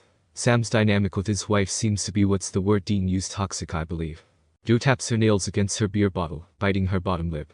Did she give him that bruise that was on his eye when he showed up? He nodded, and that seemed to change Joe's tone. She looked sad and slightly, letting out a heavy sigh as she put a hand against her bun, thinking. After a bit of time, she mumbled something that Castiel couldn't hear before exiting the back room. Door swinging shut behind her, leaving Castiel alone once again. However, he'll make use of his time. Going over to the counter space he had just cleaned off, Castiel grabs a piece of chalk off of the today's specials board and starts to draw on the wooden top. A large white sigil with many curves and nooks before placing a silver bowl in the middle that he took out of the dishwasher. Not much longer, the door swings open, causing him to look up and see the human walk through. However, he stands up straight at what he sees. Sam got everything they needed, that was for sure. Just some myrrh and a vial of holy water. However, draped over his arm was an item of clothing that Kaz hadn't seen in well over a year. A trench coat. His trench coat. He never mentioned who this belonged to, but he acted very possessive over it. I can only assume it's yours. Thought you may want it back, Sam says, handing the coat over. Castiel carefully takes it into his hands, a smirk forming on his face as he holds it. Eyes glancing up and down it before noticing a small stain. A part of the coat where the beige was just a little darker. He swallowed. That was a blood stain that couldn't be cleaned all the way. A permanent reminder of what happened to Kaz the night that he died. Knowing Dean, he must have tried thousands of ways to get it out, only for it to never happen. Slowly, he put it on, and the second his sleeves rested inside, the amount of relief and safety that had been missing was returned, and he felt almost like his old self again. Thank you, he said simply. You're welcome. Sam smiled slightly, scratching the back of his neck. Then he sat down the items on the counter, before his worried eyes landed on Kaz. So, according to the spell, we need blood. Didn't see that in the trunk. However, Castiel didn't respond right away. He simply grabbed the pieces of myrrh and placed them into the bowl. Hold out your hand. Sam took a step back. Why do I have to do it? We need human blood. So, unless you want a Harvel to do it, I need your hand. Kaz said simply. I scar easily, man, and that's not fair. You do it. Sam hides his hands into his pockets. Castiel huffs. I can't do it. Why not? Don't tell me you're scared of knives now since you got stabbed with a sword. The human rolled his eyes. However, Castiel didn't respond. He just kept the same glare in his eyes, waiting expectantly. The silence worked because Sam got uncomfortable, thinking that maybe Castiel was scared of using knives on himself and didn't want the others to go through that. So, the human held out his hand, hating this. Kaz made quick work and took a knife, quickly slices the other's hand. Sam bites back a groan before letting the blood drip into the bowl, not long later, grabbing a washcloth and wrapping his hand up with it. Next, Kaz picks up the vial of holy water and starts to pour before slowly chanting. Zat Amar Anayas La Jirosa. In a small flash, a bright white faint smoke rose up from the bowl, illuminating the room for a very brief moment before it faded away. Looking back inside of the bowl, the mayor had been written inside the blood, giving them a specific state and location. Lansing, Michigan. Sam looked at the location and gave a very small confused look. Why would an angel be in Michigan? Very few angels walk the earth, some like to be in places with low attraction. Castiel explained. However, Sam might not have known it, but Kaz certainly did not want to go there. To go get the angel and take care of business was not part of the equation, it's how angels correlate to that place. It wasn't a big town, nothing too crazy. However, there was a hunt there. A hunt that Castiel was unable to partake in due to keeping up appearances. Still doing what he was told, because, at the time, he still believed in the mission of heaven. He believed in the mission, the goodness of all angels, even if they had tried to kill Dean once or twice. However, this place was where he began to lose faith. Something that Kaz never thought could happen. In the middle of the spring a while ago, the light of the sun was shining brightly in the sky, while dark thunderous clouds started rolling into the town of Lansing. It was a bit chilly up there, but nothing strange or out of the ordinary. It was just simple. However, a dark pit laid in Castiel's stomach while standing beside the entrance gate to heaven, the ones where souls would be ushered into their own separate places by reapers and others alike. Having been called to guard the place after a building collapsed in Africa and being told that a demon was involved. Meaning all souls must be watched. As he stayed there, his eyes kept wandering down to the earth beneath him. Completely and utterly infatuated with the human that he was falling desperately in love with. The bond that he was developing with him was one unmistakable and couldn't be denied. Not even he could stop it. It had already started causing problems, but he believed in his brothers and sisters. Castiel had faith and knew they were trying to do the right thing, but just didn't know how to just let it happen. However, there was something wrong with Dean, he could just tell. The first issue was that Dean didn't show up to their date spot on Thursday. Dean finished a hunt inside of the town that he currently was residing in. Dean hasn't called. Dean hasn't texted. Dean hasn't prayed. It had been 2 weeks and it was like the other was trying to avoid him. The bond that the two of them shared made Castiel begin to feel strangely.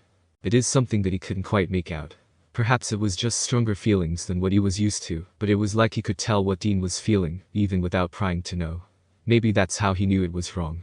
Maybe that's why Castiel was watching the human inside of a small motel room, his legs crossed one over the other on top of a mattress with blankets all around him as well as pillows. The human's journal lay on top of one of his legs while he was writing in a blank page, doodling small objects thereabout. Dean was wearing a black cotton jacket over a plain white-blue shirt, grey sweatpants as well. It appeared like he wasn't planning on leaving for the day, perhaps the reason why he wasn't dressed. He shouldn't be spying, but he couldn't help it. Dean's actions weren't correct, they didn't make sense. On top of that, this bond, he felt like he knew Dean was in pain about something. Didn't know what, but it was painful. Yet, Dean didn't do anything to tell him. Castiel needed to check in on him. Needed to do it while Dean seemed to be relaxing. Well, as best as he could be. If he was gone for a few minutes, the other angels wouldn't notice, right? Kaz looks over to his side, then his other side, not seeing anyone. Slowly his wings unfurl from his back before flying down to earth, appearing right inside of the human's motel room in a second. The room wasn't much, just a simple king-size bed with a bathroom. There also happened to be a countertop with a sink built into it with a microwave being placed directly underneath it. Castiel looked down at Dean, just watching him for the time that he stood there. After a few moments, Dean rubbed a hand over his eye, happened to glance up and flinched, nearly giving himself a paper cut and stabbing himself with a pencil. Damn it, Kaz, how many times do I have to tell you to knock on the door? Dean huffed slightly, setting the pencil down into the book and closing it up to make sure his spot was saved. Hello, Dean. Kaz said with a small smile, and sat down on the edge of the bed. However, the human moved back slightly, his legs folding in closer to himself. How's heaven? He asked, although it seemed a bit forced. Castiel tilted his head slightly, noticing the other's displacement of emotion. Seemingly to be withdrawn, a lot more than usual. It's been fine. Heaven has gotten a few more battles coming up soon, as we are tracking down different demons who are causing havoc. How are you, he asks. Fine. Dean said simply, looking back down at his journal and opening back up, and began to write once more. You missed our date. Castiel explained, also, our planned hunt that we were going to do together, you did by yourself. People were dying. Dean shrugged, eyes never leaving the book. I can't wait for the angels to let you loose and have more people die if I could help it. As for our date, just missed it. You haven't called. The angel reminds. Phone's been out. He mumbled. You could have prayed if that was the truth. Dean chuckled under his breath. Oh, come on, Cause. You know I don't do the whole praying shit, even Kate and Mike know that. What's wrong, Dean? I can tell you're upset. Cause said simply. However, that didn't evoke any further conversation. Dean just kept his head down and continued to write. His cursive was extremely smooth, although some letters were a bit shaky towards the end of the pages, as if his leg wasn't the best surface to write on. His breathing was steady, but too consistent for Castiel to deem normal. It was as if he was purposely controlling it. Like he was trying to calm himself down about something. Yet, Castiel didn't know of what. Just sitting here, the pain that the other was in seemed to only increase, yet the other isn't speaking to him. So, Castiel grabs the other's journal out of his lap and slams it shut. Dean looks up and shouts, what the hell is wrong with you? The other didn't differ. You are purposely distracting yourself, what's wrong? What's wrong, is that I'm trying to relax and you are stealing my shit. Dean reached over to try and grab it back, but Cause kept it out of reach. You are in pain. Just tell me what's wrong and we can fix it together. You didn't hug me or kiss me when you saw me. If we are a couple then. We aren't a couple. Dean said quickly, ripping it off like a band-aid. Castiel blinked for a moment, his head tilting even further as his face crumpled up in confusion. Not understanding what the human meant by that. He's met Dean's close family. They have hugged and kissed. They have told each other things that they have never told another individual before. They have sex, they love each other, they have fought together, they have a bond. A bond that cannot be excused by emotions.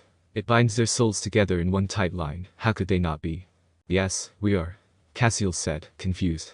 The human glares slightly, well, maybe I don't want to be. You don't mean that, Cause tried to say, but Dean beat him to it. It was fun, a good fling. Good times, nothing too crazy one either and, right, we knew this wouldn't work out anyways. I mean, look at you. You're a literal angel and will be around for thousands of years, while I'm around for like what, maybe 50. If I don't kick the bucket before then, being with me must feel like a second for you. Dean said so simply, it was as if he was reading it off of some script. It felt like someone had punched him in the throat. Cause couldn't breathe. He wanted to cry, or scream, or something like that. He didn't know what to do. He didn't know where all of this was coming from. This can't be what the other wanted, it just couldn't.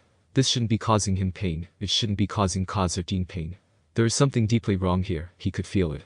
Either that or whatever this connection was between them wasn't a bond, it was something else entirely. Is that why you don't want to be together, because you are afraid it won't mean anything to me, he asks, anger slowly rising in his tone. I don't love you. Dean stated, swallowing thickly.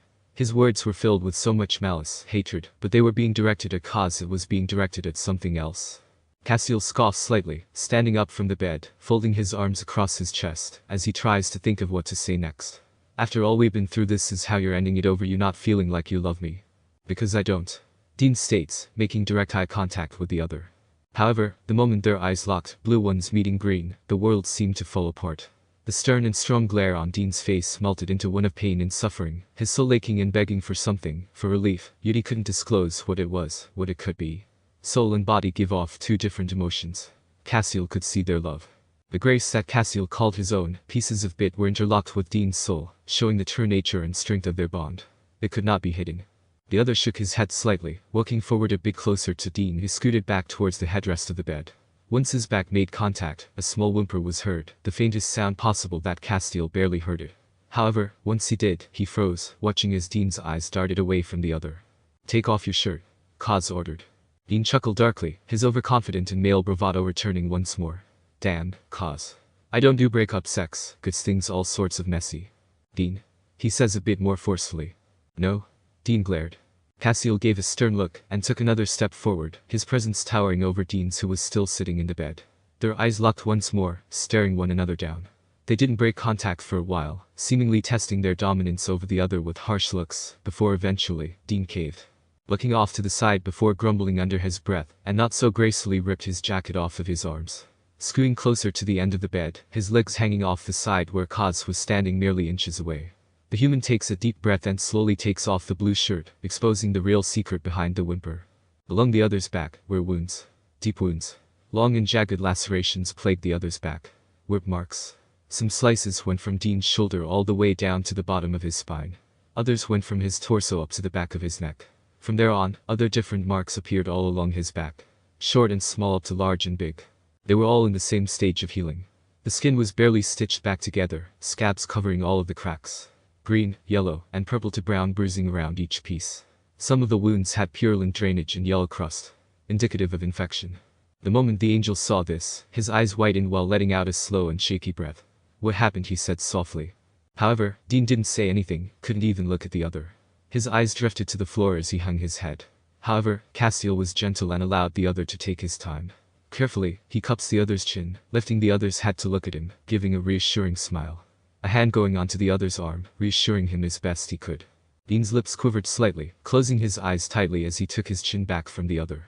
"Remember that snooty bitch at Biggerson? She showed up with a different angel." Castiel very slowly sits down beside the other, his hand never leaving the other's side. The other palm gently gripped Dean's hand, keeping him steady. "What did she want?" "Nothing really, asked questions. Didn't like my answers, so she got the other angel too." Dean paused for a moment, his eyes staring straight ahead, reliving those very few moments. "What kind of angels would torture you over this?" "I don't." Castiel looks at the other's back, giving an almost disgusted look. "Angels don't do this.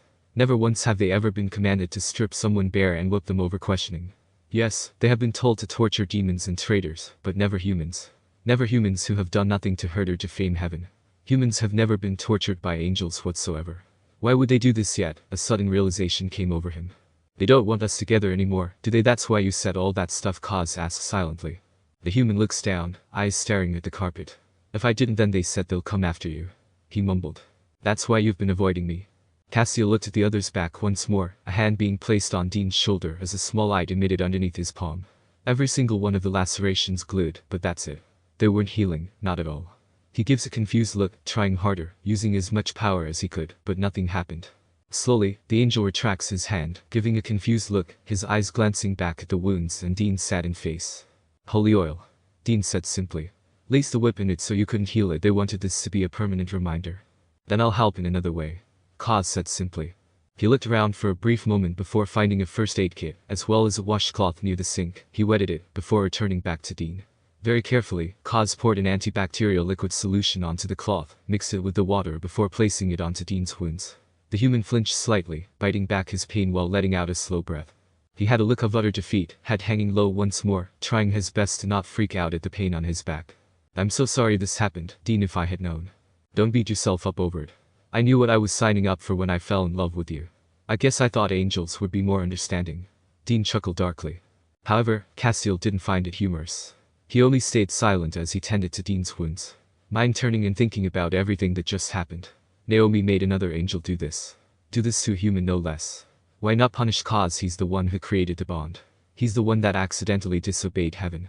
God would smite Naomi for doing such a thing. But God isn't in charge right now. Michael is.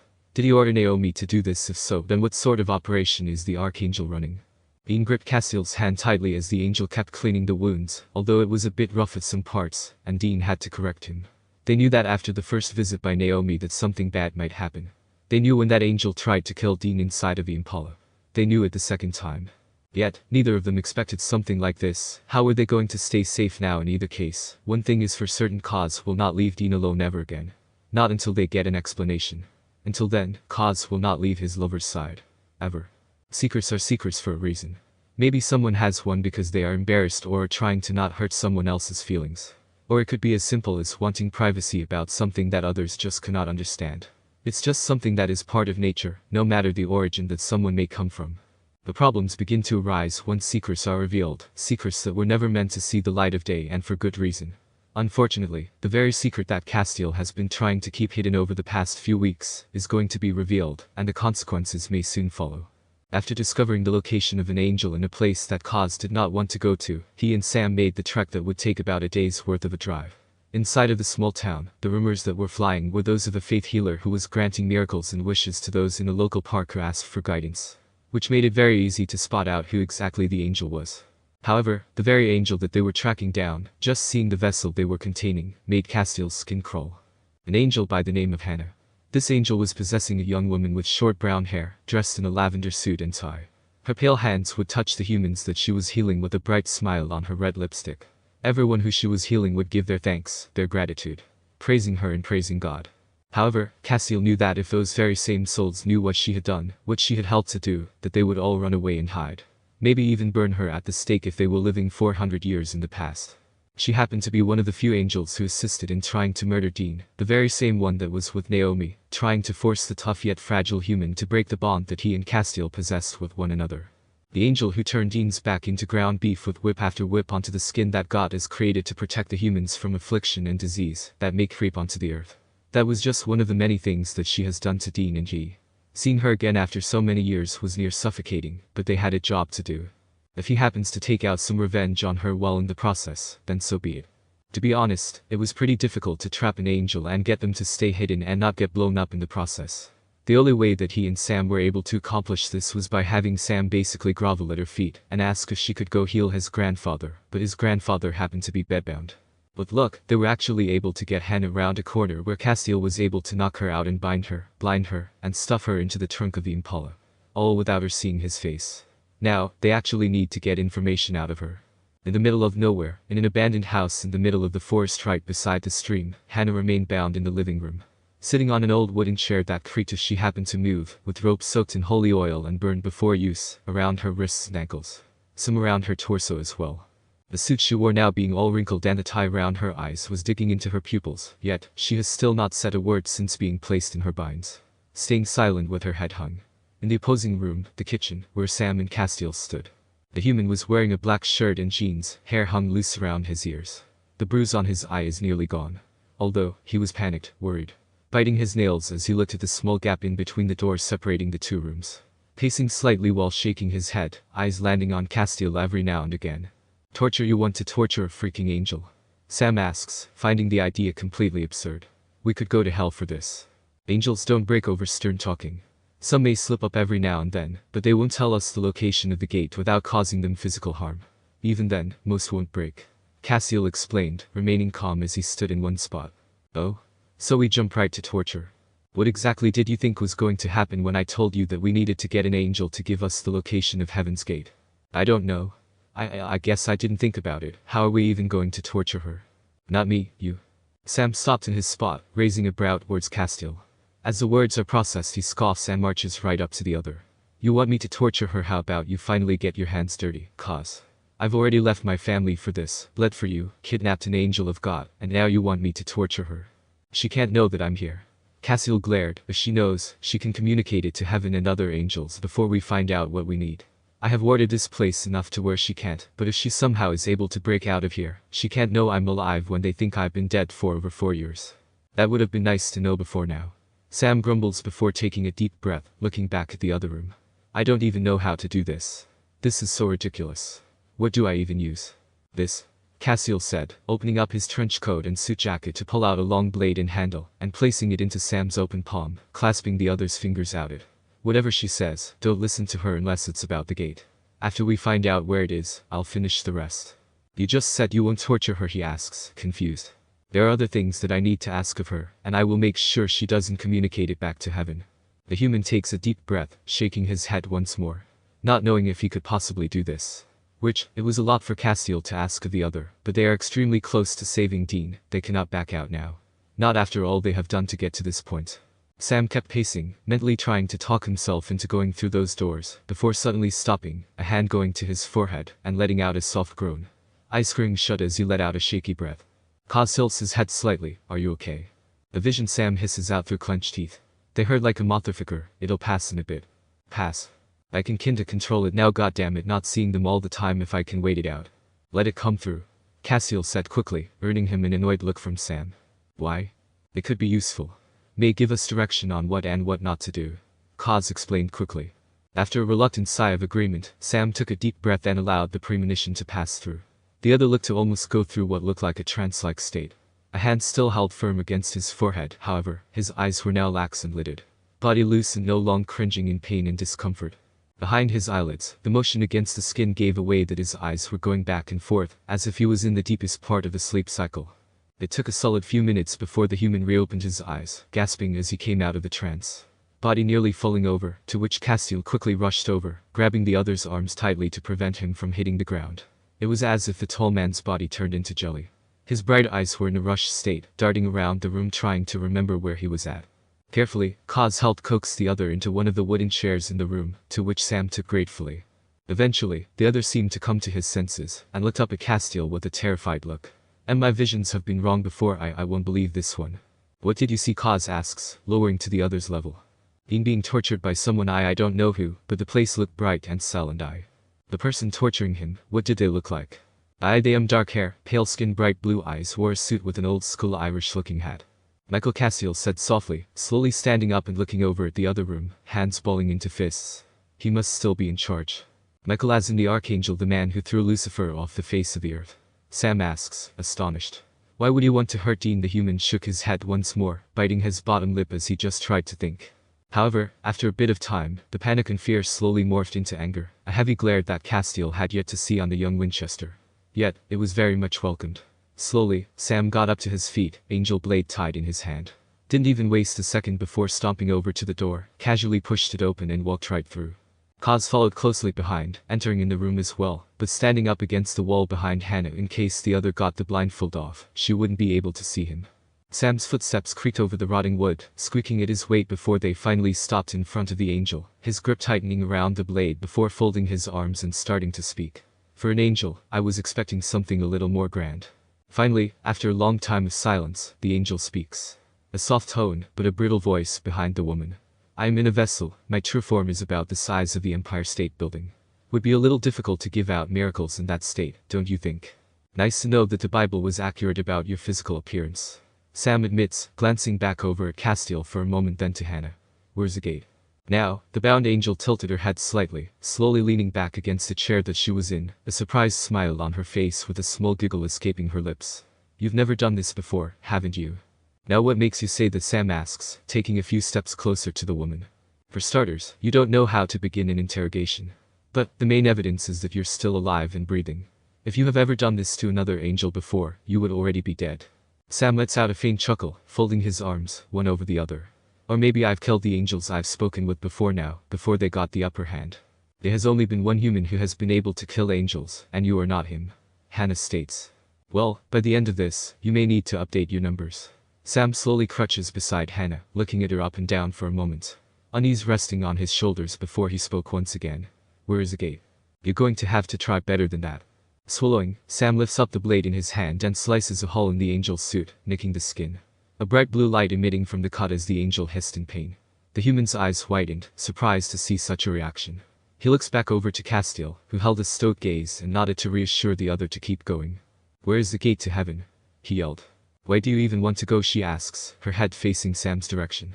If you want to go to heaven so badly, then I'll just carry your soul up there. That sounds like a one-way trip. I would rather walk the terminal and get back in one piece. Sam mutters. Are you trying to break in for someone, save someone who's died? She asks. Sam looks back over to Castiel, not sure on how to respond to that question. Even as a novice, he knows not to let emotion get in the way of getting information. However, he doesn't get any help. Kaz just stands there with his arms folded, waiting for something to happen. Anything. Leaving the human in the dark on what to do next. What I want is not your concern. You should be more worried about me killing you if you don't give me what I want. He said, placing the blade against the angel's skin once more. I can feel your soul. I know that you are not a killer unless pushed to the extremes. To save people you care and love about. So you might as well stop the intimidation, and maybe I'll think about letting you live after the little stunt you pulled. Hannah smirks. For an angel you don't live up to your holy title. Sam rebuttals. Well, for a psychic, you haven't been living up to your potential. The angel remarks. The human froze, and stood up from the ground. How did you? I told you, I can feel your soul. I know exactly who you are. Sam Winchester, the younger brother of Dean Winchester. The one who knows nothing about hunting, except, I think that part of the resume can be checked off. However, I can't tell he's the person standing behind me watching you try and torture me. Castiel's eyes widened slightly, looking over to Sam who was staring right back. She shouldn't have been able to tell that he was her. He was certain of it. The blindfold is still on, he hasn't spoken near her. There was no soul for her to tune in on and discover that he was nearby. Taking a deep breath, he walks forward, his own shoes creaking before standing beside Sam, and grabbing the angel blade back from him. not even wasting a moment before stabbing the blade straight through Hannah's hand, making her scream loudly and jolt back away from the other, only causing the tear in her flesh to extend further. God damn it, she yells. Sam's eyes widened. That was way too extreme. We just started. However, Castiel just gives a glare to the other, and Sam rolls his eyes and looks back to the angel. Where is the gate? When she doesn't respond, Castiel does the same move again. This time pinning her hand into the wooden chair beneath her. You two will burn in hell for this. Figured as much, he said with a small shrug, yet that doesn't tell me where the gate to heaven is. You can't even pass through, idiot. Hannah huffs. What do you mean? Sam furrows his brows. Humans can't go through the gate. The moment they do, their bodies are destroyed and their souls go up to heaven automatically. You would die. She laughs. The human looks over to Castiel, anger burrowing in the back of his eyes. So you lied to me again? Kaz just didn't respond, knowing that if he spoke, the angel would know exactly who he was. You've never been to heaven, haven't you? Haven't done or said a damn thing to help in this case, because you knew once we found the gate we would be killed. You have got to be kidding me. Sam scoffs, and walks away from the other, his hands going to his head and fingers nearly ripping the hair and beanie from off of his head. I have given up my entire family for this, to save him, and you knew we would die going through the gate. Heaven isn't like a memory at all, isn't it? You are just obsessed and I am going to be killed for it. His voice shouted. I know how heaven is, Samuel. Castiel snapped. Then there was a pause, a long pause. Hannah laughed slightly, sitting back in her seat with a pleased smile on her face. Castiel, it's been a while. She comments. Castiel and Sam look at one another for a brief moment before Kaz looks back to Hannah, deciding it wasn't worth it anymore and walks forward, ripping off the blindfold from her face. Her eyes were in a knowing glance, giggling slightly as she looked at the other up and down. I thought you were dead, she uttered. Didn't take. Kaz glared. I'm sure Michael would love to know that you're still around. However, if you're trying to get back to heaven then that would mean no, Dean's dead, she asks. When he didn't answer, she let out a howl of laughter. That is amazing. Finally, it took us long enough. Almost 10 years, now. That's insane. I guess that means Michael gets to decide your fate once I tell him. You will not be telling him anything. He growls, ripping the blade out from the angel's skin, causing her to hiss once more. So, tell me where the gate is.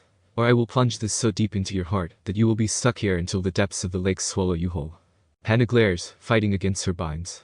Knowing that Castiel actually was capable of murdering her, itching to do it. Maine. It's in Maine. Where in Maine? Castiel asks, placing the blade against her chest. I don't know. I don't believe you. I swear that I don't know. She yells while struggling. That was good enough for Castiel, and he raises the blade high, intent on swinging it downward to kill the angel, but then Sam shouts out of nowhere causing him to freeze. He looked back over to the human and raised a confused brow, not understanding why he suddenly shouted. We can't kill her. Why not? Kaz huffs. We need to find another way to heaven as opposed to the gate. If we go through, then we will surely die. I have a family and I can't take that risk. Maybe she knows another way. There isn't one. How do you even know that she's an angel? She knows everything about heaven. If there is another way, she will know. Hannah started laughing again, however, it was more of a mute chuckle, which grasped Sam's attention.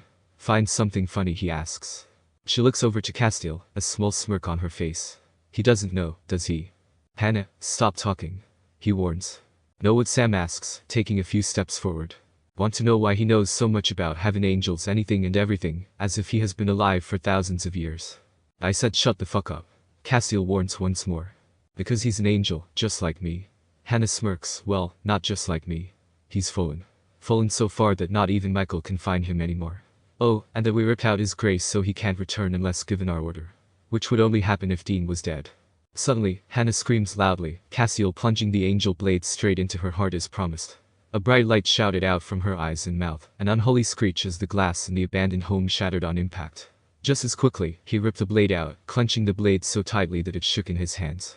Slowly, he looks down at the blade, watching the blood drip off of it and onto the floor, his gaze landing on Sam, who was slowly backing away from the other, his eyes wide and full with fear. Kaz tilted his head slightly. Something wrong. 4 years ago, in a town on the completely opposite side of the United States, the sun was shining brightly overhead just before nightfall. Just about to fall over the mountains and plunge the world into a beautiful sunset, and let the night begin. To let the stars shine brightly above and allow the world to have peace in its midst. However, that was not going to occur today.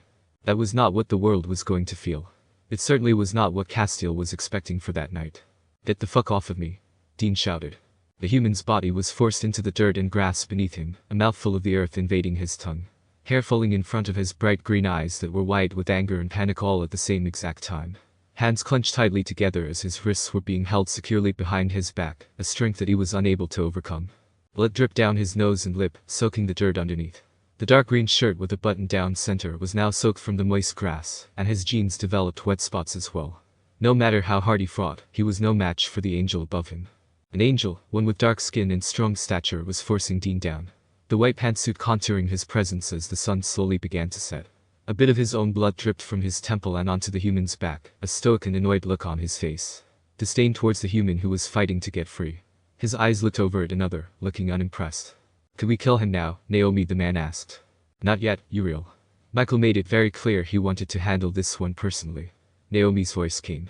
Off to the side, standing in front of a tree, was Naomi, wearing the same vessel that she was over 5 years ago at this time. However, mixed with her brown hair and eyes, she now wore a green suit with pinstripe white designs going vertically down her body. Her arms were folded one over the other, awaiting for someone else to arrive. The way she moved forward from her spot, the stiffness of her steps, the heels digging into the ground, gave off a pompous stance. One that made others believe that she was above them. In many ways, that was true. Naomi turned slightly to the side, looking at a tree with a sad smile on her face. "Castiel, I hope the binds aren't too tight. We couldn't risk you flying away with this human before Michael gets here," she said in a soft and calm tone. However, the tone did nothing to give relief to the angel who was bound to the tree behind him. Large and heavy chains were wrapped around Castiel's wrists, engraved with different sigils to make it impossible for him to flee, to escape the binds, unless something else were to break them entirely. Either that or the key to be put into a lock and be released. A bit of blood was dripping from his jet black hair, creeping into his brow. Standing on both his legs, trying his best to rip the chains off of the tree, hoping that said tree would be able to be ripped from the ground, and he would be able to escape and free Dean from his oppressor. "You don't have to do this," Castiel pleads, giving up on his relentless tugging. "Just let Dean and I go. We are under strict orders, Castiel. There was once a time that you believed those were important." She slowly walks over to him, but still a good distance away so the other couldn't strike her. "Please forgive us, we are only trying to help you, brother." "Help me, you think this helping," he grumbled. "It is not our place to judge Michael and his way of ruling. He is just as our father, and knows what is right." The sun finally went down, only seconds later, throwing the three angels and humans into the dark night. Wind began to pick up. It whistled through the leaves and bushes around them, picking up in force. It wasn't long before sirens came blaring from the town tens of miles away, warning of tornadoes coming their way. Then lightning struck in the rainless night, causing fires to erupt far away. Yet, even from their spot, Castiel could smell the burning towns and spots the ash flying into the sky. Maybe another 5 seconds, a strike of lightning hit right in between them, causing Dean to flinch at the flash of light, while the angels just stared. Before them, there was yet another angel. Not just any angel. An archangel. The archangel Michael stood before them all. He wore a cap covering his brown hair, a gray and red suit mixed with a large coat with buttons, all meant for show with zero function whatsoever. Gray surrounding him as if just his very stature could destroy them all. However, he had a smile on his vessel's face. Arms landing at his sides while hands rested on his hips, a small pep in his step as he looked around. The bright eyes landed on Dean in mere seconds, and he couldn't help but laugh. "Well, look at you. So this is the human that's been causing us trouble for the past 5 years. I must say, for being in your 20s, you have surely caused us a lot more trouble than anyone else has for eons," Michael admits. The archangel slowly walks over to the human, a look of curiosity about him. Kneeling down beside Dean, a tight hand gripping his hair to raise up the other's head. Dean glares with a stern look on his face, not giving the other the satisfaction of being scared. "Yeah, well, I guess it's because I have a problem with authority," Dean taunts. Michael chuckles softly, rubbing his thumb against the other's lip, getting the human's blood on the pad of his finger. "Funny too, I see why you are interested in him, Castiel." Looking over to his side, his eyes landed on Castiel, who was not looking nearly as brave as Dean had been. The angel had taken a few steps back, his backside pressed up against the tree that he was chained to, letting out shaky breaths, yet still being able to keep a compass look about him. Michael stands back up fully and begins walking over to the other. "Don't you fucking touch him," Dean shouts. However, the archangel didn't listen to him. He walks forward a bit more, standing directly in front of Castiel, about a foot away. A small pleasant smile about him, as if he had been greeting a long-lost friend after years of neglect. The hands on his hips slowly melted into a cross over his arms. Strong eyes looked at the angel up and down, before chuckling once more. "Castiel, I'm sure you can guess why I am here." "To kill Dean." Castiel glares. "To kill him? Oh, heavens no. You greatly misunderstand my intentions here. I think the time you have been spending with this human has made you much more cynical than you once were. Which is not the only thing he has changed about you," Michael says with a look of understanding and great sorrow. Then what do you want? The angel asks. You've been trying to kill him for years. Michael lets out a small sigh, skiing softly as he looks down at his feet, shaking the dirt off of his shoes. Eyes glancing over at Naomi and Uriel, who were watching with the utmost attention. Although, they did look puzzled over the statement of not killing Dean Winchester. Something that they appeared to look excited to do. The Archangel looked back up and smiled. You see, Castiel. There are things that I have been made privy to due to my status in heaven. After God left for quite some time, I knew it was my responsibility as the eldest to take over and reign in his absence. Hence the reason why I have made certain rules and laws that have been in place since the beginning of time. Especially the one about having relations with humans. Michael explained. Castiel tilted his head slightly, gaining a bit of courage and stepping away from the tree. His eyes landed over on Dean, who was watching their every move. Still struggling, grunting and seething the harder he tried to break away. Give credit where credit is due, that human never gives up. The angel looks back to the Archangel, eyes narrow and confused. That rule was put in place to prevent the birth of Nephilims. My vessel and Dean cannot have children, thus a reason why the rule does not apply to us. Castiel states. Nephilim creation is only one of the reasons why we have it. Although, as much as I would love for angels to choose who they love, we cannot risk the strength of heaven. Each of us has a bond, only one bond. This bond is always and will forever be tied to heaven. The more bonds we have, the stronger we are. However, once you begin to have relations with a human, Michael paused, looking over at Dean, disgust on his face that lasted for a split second before going back to a smile. The bond begins to form with them, changing our strength and power. That is why it's forbidden. Seems like you're running a dictatorship. Dean speaks. Thank you. Michael responds. It wasn't a compliment, War knows. Michael stops himself from responding, taking in a deep breath and letting it out slowly to calm himself down. Doing his best to remain compass before looking at Castiel once more, smiling once again, but Castiel could see right through it. The Archangel takes a few steps closer to the other, standing beside him while placing one of his hands on the tree, directly next to the chain attachment. Castiel, you see where my problem is, right? I can't have you going around with a human and this bond. This bond makes heaven weaker, which makes me weaker, makes Naomi weaker, makes Uriel weaker, and makes you weaker. The only one it happens to strengthen is this human. Not even by much luck at him. Michael gestures back to Dean with his free hand. Souls are meant to have bonds with angels, but angels are meant to have bonds to heaven. Just one bond out of place, and it ruins us. I am only one angel, you can look past this. One bond isn't going to make heaven vulnerable. Castiel turns to face the other, the chains clinging while he gestures. Allow me to just have this one thing, I promise we won't get in your way. The Archangel sighs once more, shaking his head. If I allow you to have this, then other angels will want to form their bonds. To love other humans. Now their vessels may make an Nephilim. Those bonds will grow and grow, making heaven vulnerable to all attacks. I cannot have that, Castiel. Ka's hand slowly furled into fists. That won't happen. I can't have that chance. So, I am going to offer you a choice. You can say either yes or no. Just understand that both options will have their own consequences. Michael warns. A choice. We can forget this ever happened. You come back to heaven and we can pick things off right where we left it. Well, I erase Dean's memory, and everyone else who was ever involved in your romance, so they will have no recollection that they even knew you. I will also erase yours, so no one will have any leftover emotions from this whole debacle. And in return, I'll stop hunting Dean down with the angels, and heaven will be restored. All you have to do is say yes. The angel looked at Michael, blue eyes filled with uncertainty. He knows just how difficult this whole situation has been for Dean these past few years. Knows exactly all the cuts and turns, the things going on ever since Kaz ever met him. The fear that he hid from others, only to ever express it whenever it got too much. Nightmares of being pulled out of bed and slaughtered. There was no life for his lover to live. Not at all. If Dean doesn't remember Kaz, then he would be saved, wouldn't he? Kaz, don't. You know that he's lying. Dean shouts, catching Kaz's attention. Castiel looks over at Dean, his eyes begging up at him.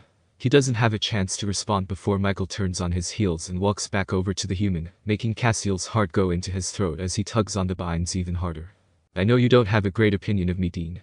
Yet, this choice is going to be Castiel's. I will not allow coercion by you. Michael explains. Dean glares, struggling more against Uriel, whose hands were so tight, they were inches away from breaking the human's wrists entirely. You're giving him agency. If you were all-powerful, then you wouldn't give him the choice. That's why you're trying to make him say yes.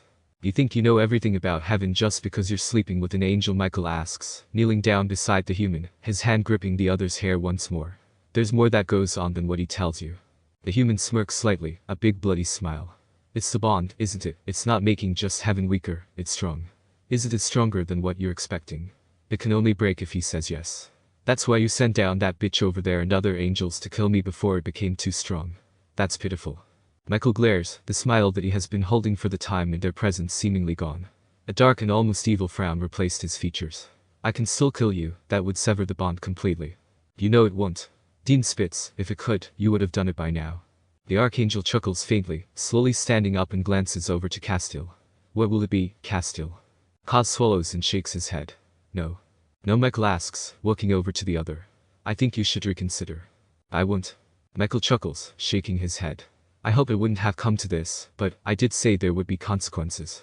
In the next second, Castiel was suddenly seized upon by Naomi. His body being thrown down to his knees, struggling to stand up. The chains now were connected to the ground, off of the tree, and kept him in place, giving him no room to move or change directions. He struggled, not knowing what was about to happen to him. Kaz's eyes land on Dean, who is struggling even more now, Uriel having a difficult time keeping him in place. Naomi went behind Castiel, and he was unable to look at her. Suddenly, she ripped off his trench coat, suit coat, and white dress shirt, leaving him bare. Michael kept getting closer, each step more intimidating than the last. Castiel. He spoke, standing directly in front of him, Castiel craning his head up to look at the other. I find you guilty of treason, conspiracy to overthrow heaven by the use of bondage with humans, and denying a direct order by the governing seat. Such crimes cannot go unpunished. So, listen well. I sentence you to severage of your wings. No? Kaz shouts. And the removal of your grace. You will be forced to live as the humans that you conspire with until I deem you have learned your lesson, and will return back to heaven. Michael looks up at Naomi and nods. Dude. Castiel lets out shaky breaths, trying to remove his arms from the chains as Naomi gets closer, putting a hand on his shoulder to keep him steady. He began to panic, tugging on the binds as hard as he could, tears welling in his eyes as he tried to fight. Don't. Michael, please. I'm begging you. I am nothing without them. Reconsider.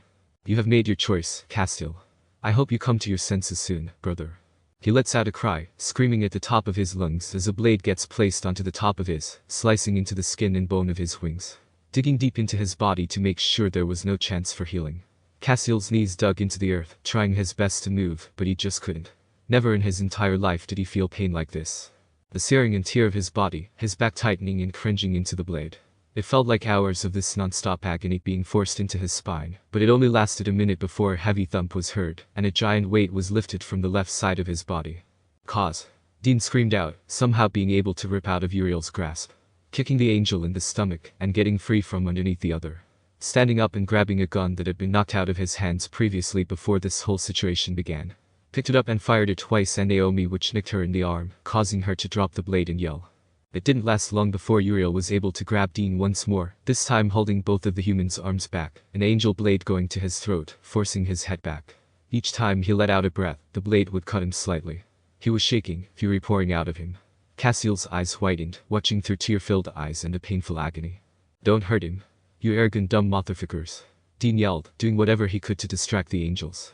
Michael rolled his eyes and looked back to Dean, a brow raised. Castiel, calm your human down. Dean, please. Castiel said softly, their eyes interlocking. Don't make this any harder than it has to be. You have to fight, Kaz. Dean struggles harder, not caring that blood was trickling down his throat from the blade. Don't let them do this to you. You are better than this. You are better than all of them. Don't let them win. Dean gives out a dejected look, swallowing slightly and letting out a shaky breath, not wanting to believe this for 1 second. Castiel just gives him a reassuring nod before looking down at the ground, resigning to his fate. It didn't take long before Naomi walked back over and sliced off the other wing with just as much force as the other one had. He bites back his scream this time, just intent on accepting his fate. Another weight gets lifted off of his shoulders, and several tears pour down his face. Unable to feel his wings. His glorious and amazing wings that he adored for centuries. On the ground beside him the wings laid, but Kaz knew that the human couldn't see them, but knew that they were there. They all just knew. The Archangel stepped closer, grabbed Castiel by the back of his neck, and forced his head backwards, the Archangel blade in hand, before slicing the metal against the other's neck. Kaz gasps, choking slightly as a bright blue mist exits his neck, traveling into the air, and then in a small glass container that was around Michael's neck, the lid clasping the moment each, and every last drop has been removed from the angel. Immediately, Castiel was thrown into a much different world that he had never sensed before. Every emotion that he had felt up to that point was multiplied by over 1,000. The pain, the sorrow, the anger. Emotions that he couldn't even explain filled his senses as if there was nothing else but those to feel. Wordlessly, Naomi placed her blade back into her jacket, Michael did the same. However, Uriel didn't move, the blade still firmly placed against Dean's neck. The human swallows, looking down at Castiel with a single tear dripping down his face, holding back his own emotions. Michael tucks the vial away. Once you have learned your lesson about humans while on Earth, Castiel, your grace shall be returned to you. For now, you will live among them. You will hurt like they do, you will starve as they do. You are cursed with the gift of humanity. Your grace shall be stored safely until you are ready. He looks to Uriel and nods, release the human. Uriel glares slightly, but doesn't move or speak. So, Dean does. You heard him. He grumbled. With much reluctance, Uriel removes the blade from Dean's neck. The second he does, Dean rushed over to Castiel, basically throwing himself at the other's feet, and took his face into his hands. The binds around Kaz's arms are released, and he wraps them around Dean's waist and pulls him close. A tight grip around the other with his arms practically shaking. I can't feel them, I can't. I know, Kaz, I know. Dean reassured, allowing the other to hold him close. The Archangel walks back over to them, earning him a nasty death stare by Dean. Castiel, I strongly encourage you to sever your bond. I may not give the order to kill you, but if you don't do it yourself, I will order for them to take your human away. I will not stop until the bond is gone. I mark these words. The Archangel then disappeared into the night. The moment they left, rain began pouring down overhead, soaking the couple instantaneously. Neither thought that this could happen. Yet again, they never really knew what to expect, didn't they? They stared at one another, the rain mixing with their blood, knowing that they would never be free from this until they are dead. When revelations are revealed, there is no telling who will get hurt, and what the consequences may be as a result. Of course, there is the Bible which reveals the fall of man, and the return of a prophet that claims to be God, a half-brother of most angels. Those revelations give and heed warning to humans along the earth, even though most of the words spoken are misunderstood and written time and time again over the span of several millennia. Some find solace in those stories, others find deep-rooted fear.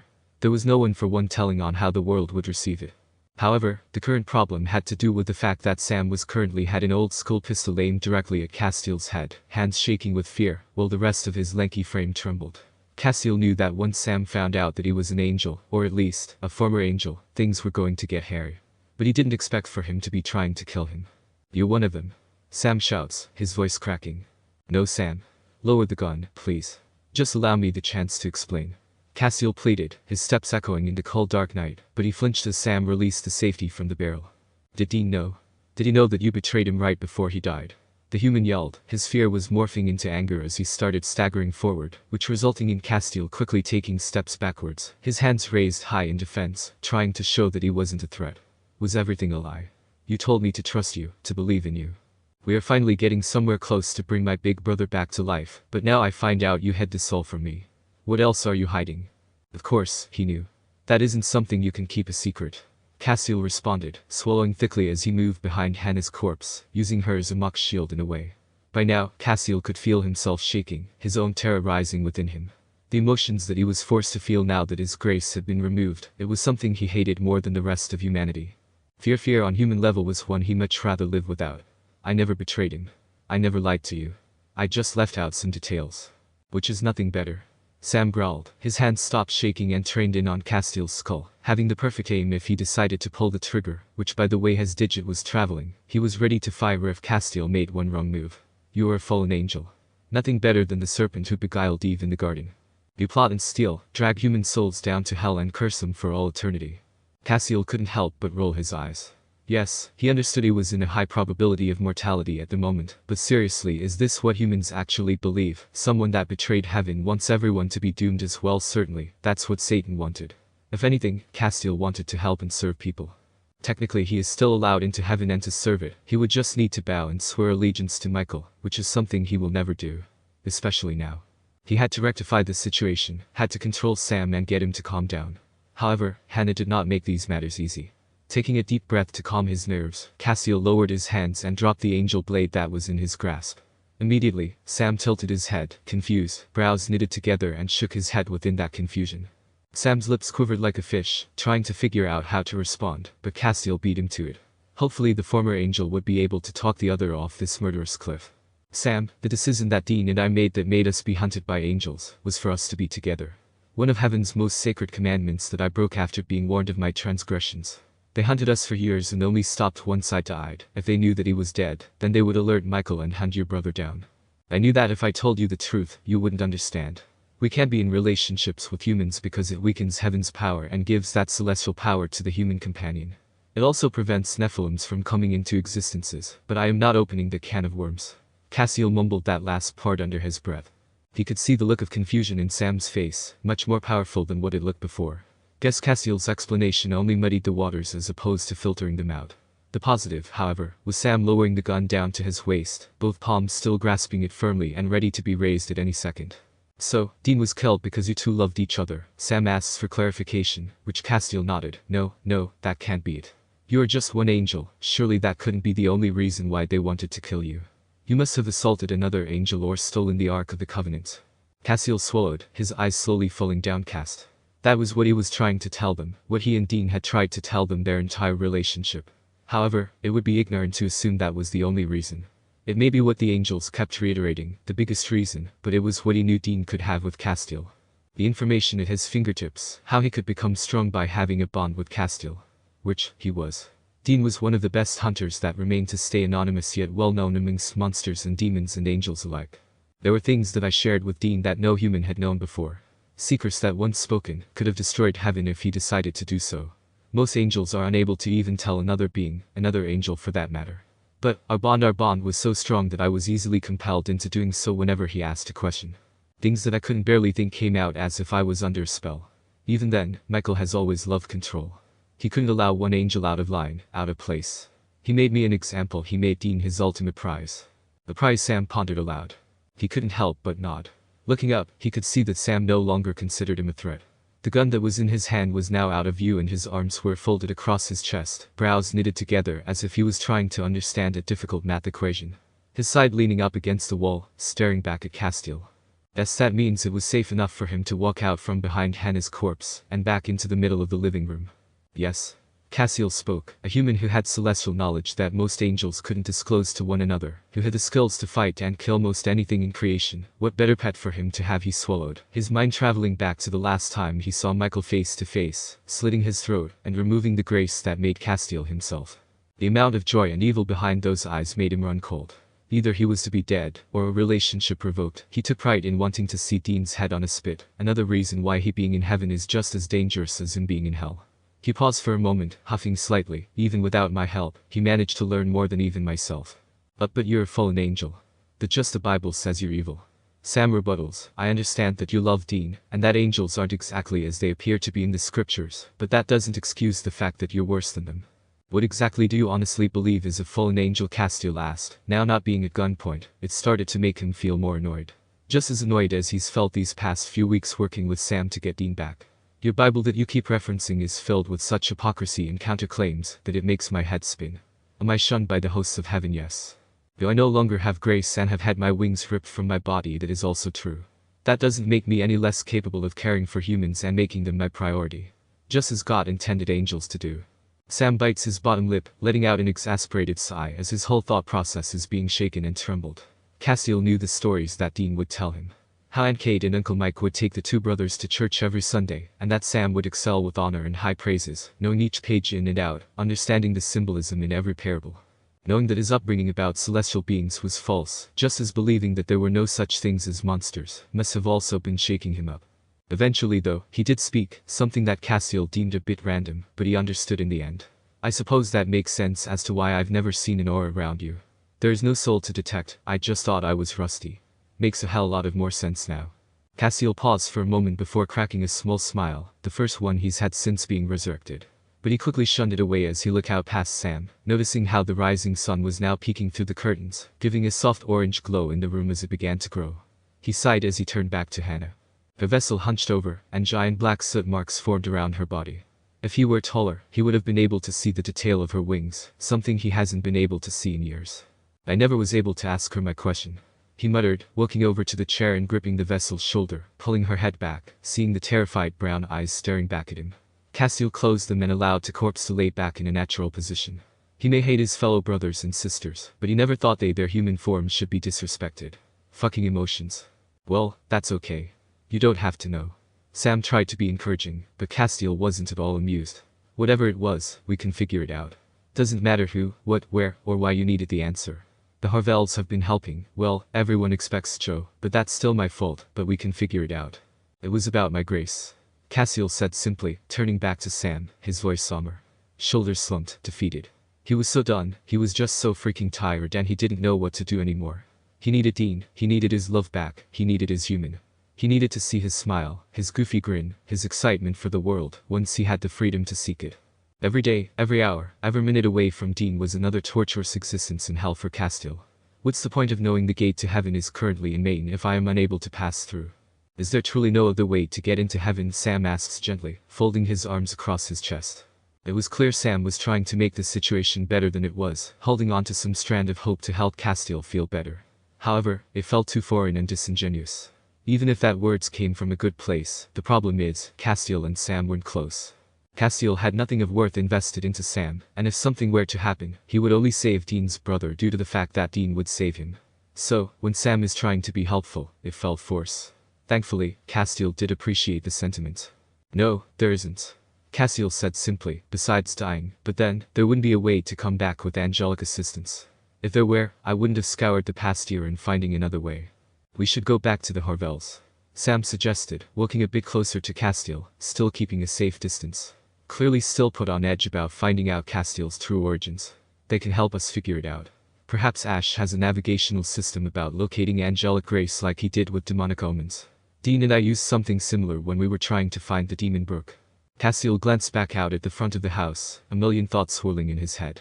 There wasn't a chance in hell that he could locate another angel, and have Sam interrogate them once again to find the location of his grace. Certainly, the angel at that point would understand what was going on, and send out an announcement on angel radio, and alert every last feathered creature of his resurrection and Dean's crucifixion. He couldn't allow that to happen, perhaps this was the better way. At least he knew where the gate was, that's the most beneficial information to learn at this point. From when he was an angel, he knew the gate would move every few months or so. The last time he walked through it, the location was hidden behind a trick door at a mystery spot location down in Florida, which was rather difficult to get into considering the business was very popular. Hopefully the location in Maine was more hidden than before. Castiel could only hope. So, for the time being, he agreed to Sam's request to leave and head back to the roadhouse. They can regroup and figure out where to go from there. Although, even with that pride and hope bounding off of Sam, Castiel couldn't help but feel negative about the possible implications. He was terrified of what may come if unable to get into heaven, if Dean is left all alone. Even then, his mind was more focused on the reason why he had doomed Dean in the first place. In the moment, it was easy, carefree, just like everything that he did with Dean. Yet, if he had held his tongue, perhaps he and Dean would be standing together right at this moment. It was the hottest that the summer had been thus far. A heat advisory was in place for most areas across the nation, not just the town where Castiel and Dean had been hunkered down for the past few weeks. At first, they came in due to a heavy snowstorm, and Dean feeling uncomfortable with driving in such a downpour. Castiel decided to keep him company for the time being, due to the fact that Castiel knew it'd be easier to spend time together than apart in isolation. The place they decided to stop at, however, was known for having bipolar behavior. One day it was snowing and the next it was as blazing as a desert. After having been locked in for days at a time, Dean had to get out of that small 10-by-10 motel room, and explore the outdoors no matter the intense heat. As much as Castiel begged for Dean to stay inside for his own personal safety, the human ignored it, which was not surprising. If Castiel would have to say one thing that he's learned about humans, it would be that they are all damn stubborn. So, there they were. Outside on top of the Impala's hut in the middle of the desert, sand being kicked up every now and again, as the wind blew at random intervals. The sun blaring on the back of Dean's and Castiel's neck, however, only one of them was sweating. Castiel had his legs hanging off the side of the grill, his trench coat fanned around him, while his dress coat and shirt stayed firmly against his body. Several layers but not an inch of sweat plagued his attire. However, the same could not be said for the human sitting beside him. Dean has his legs folded across one another, wearing a pair of jeans that went down to his ankles. He may have been warned about the weather, but Dean made it abundantly clear that he does not do shorts. However, that didn't stop him from wearing a white t-shirt with black thorns and vines wrapped around the middle of his sleeves. Beads of sweat formed on his brows and soaked the collar of his shirt. Yet, with a small smile on his face, Castiel knew that he was happy to be right where he was. Sitting with Castiel with a leather-bound journal on his lap, writing in clunky cursive and doodling relevant items. Wait, hold on a sec, what do you mean only angels can kill angels? Dean asked, his bright emerald eyes glancing up at Castiel, his face free of stubble or 5 o'clock shadow, a soft baby face that gave proof that he couldn't have been much older than 20 years old. What about the whole war against heaven and hell? Demons and angels died. Yes, there was the war, and we continue to battle amongst hell's creatures. However, the casualties were a direct cause of other angels betraying others. Lucifer was an archangel once, and he led hundreds of angels astray. Never once did a demon kill an angel, only banish them. Castiel explained, his eyes glancing over as Dean continued to write down the words. Okay, but how can they kill one another? You said you had grace, which was all the blue stuff around your eyes, and the gold shit when you heal things. Surely, you can use that to kill one another. That's like fighting a storm with a hurricane. Dean tapped the pen against the paper as he stared down at the pages, possibly wondering what other question to ask on top of that. With this, Castiel stated, which was enough for Dean to look up just as Castiel moved a trench coat to the side and revealed a blade. It was made out of fine metal and looked like a spear compared to anything else. The handle was slick and smooth with minor sigils wrapped around the base. The links were about the side of Dean's forearm, and just by looking at it, Dean could see how sharp it was. Castiel knew what Dean was going to ask before his mouth even opened, so he handed the blade over to Dean, who took it immediately. Lifting it up with one of his hands and swirling it around, inspecting each and every piece. Searching for cracks or how the blade got its power before tossing it up and catching it with the same palm. Wow, this thing looks sick. Dean comments, so this is what can kill an angel. But what's stopping me from stabbing you with this and becoming the first human to kill a celestial being? Castiel rose a brow at the question, knowing that Dean meant well by asking that question. However, he couldn't help but wonder how that was the first question for Dean to ask. Are you wanting to kill me with it? What, no? No, of course not. I was just curious. Like, let's say I had one of these. The human states, gesturing the tip of the blade towards Castiel. Could I just randomly stab an angel, or does it only work with your celestial grace to be effective? It works to whoever wields it. Like a normal silver knife or holy water. He made a small ha sound before handing the object back and going back down to the journal and writing a few more sentences, as well as drawing a small picture and a replica of the blade he was just held. Castiel tilted his head slightly at the picture and words, a small smile on his lips. He found it very intriguing that Dean was dedicating a whole page in his personal journal just to angels. Granted, most of the page was more Castiel specific, but it made him feel somewhat honored.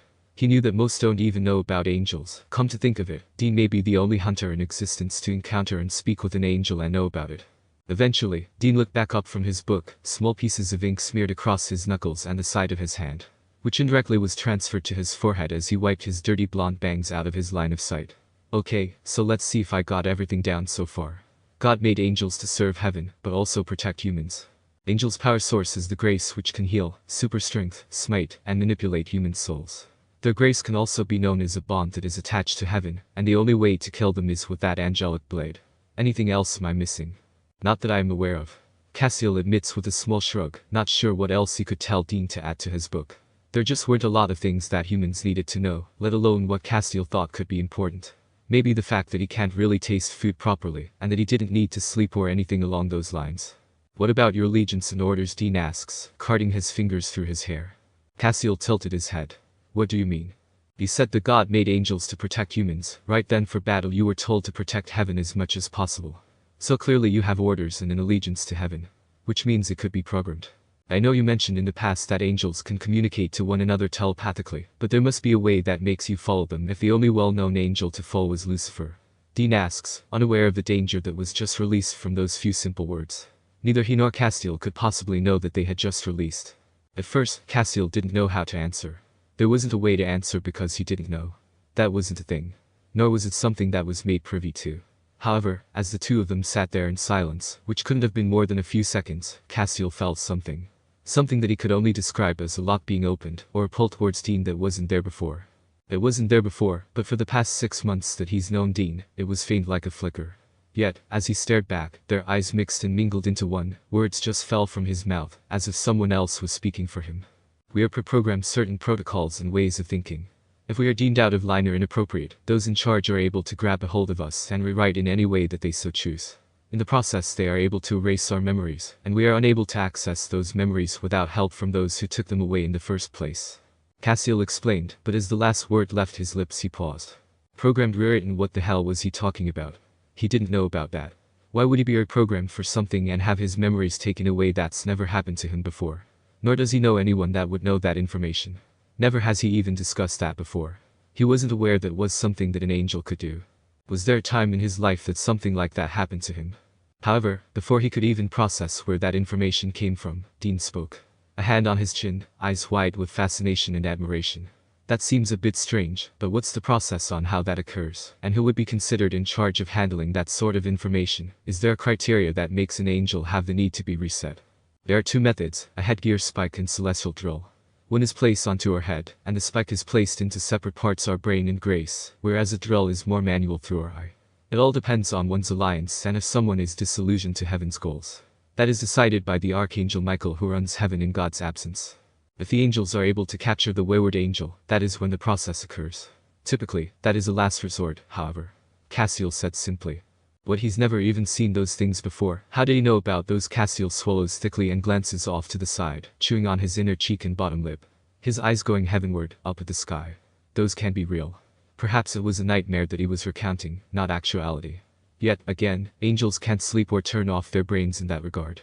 He shouldn't know about any of that. None of that should be a thing. How did he know? How did these unconscious thoughts come through? Within his distress, he felt a warm hand inside of his own. That was enough for Castiel to glance down, seeing Dean's palm resting casually against him, their fingers interlaced. Glancing further, he saw Dean's other hand holding Castiel's wrist.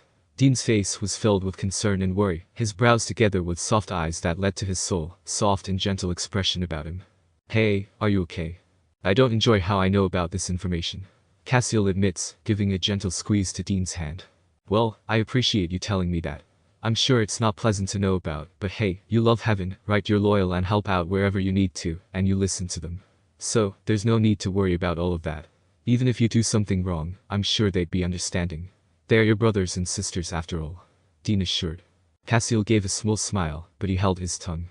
He should have told Dean right then and there how dangerous it could be for their relationship to keep going the way it was.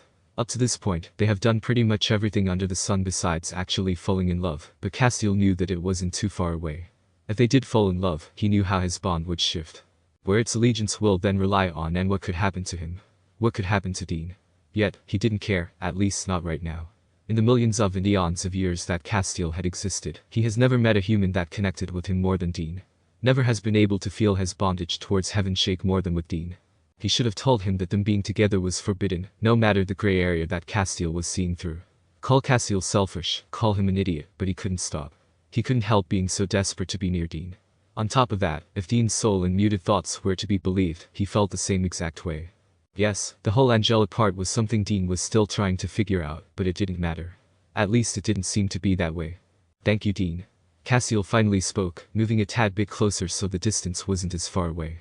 Did you get all the information you needed for your journal? Dean shrugged and looked down at his book, flipping through the new and old pages. Some partly falling out of the leather binding, some colored yellow, while others were bright white due to the time that's passed. Pieces of news articles barely hanging on. For now, at least. A page is never really finished, especially the longer I hunt for. I'll probably find more and add to it eventually. Besides, I don't know what I don't know. I think it's smart for you to have a journal about the supernatural. It helps keep you safe. Castiel commented. He shrugged a bit, his face slowly fell into a frown. Yeah, just wish I could keep others safe with it. After that, he moved from the hood slightly, reached his arm around and tossed the book through the open window of the driver's seat. He came back and rested his back and head against the window shield, to which Castiel followed soon after. Dean scooted closer and wrapped his arm around the other's shoulders, while their hands stayed mingled together.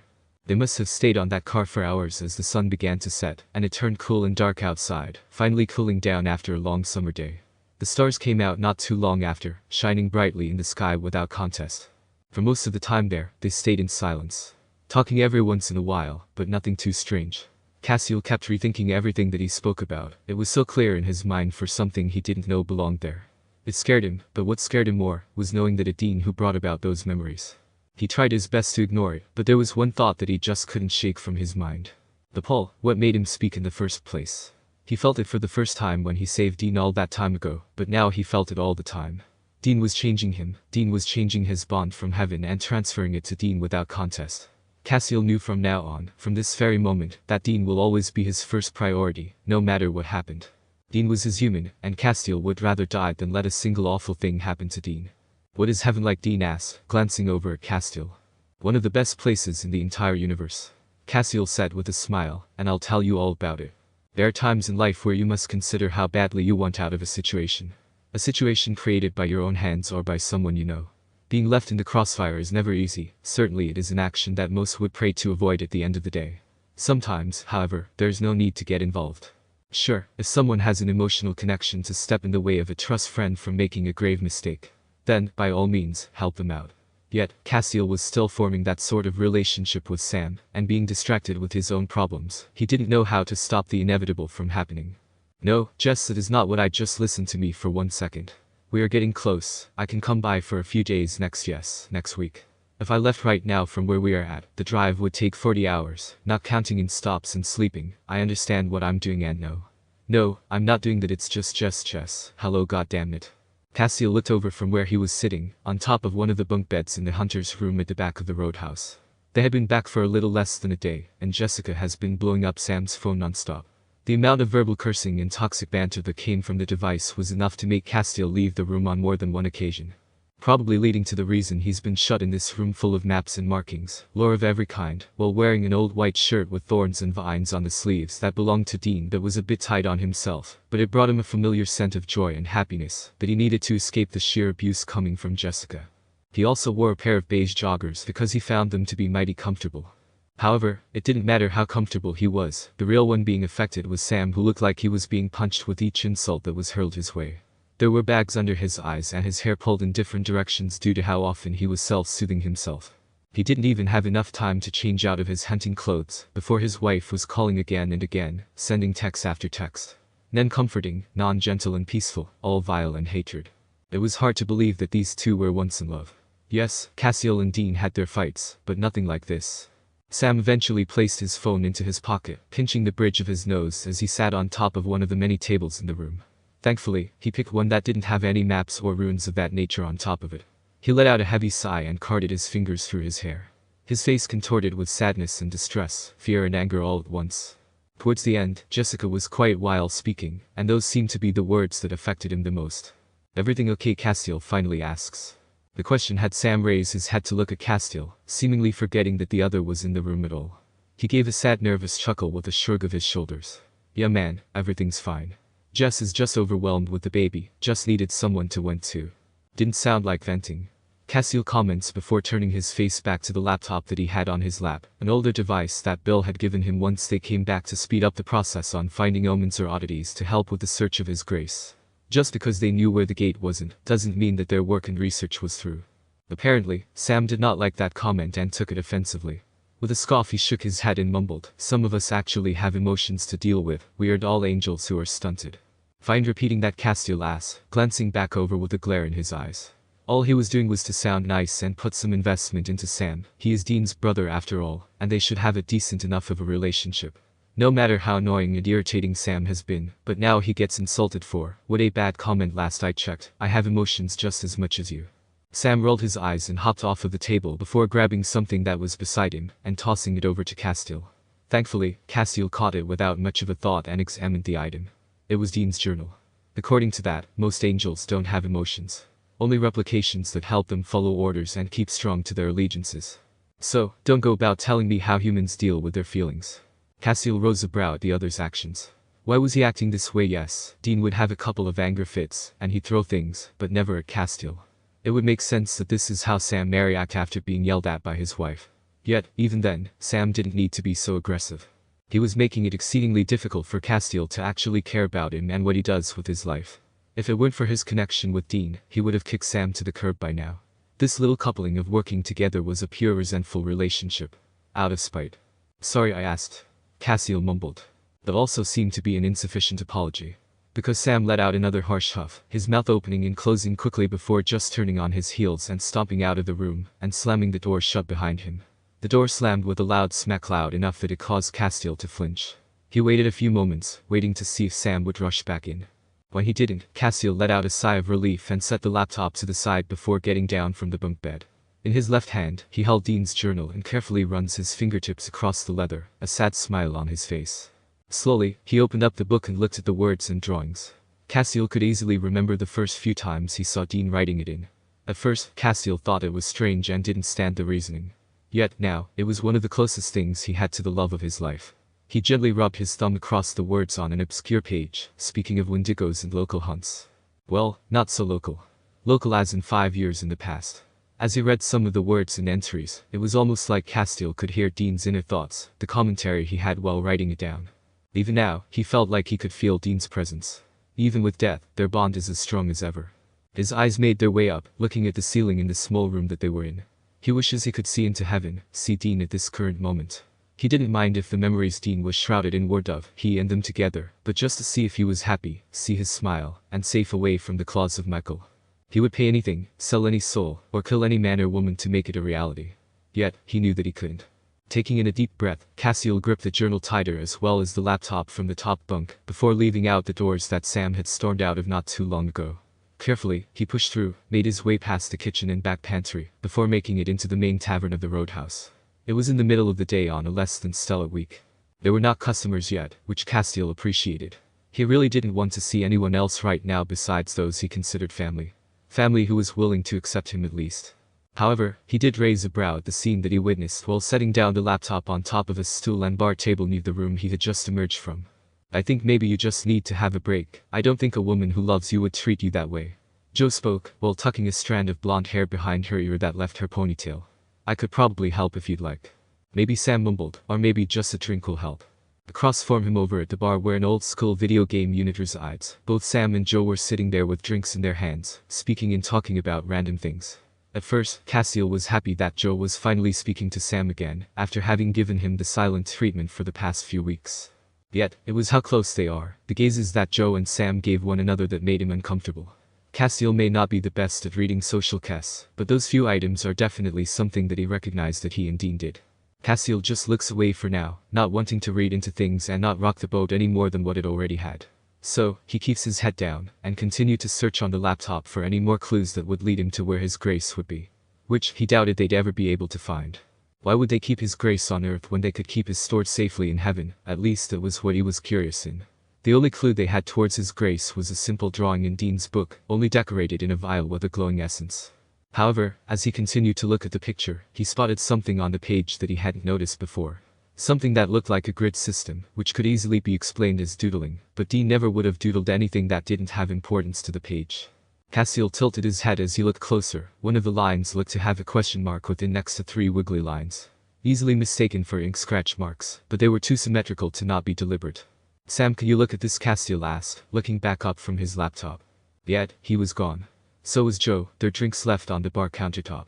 Castiel rose a brow at that, before glancing over at the grandfather clock in the corner of the room. It had been probably an hour since he has walked out into the main room, meaning they couldn't have left all too long ago. He furrowed his brow and tapped his fingers against the paper, and wondered what those doodles could mean. Thankfully, he didn't have to solve it by himself, because just as he was about to stand up, Ellen came into the room with a washcloth over her shoulder, ready to clean up the bar. Ellen looked up at Castiel and saw the confused look on his face. Hey, hun. Everything alright with you? Yes, Ellen. Thank you for asking. I was going to ask Sam to look at something that I found, but it appears he disappeared.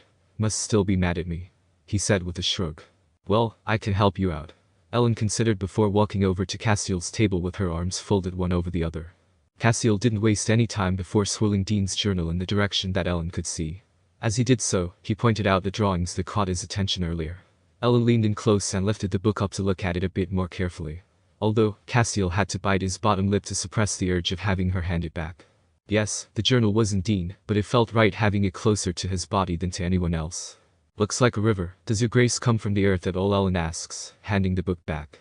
A river? Castiel questions, taking the book carefully into his hands, holding it with so much care that someone from the outside may think it's made from glass. Why would Dean have a picture of a river drawn into the angelic portion of his journal? Then something sparked into his mind, a random news article that he read in passing, but didn't seem interesting enough at the time. Quickly, he grabs hold of the laptop and spins to close to him as he started searching the website browser for this article. As he did so, Ellen leaned in close behind him with a hand on his chair, watching over his shoulder as he did so. It took only a few different searches before he found what he was looking for. It was an article about a river a few states away, telling the story how a few years prior, a river near a church was discovered to have healing properties. Those who had been sick their entire lives, unable to walk on the brink of death, and so on, would give new life to whoever swam inside. The church near was run down and locked up for years, not functioning. Yet, there were rumors that someone would walk the ground at night, making it impossible for anyone to swim in the river without being spotted. If anyone tried to enter without permission, they would be found to have their illness exacerbated and die a week or so later. As he looked at some of the pictures of the deceased individuals, he couldn't help but be reminded of the first time that he met Dean. The blood that Castiel saw, the fight that Dean had even to the moment he thought he was going to die. Castiel should have known right then and there what his life with Dean was going to be like. Now that sounds promising, Ellen mumbled. Castiel nodded, but before he could say anything, both Joe and Sam came back from the supply room that held all of the fruits and meats for the upcoming dinner service for the roadhouse. Yet, they didn't look quite the same. Joe's hair was now thrown back into a messy bun and her makeup was slightly smeared, and her jacket was now off. However, Sam looked rather the same, only he looked to have been sweating a bit, and the belt on his jeans weren't done up. Once they looked up and saw both Ellen and Castiel in the room and watching them, Joe made an off-handed comment and went upstairs, while Sam just stayed frozen where he was. "We have lead," Castiel remarked, slowly standing up from his seat. "I suggest you pack." It was supposed to be an easy order. The rules and regulations were incredibly clear. Get in, get rid of the demons, and get out. Simple. It shouldn't take any more than 30 minutes out of Castiel's busy schedule. He was the only angel on Earth down in Alabama this time of year, having gained enough status that would allow him to freely walk the Earth the first time in over 2,000 years. Of course, he would fly down every now and again to help with a battle, a smiting, a prophet here and there, but this was the first time he was allowed to do what he wanted, while getting his charges in place. He showed up in front of an abandoned barn, stoic as usual as he examined the outside. Mock ruins and sigils were in place to keep angels out, or to prevent them from coming in. However, as most idiotic demons are, they forgot to put up some sort of curtain to fill in the cracks of the wood, because even with the smallest dent or break, sigils of that sort are deemed ineffective. Castiel straightened his tie before advancing forward. No need for a plan or new way in, most demons were useless and easily threatened by a celestial being. He doubted they would have taken any extra precautions. The door before him opened wide as lightning and thunder struck about him, wood splintering at the mere force. Castiel walked in, hands resting casually at his sides as he advanced. Lights above him that lit the barn were shattered in an instant while passing through. Inside of the barn, however, where 4 different demons reside, each affixed with their own horrid appearance. Their vessels that they had stolen looked well kept, a woman and 3 men wearing identical attire of leather jackets and matching black tank tops with skull and crossbones. A little too stereotypical for Castiel. Did demons have to be so obvious? Amongst the demons there were ritualistic omens and materials. Brass bowls, sigils, an assortment of herbs and plants, blood, chair, as well as a long table made of metal that laid in the center of the room. There was even a map that appeared to have soot and markings from fire, yet filled with question marks at the exact same time. As Castiel peered at it, he tilted his head slightly, wondering exactly what the demons could have been doing. Thankfully, he didn't have a need to worry about it for the moment, because, as the demons turned and saw him, the fear of God filled them in an instant. All stammering backwards as if they had seen a ghost or if they were looking for death in the face. In one way, the latter wasn't too far off from the truth. The female of the group, whose eyes were black as midnight, yet her soul so corrupt, they appeared to be falling out of her sockets, disappeared without consulting her comrades. Smart girl. Yet, the men weren't face enough. Castiel stalked forward as the wind began to pick up outside. One of the demons grabbed a knife that was on the rusted table and ran up, only for Castiel to grab his wrist and punch him so hard in the chest he went flying, crashing through the wooden walls of the barn. The next demon tried to flee, grabbing the chair that was beside the sigil, and tossing it at Castiel and beginning to run. However, that didn't do him much good. Castiel simply raised his hand, his grace catching it midair, and throwing it as hard as possible at the demon who tried to attack him. It knocked him over with ease, as well as one of the man's legs piercing the back of his skull, lodging him into a beam. For the final demon, he was too petrified in fear that Castiel simply went up to him, grabbed him by the throat and slammed his body into the ground. The angel's eyes began to glow for a single moment, before the eyes of the demon were turned into a fire blaze. The demon screamed before its demonic soul fled the vessel's body. Castiel stood back up and released the demon's throat, tilting his head to the side for a moment. Guess most demons aren't used to seeing angels, at least nowadays. In the next moment, the demon that had been thrown stumbles back into the barn, shaking slightly. Now that was something Castiel hadn't seen before. The other demon with the chair had already smoked out of its vessel and left the scene, its body left plastered against the wall. The demon came even closer, drawing out a blade in its hand and tossing it at Castiel. However, Castiel simply dodged out of the way, outstretched his hand, and the demon's body came shooting towards him, and landed directly into Castiel's tight grip. "Explain what you were doing here," Castiel orders, his voice monotone to the situation, as if this were an everyday event for him. The demon struggled against the grip, grabbing at Castiel's wrists to pull him off. Yet, it did no good. "Fuck you. That is an impossible feat. Now, explain," he said simply, his eyes glowing once again.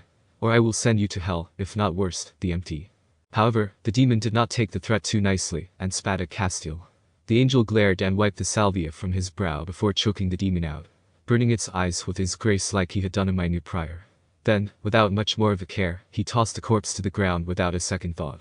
His job was done, orders completed, yet, Castiel had always been a curious angel, doing more than what he was told to. So, having time before he was needed elsewhere, he walks over to the center of the barn and reevaluates the sigils he had seen previously. It looked like a summoning circle of some kind. Maybe even a sacrifice. The table had chains and restraints for ankles and wrists made from fine silver. Nearly impossible to break without a bit of assistance. Then there was the map. Castiel tilted his head to the side as he looked at them. Those weren't highly populated locations, and with how strewn about they were, it seemed as if the demons had been searching for something. Gently, he touches the metal table, brows drawn together. There wasn't any blood or fire, anything to implicate it had been used. Guess he got there in time to stop whatever they were planning. At least, that's what he thought until he heard something. It was faint, too quiet for anyone to hear. If it weren't for Castiel's celestial hearing, he wouldn't have heard it at all. Was there another demon here? He couldn't sense another demon, so what could it be? Slowly, Castiel began to follow the sound.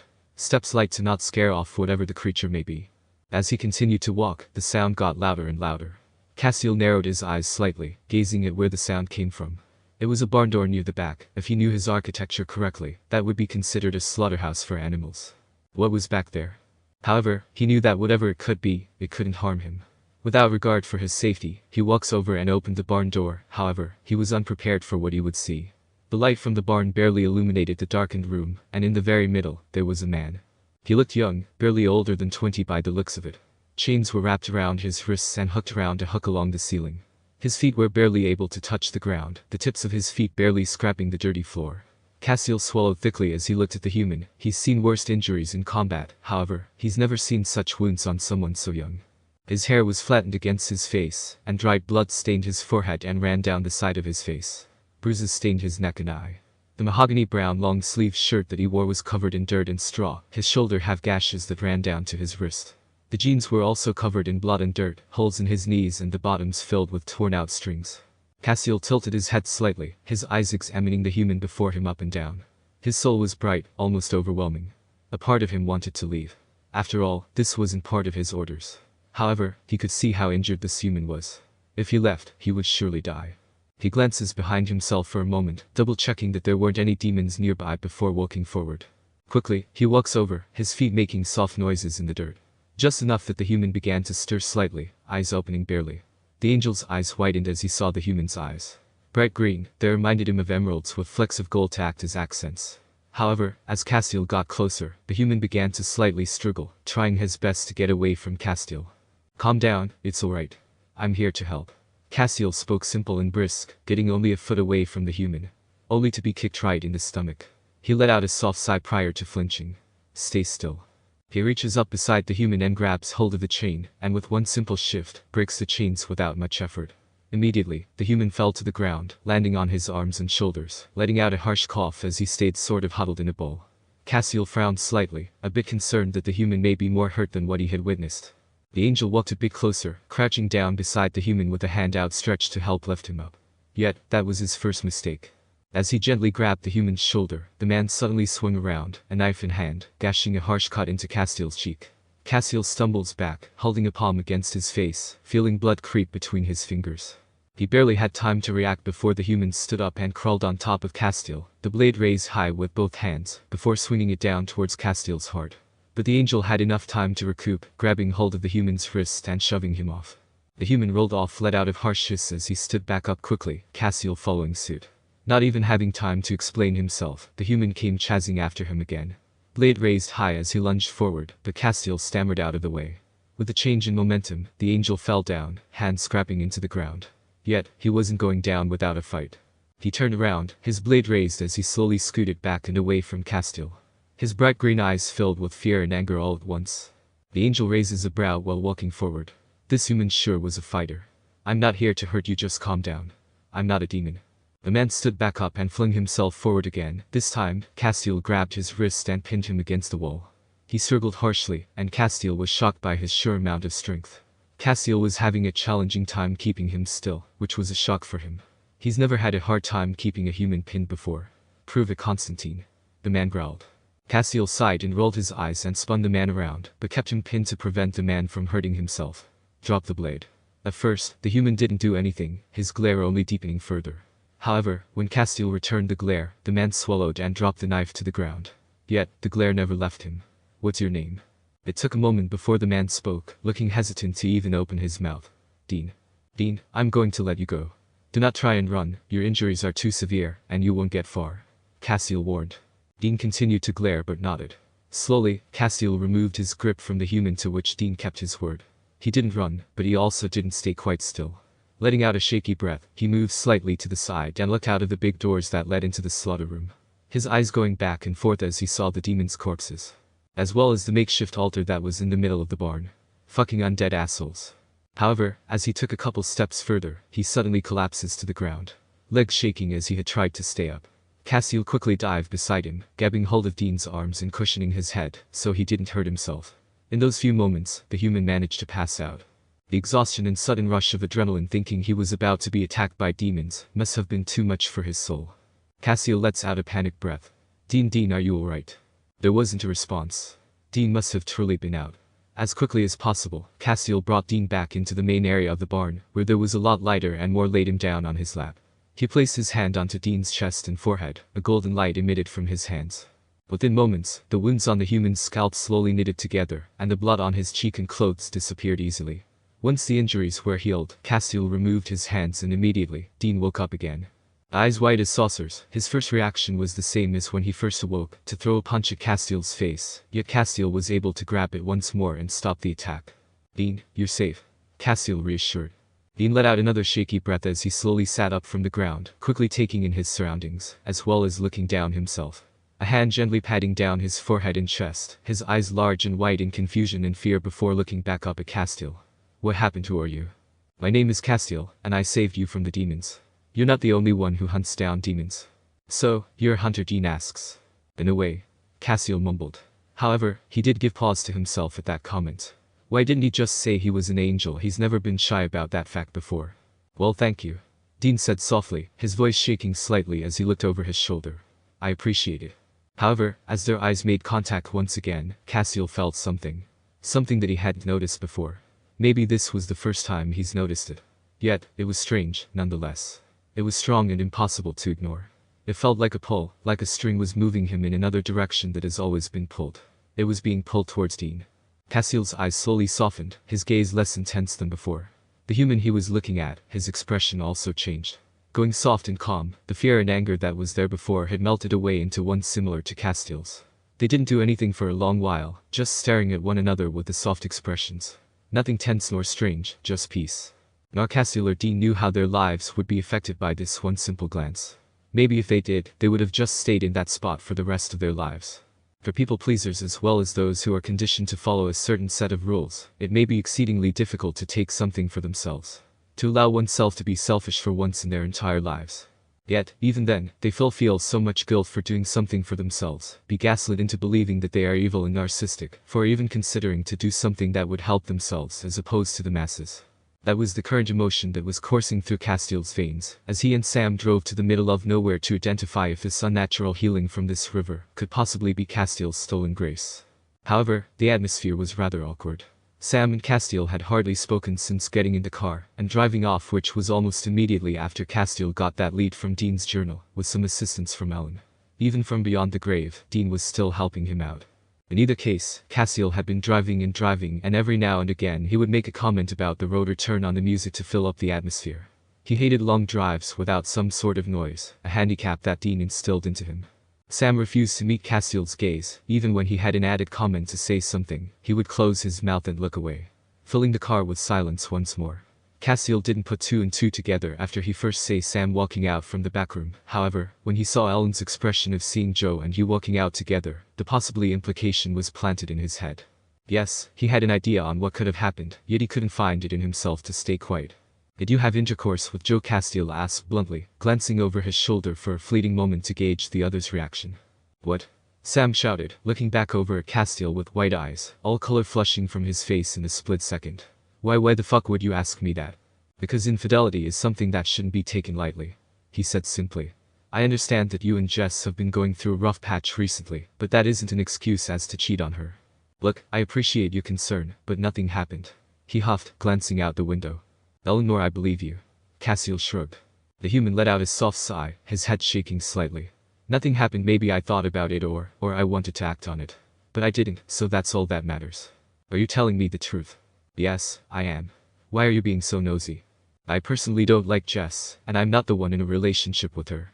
However, I do respect others' choices in relationships, so I just wanted to see if you needed someone to talk to. It's something that Dean instilled into me before I was murdered. trying to be sympathetic. Castiel explained but looked back over at the road with a heavy sigh. Castiel thought that was going to be the end of the conversation, similar to what happened early that day when he asked Sam about how he was feeling after the verbal assault that Jess dealt to him. However, when he heard his soft sigh and the other adjusting, he looked back over. His brows were knitted together, biting the nail of his thumb, while the other was wrapped around his stomach in a comforting stance. Just silent and not wanting to speak, but he spoke. He didn't know her before the demon broke possessed her. She used to be sweet, kind, a caring girlfriend. She was my best friend, but after we got her back it was like the demon stole anything good or happy about her in the same moment. She's been a good mom to her child, but I don't know. He said softly, his voice was shaking slightly as his eyes began to tear up, staining the whites and becoming bloodshot as he tried to prevent himself from sobbing. She's just become so harsh, violent. Jo was being so nice and kind after she overheard our phone call, and she wanted to show me something and I went with her. There was the entire intention on doing it, but I couldn't. I love Jessica, she just doesn't understand how to handle all of this. Sam said gently, looking back out the window. It felt nice having someone who looked like her to be nice to me for once, I guess.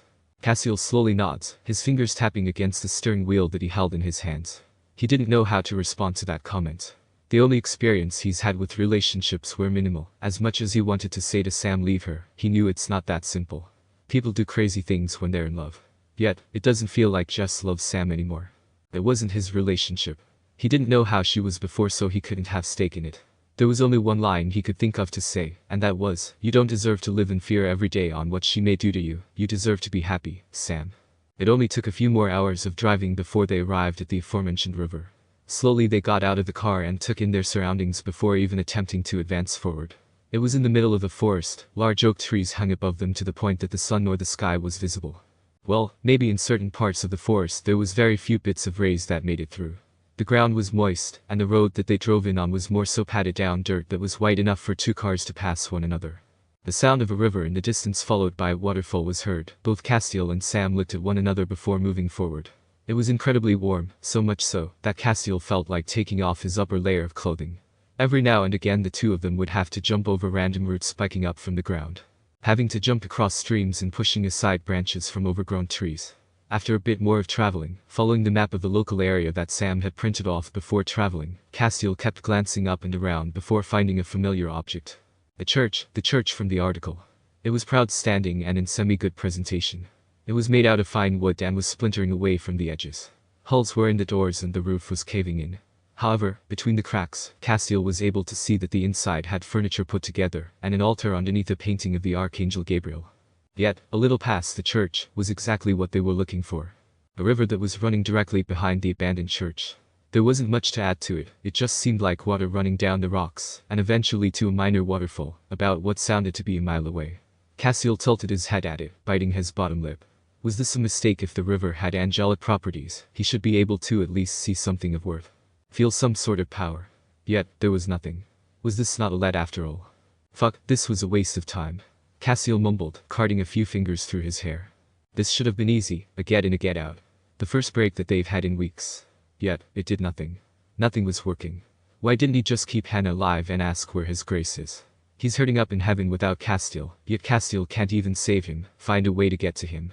What kind of soulmate was he? What kind of angel could he be without his grace? In defeat, he turned around, in pure intent to apologize for dragging Sam out here without a reason. Only to pause as Sam took a couple steps towards the river, looking at it up and down, left and right. His eyes were wide, but his mouth agape with awe. Do you see something? Castiel asked. Sam nodded. Yeah, do you not? No, I haven't been able to. It's gorgeous. The entire river is illuminating white and blue, but only around the edges. He said simply before looking further down the stream, his eyes eventually stopping where the church was. Sam adjusted his gaze and pointed over at it. It's the brightest over there, by the church. Your grace must be in there. Castiel nodded and walked past Sam, his hands into his pockets as he stepped closer and closer. Making his way up to the front of the church this time and pushing the front doors open, his eyes examining and glancing back and forth. The pews were covered in dust and cobwebs, the altar stained with spilt alcohol, and the floors had old blankets in the corners. Yes, there were quite a few squatters. He swallowed thickly as he stepped inside, Sam not too far behind him. He reached into his pockets, fiddling around before pulling out a flashlight, shining it inside and around. Flashes of green and purple would cross every now and then, as the light shined on the stained glass windows, depicting different scenes from the Bible. One of the Garden of Eden, another of the brass bull, a tower to heaven, Lucifer being banished and killed by the Archangel Michael, and so forth. However, Castiel couldn't help but sneer, finding the images of said angel to be grossly exaggerated. They made him look handsome and powerful, none depicted the evil and betrayed behind his eyes. It took everything in Castiel to not smash the window right then and there. "Wow, look at this place," Sam said with a hum, in sheer amount of bliss and awe as he walked around. Even going over to one of the 10 pews and picking up an old book of the Bible that was moldy and corroded, but it didn't deter Sam from opening it, and flashing his own light into the pages and to the ceiling, examining the glass. "I've seen old churches before, but never the inside of them. Most are useless. God doesn't care if anyone prays to him. He'd much rather them be silent than anything else. Anyone who sits on the throne shall hear all prayers," he said half-heartedly, flashing the light towards the altar and raises a brow and walks over. "God has a throne?" Sam asks, looking back over at Castiel. "Yes." Castiel knelt down beside the altar and picked something up from the ground. A Twix wrapper as well as a Skittles. "Huh. What is it?" Sam walks over. Castiel turned the wrappers around with his brows knitted together. "Yeah, there were some things here that would suggest that the homeless would come here every now and again, but nothing too concrete. However, typically homeless people would have bags of fast food or random wrappers from full meals. There wouldn't be a reason to leave behind candy bars of all things." Then he thought back on what the news article stated. Someone would come here at night that locals saw, and those who tried to enter the river would have their illnesses exacerbated if they didn't have permission to come by. Castiel only knew one person who had that sick sense of humor and ate candy. Once that seed was planted, his eyes widened brightly. "We have to go." "Well, what's going on?" Hey, without another thought, Castiel grabs Sam by the shoulder and begins to run. Sam didn't have time to question it before they turned around, and the door they came through was slammed shut. This was not good. Castiel quickly grabbed his angel blade from his jacket and had it ready, quickly looked around everywhere, making sure that Sam stayed close to him. Suddenly there was a loud thunderstruck, lightning flooding the area. Reflections of the glass flung against the floor. The building began to shake and bounced everywhere. Then, in a blink of an eye, a man assimilated in front of them. Castiel knew who it was immediately and swallowed thickly. The man before them had long amber hair with a shark tooth earring in both ears. His shirt was a red dress shirt with a black vest over it. The leather pants that he wore at the same time matched. Large and proud wings strung up behind him, reflecting on the walls as the light flickered in and out, including the flashlights. However, he had a smirk, and his eyes were wide with astonishment. No way. "Castiel, is that you?" the man asked, taking a few steps forward. "Man, it's been years since I've seen you." "What, maybe a millennium?" However, he peered over Castiel's shoulder and gasped a bit. "Now who's this sexy beast over here? Don't tell me you got over Dean already." Sam took a step back, sort of hiding behind Castiel, but still had his gun out and trained, ready to fire at any moment. "Who are you?" "Gabriel, the Archangel." Castiel glared, his hand gripping tighter on the blade. Gabriel waved, his fingers fiddling up and down to show off. However, he gives off a heavy sigh and walks forward, the smile still present. "You know, I thought you were dead. But I guess knowing you and that feisty human of yours, I guess I should have known that it wouldn't take." "Speaking of, where's Dean anyways?" Castiel swallows thickly but refused to answer. A flash of hatred passed his eyes, and that was enough for Gabriel to frown. "Oh, damn, really he's dead?" I'm kinda shocked really. I thought I would have heard about it. "Sorry about that, man." "Why do you care?" Castiel hissed. "It's not like you've done anything to help. You haven't even met him. You've been gone since Pharaoh declared the death of all newborn Hebrew children." The Archangel scoffed slightly. "Hey, you know I'm not into the whole ruling over everything and worrying about what Big Bro is doing. Never have been. But I still appreciated how ramped up Heaven was over a silly human. Dean was like the girlfriend that was brought over for Thanksgiving covered in tattoos and the liberal. The chaos was just so much fun." Sam rose a brow. "Wait, that makes no sense. Why have you avoided everything but are holding Castiel's grace prisoner?" "Oh, that LA thing," Gabriel laughed, walking over with his hands behind his back, looking Sam up and down like he was a piece of meat. "Michael came to me a bit ago and knew that since I wanted out of the whole responsibility bit of ruling home, he said to watch the grace and make sure no one came to get it. Unfortunately, the grace is so potent that it transferred to the river, then people started trying to be in it for its healing abilities, just got irritating." "So where's it?" Castiel asked, not wanting to deal with this charade anymore. "And betray Michael the bastard favor son?" Gabriel asks, with a mock gasp before shrugging. "I'll hand it over, I love seeing the mayhem. Then just imagine what'll happen if you do manage to bring Dean back from the dead. Wish I could be there to see it," he hummed. "But I need something in return." "Which is?" "Oh, just a kiss," Gabriel hummed, looking over at Sam with a devious smirk. "It's been a while since I've gotten lucky, may as well kill two birds with one stone." Sam's eyes widen and takes a few steps past CK, completely flushed and his cheeks a bright red. No way." Sam Castiel started but was cut off. "No? Didn't we just have a whole conversation about infidelity? I'm not kissing some glowy-eyed freak. Sam shouts. No kiss, no grace. Gabriel says with a shrug, turning on his heels to walk away. I'm sure Dean is fine up in heaven with Michael. He started to walk, heading towards the door, and Castiel immediately looked to Sam, the fire of a million suns behind his eyes.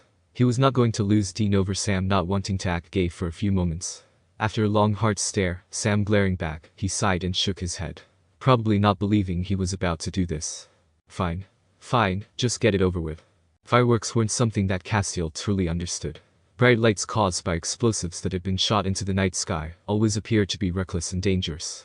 Then add on the hypocrisy of men and women being thrown into traumatic flashbacks from their time serving in wars or in training to protect the world by something that was meant to celebrate them. It was strange and absurd. However, as he thought about this sad phenomena, Castiel couldn't help but look over at Dean, who seemed to be distracted by them as they sat atop of a two-story home, overlooking the backyard and party that was going on just below them. A party that none of the attendants knew their presence was there. Oh, shit. Look at that one. Dean said euphemistically, pointing at one that quickly appeared, one with green and blue sparks that shinned at least 50 feet above them.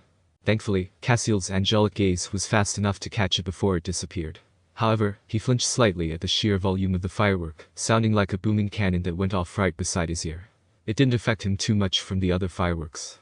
It just happens when he's focusing on one thing specifically, it's difficult to cut it out. He couldn't find the joy in it. Yet, he couldn't help but smile at Dean's pure joy from the explosion, finding it to be one of the few times lately that it feels like he's allowed himself to relax. He seemed to really enjoy this, Castiel comments. Dean peels his eyes away from the light and turns to Castiel, his face a bit older and a small shadow of a beard forming on his jaw. His emerald green eyes reflecting every bit of light that shined through the night. Thankfully, it was a warm night, so he was able to get away with wearing a dark gray shirt with a few buttons in the top and sleeves that went down to his elbows with a pair of blue jeans. Although, Castiel was still able to see the outline of a gun hidden underneath. Well, yeah. Sam and I used to go out on the 4th of July into a field and shoot fireworks. Granted, Kate and Mike never enjoyed that idea, so we would sneak out most of the time. It was one of the few times that Sam didn't think I was weird. Dean explained with a small shrug in his shoulders. You aren't weird, though. What made him think that you are? Castiel asks, his head tilting to the side, trying to understand. Dean hasn't done anything to make himself appear different or act in a different way. He's always been the Dean that he's always known. Something about that made Dean give off a nervous laugh. You're an angel, you don't exactly follow social casts either. That I know and understand, but you appear to follow the same social mannerisms as any other human I've had in my charge or interacted with. Castiel moved a bit closer to the other as another firework went off. Again, Dean laughed, shaking his head side to side. Castiel didn't see how this was a laughing matter, but excused it, having learned to this point that Dean would have opposite reactions depending on what he was truly feeling. After Mom and Dad disappeared, I was very paranoid.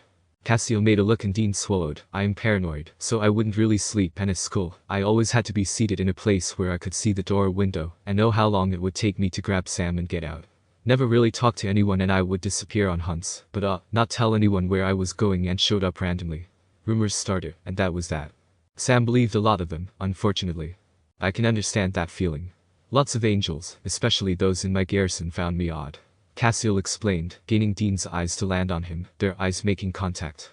I would question orders, because I didn't understand the purpose behind them or what they were to accomplish. All I ever wanted was to help and save people, most just wanted to get the job done. Most questioned my orders. I suppose that's a reason why most of heaven isn't surprised that I'm in a relationship with you. You've never told me that before. Dean said gently, his hand gently gripping Castiel's with a sad smile. I never found the relevance. Castiel said simply. Same as to the reason why you've never told me that you got your GED. Dean swallows and looks away. How did you find out about that? I saw you taking the exam last week. While I was on break from my charge down in Jerusalem, I came by to visit only to find you inside of a high school gymnasium. Why didn't you tell me we could have celebrated like your brother is for his diploma? Castiel explained, gesturing below them. That was the whole reason why the two of them were here, at a party where they weren't welcomed. Down on the grass, an hour or so after the sun had gone down, was a graduation party. Sam's graduation party. Most of the graduating class was there, wearing either caps and gowns or fancy suits and dresses. All dancing their naive and joyous hearts out to the beat of the music. Sprinklers and confetti, tablecloths and balloons, decorated the lawn in the local high school's colors. On one table there were gifts, other are people's jackets, and then a large cake in the shape of a mascot with big words celebrating Sam as being the top of his class as valedictorian. The fireworks going off in his honor. A GED isn't as special as graduating high school, just a piece of paper. Dean explained. It is just as important. High school is difficult for most people. You finding time in your day while hunting and being hunted to achieve such an accomplishment should be celebrated. Castiel said simply, squeezing Dean's hand gently to not accidentally crush it in his grip. The hunter sighed and looked down at the party, looking down and finding his brother in the crowd. He was talking to a few of his friends, still in his cap and gown with at least 5 different colored cords around his neck, his cap blinged out with a quote from Shakespeare. Aunt Kate must have created it for him. A wide smile was plastered on his face, as well as bits of frosting from the cake. Dean chuckled fondly before sitting back a bit, an arm folded over his lap as he watched his little brother. Maybe. All I care is that Sam was able to finish his. I hope he's able to go to Stanford. He's had a poster on his wall since he could spell his name in cursive. Dean comments, his head tilting ever so slightly at some of the guests. He probably recognizes a few of them during his casual stalking sessions over the years. Castiel howled in his own sigh, not wanting to rock the boat in any way. For as long as he has known Dean, any sort of achievement that he held, he would dismiss it for something else. For either someone who did something better in his mind, or that it was no big deal. The Angel has been fighting this mentality for a long time, but it's always been a losing battle. If they weren't at Sam's party, then perhaps he would have made a future argument. Instead, he simply said, he appears smart enough for that. Would he be a lawyer? Oh, hell yeah. He's always wanted to be the next Soul. Dean said simply, but without all the illegal stuff, just being able to get his clients out of any charge. He loves knowledge and getting stuff done. Sounds to me that he feels entitled to it. Castiel said offhandedly. Yeah. Dean shrugs. Kate and Mike kinda gave him everything and told him anything. When we were like God, I'd have to save 14 and 10 around then. I saved enough money to buy a Game Boy that I would take on hunts. But when Sam saw it, he wanted to play with it. So, I gave it to him, but he wouldn't give it back. Mike and Kate pretty much told me I was too old for it, even though they said I was worshipping the devil because I had a magic game on it. Yet, if Sam wanted to play it, it was perfectly fine.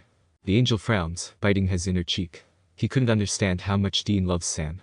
Throughout Castiel's life, due to his grace, he's been able to see the bonds and connections that humans have with other people, if he tried to focus in on them. The line that connected the two brothers was tight, strong, unbreaking. Shining brightly as opposed to the bonds that connected him to others.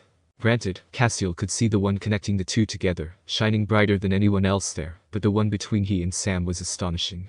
Yet, if he focused on Sam, there was nearly nothing there between Sam to Dean. It was strange, no matter how hard Sam tried to understand, he just couldn't. I'm sorry you had to go through that. Castiel spoke softly, gripping Dean's hand a little tighter. Dean couldn't help but sigh, it is what it is. Can't change it now. However, before they could speak further, Castiel heard a sound that wasn't chatter nor fireworks. It was a car door slamming shut, followed by windows being slid open. He peers over his shoulder and down into the street. Dean somehow also heard it, even amongst the noise. Down in the street were 2 police cruisers, lights off but parked directly in front of the home. 2 cops rushing toward the house, and beside them was both Kate and Mike. Shit. Dean yelled under his breath before quickly standing up from the room, Castiel close behind him. His eyes were wide and nearly shaking before looking to his lover. You have to go. You have to go right now, they cannot know who you are. I'm not leaving you to deal with those people as well as law enforcement all by yourself. Castiel stated simply, refusing to leave. Then disappear. Do that weird stalking thing. Please. Dean begged. Castiel had never seen Dean so panicked, even when he was under threat of being killed by a vampire captured by demons. How can a man fear his family more so than a supernatural being? However, the Angel understood the human's wishes, and quickly disappeared from sight but refused to leave. Once he was invisible, Castiel witnessed as Dean let out a thankful sigh before taking in a deep breath, and combing a hand through his hair, and shoving his hands into his pockets. It was strange, watching a facade being placed over the other like a shield. Even though this persona was a part of Dean, it wasn't the true him. There was a minute that passed before the cops came up onto the roof, followed by Kate and Mike standing closely together. Mike with anger and wrath on his face while Kate was worried and anxious.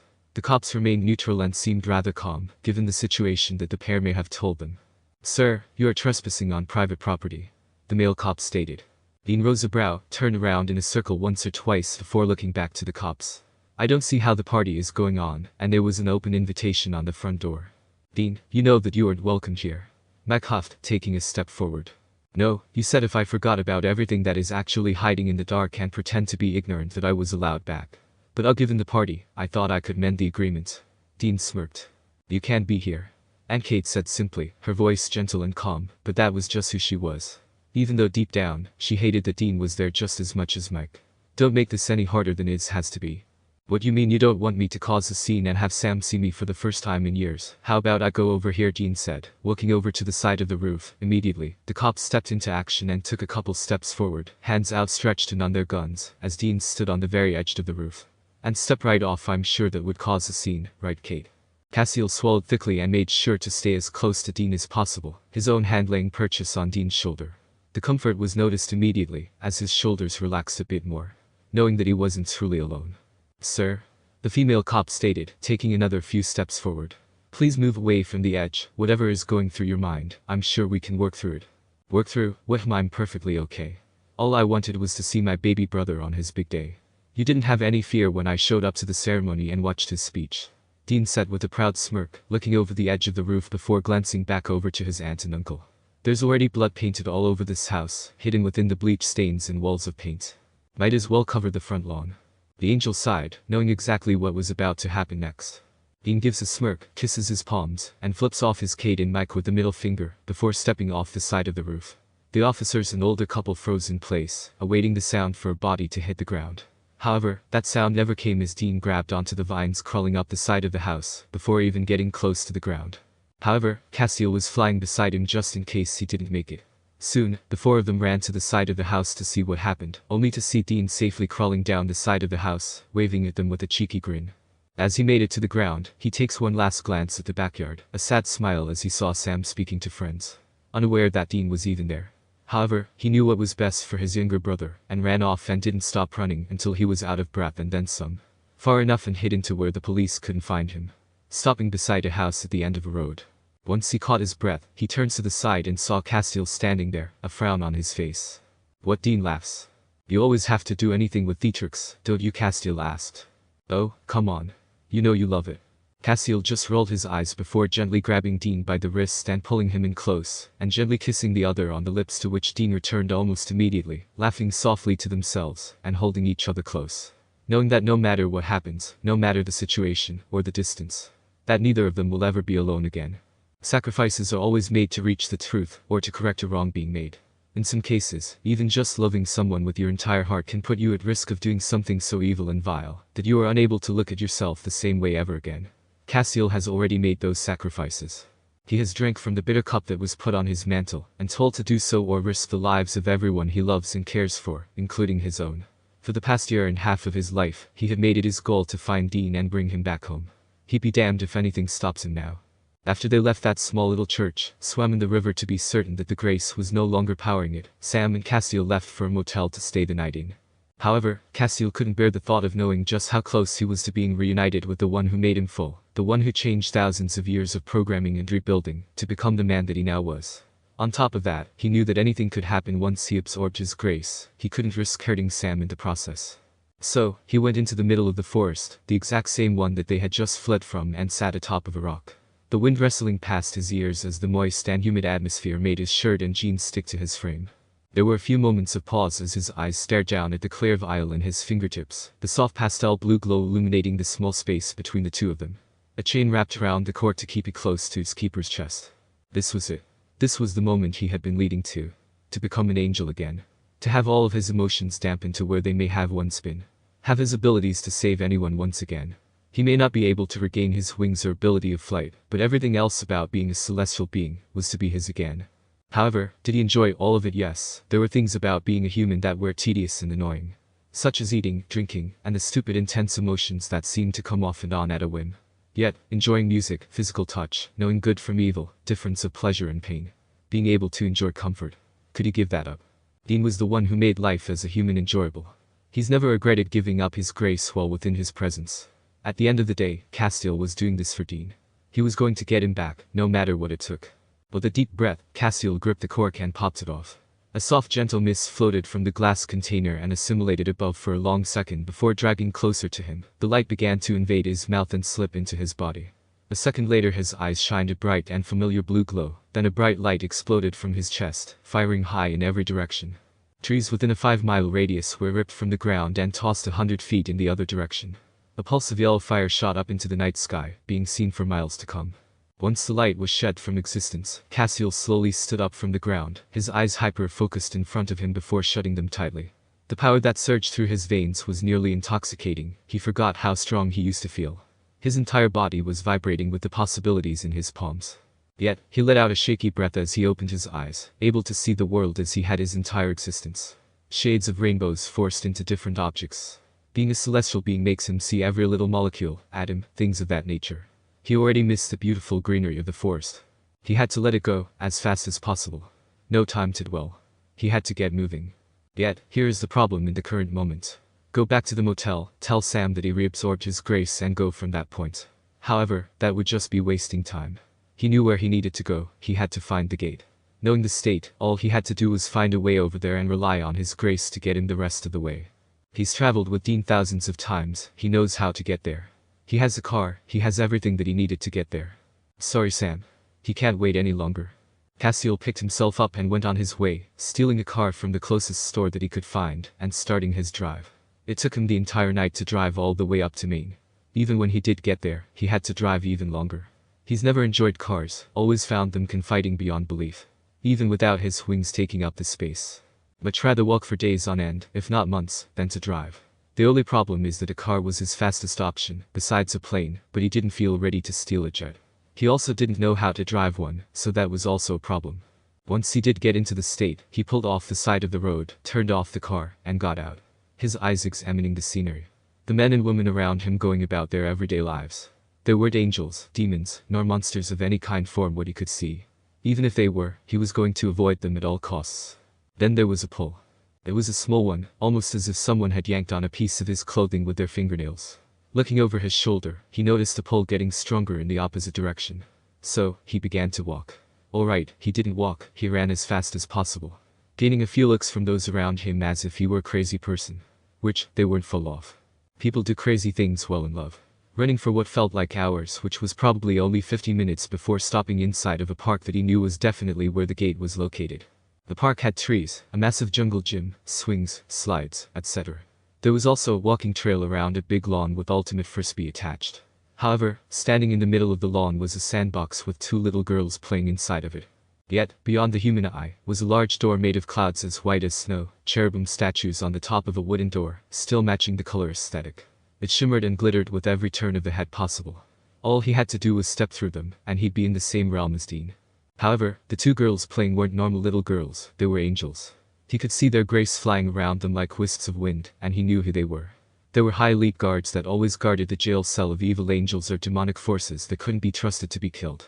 Once upon a time, Castiel was meant to guard the gate as well as those prisons. That was such a long time ago. He had to figure out a way to get past them.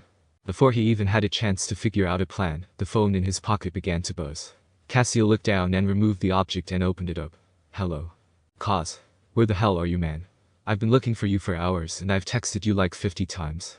It was Sam, sounding panicked and out of breath. I'm in Maine, I got my grace back. Needed to get there before Gabriel or someone else alerts Michael to my presence. Castiel explained simply, his voice slightly more monotone than normal. Finding this conversation pointless. So, you just left without me. Keeping secrets yet again, you have got to be kidding me. I thought we were working this together. Sam yelled. We are, but it would have been wasteful for you to accompany me. You were unable to go into heaven with me anyways. I know how to handle angels and you don't. That was evident with Hannah. Besides, I have a job for you. Castiel said simply, walking behind a tree to stay hidden from the angels. A job, and what would that be? Sam asked. Castiel could hear the exacerbation in the human sigh. When I free Dean from heaven, his soul will go back to his body. I need you to be there when that happens. Either to dig him up from the grave and help assist him to get out or calm him down when he comes back. Most people don't remember anything from their stint in heaven. The barrier of souls has a veil placed over them, unless special permission is given, and I will never be able to get that sort of clearance to even override it. Just promise me you will be at his grave. Yeah, of course I can. Sam said gently. Are you in heaven right now? No, I'm not. There is no signal in heaven. I am about to entire. I will talk to you later, Sam. With that, he hangs up. Takes a deep breath and shakes his head slightly and pockets the phone. Sam better keep his word. Castiel then turns around the corner, only for the two little girls to appear right in front of him. He wasn't given a chance to react before they punched him in the face and sent him flying across the park. Quickly, he went to his feet and threw his hand forward, tossing both of the girls just as far as he had sent them. Thankfully there wasn't anyone else in the park. Hopefully no one walks in on this. Castiel, I thought you were dead. The one in pigtails asked. Castiel glared and stalked forward, removing his blade and holding it tightly in his palms. Both of the children followed suit. "Death never takes," he growled. "Guess that's what Michael meant saying we needed to guard the gate." The girl with the flower dress explained, stepping a bit forward. "Traitors always come back." He frowned. "They've always guarded the gate. Why would Michael give explicit orders to protect it?" Whatever the case might have been, Castiel charged forward with his blade, the two doing the exact same.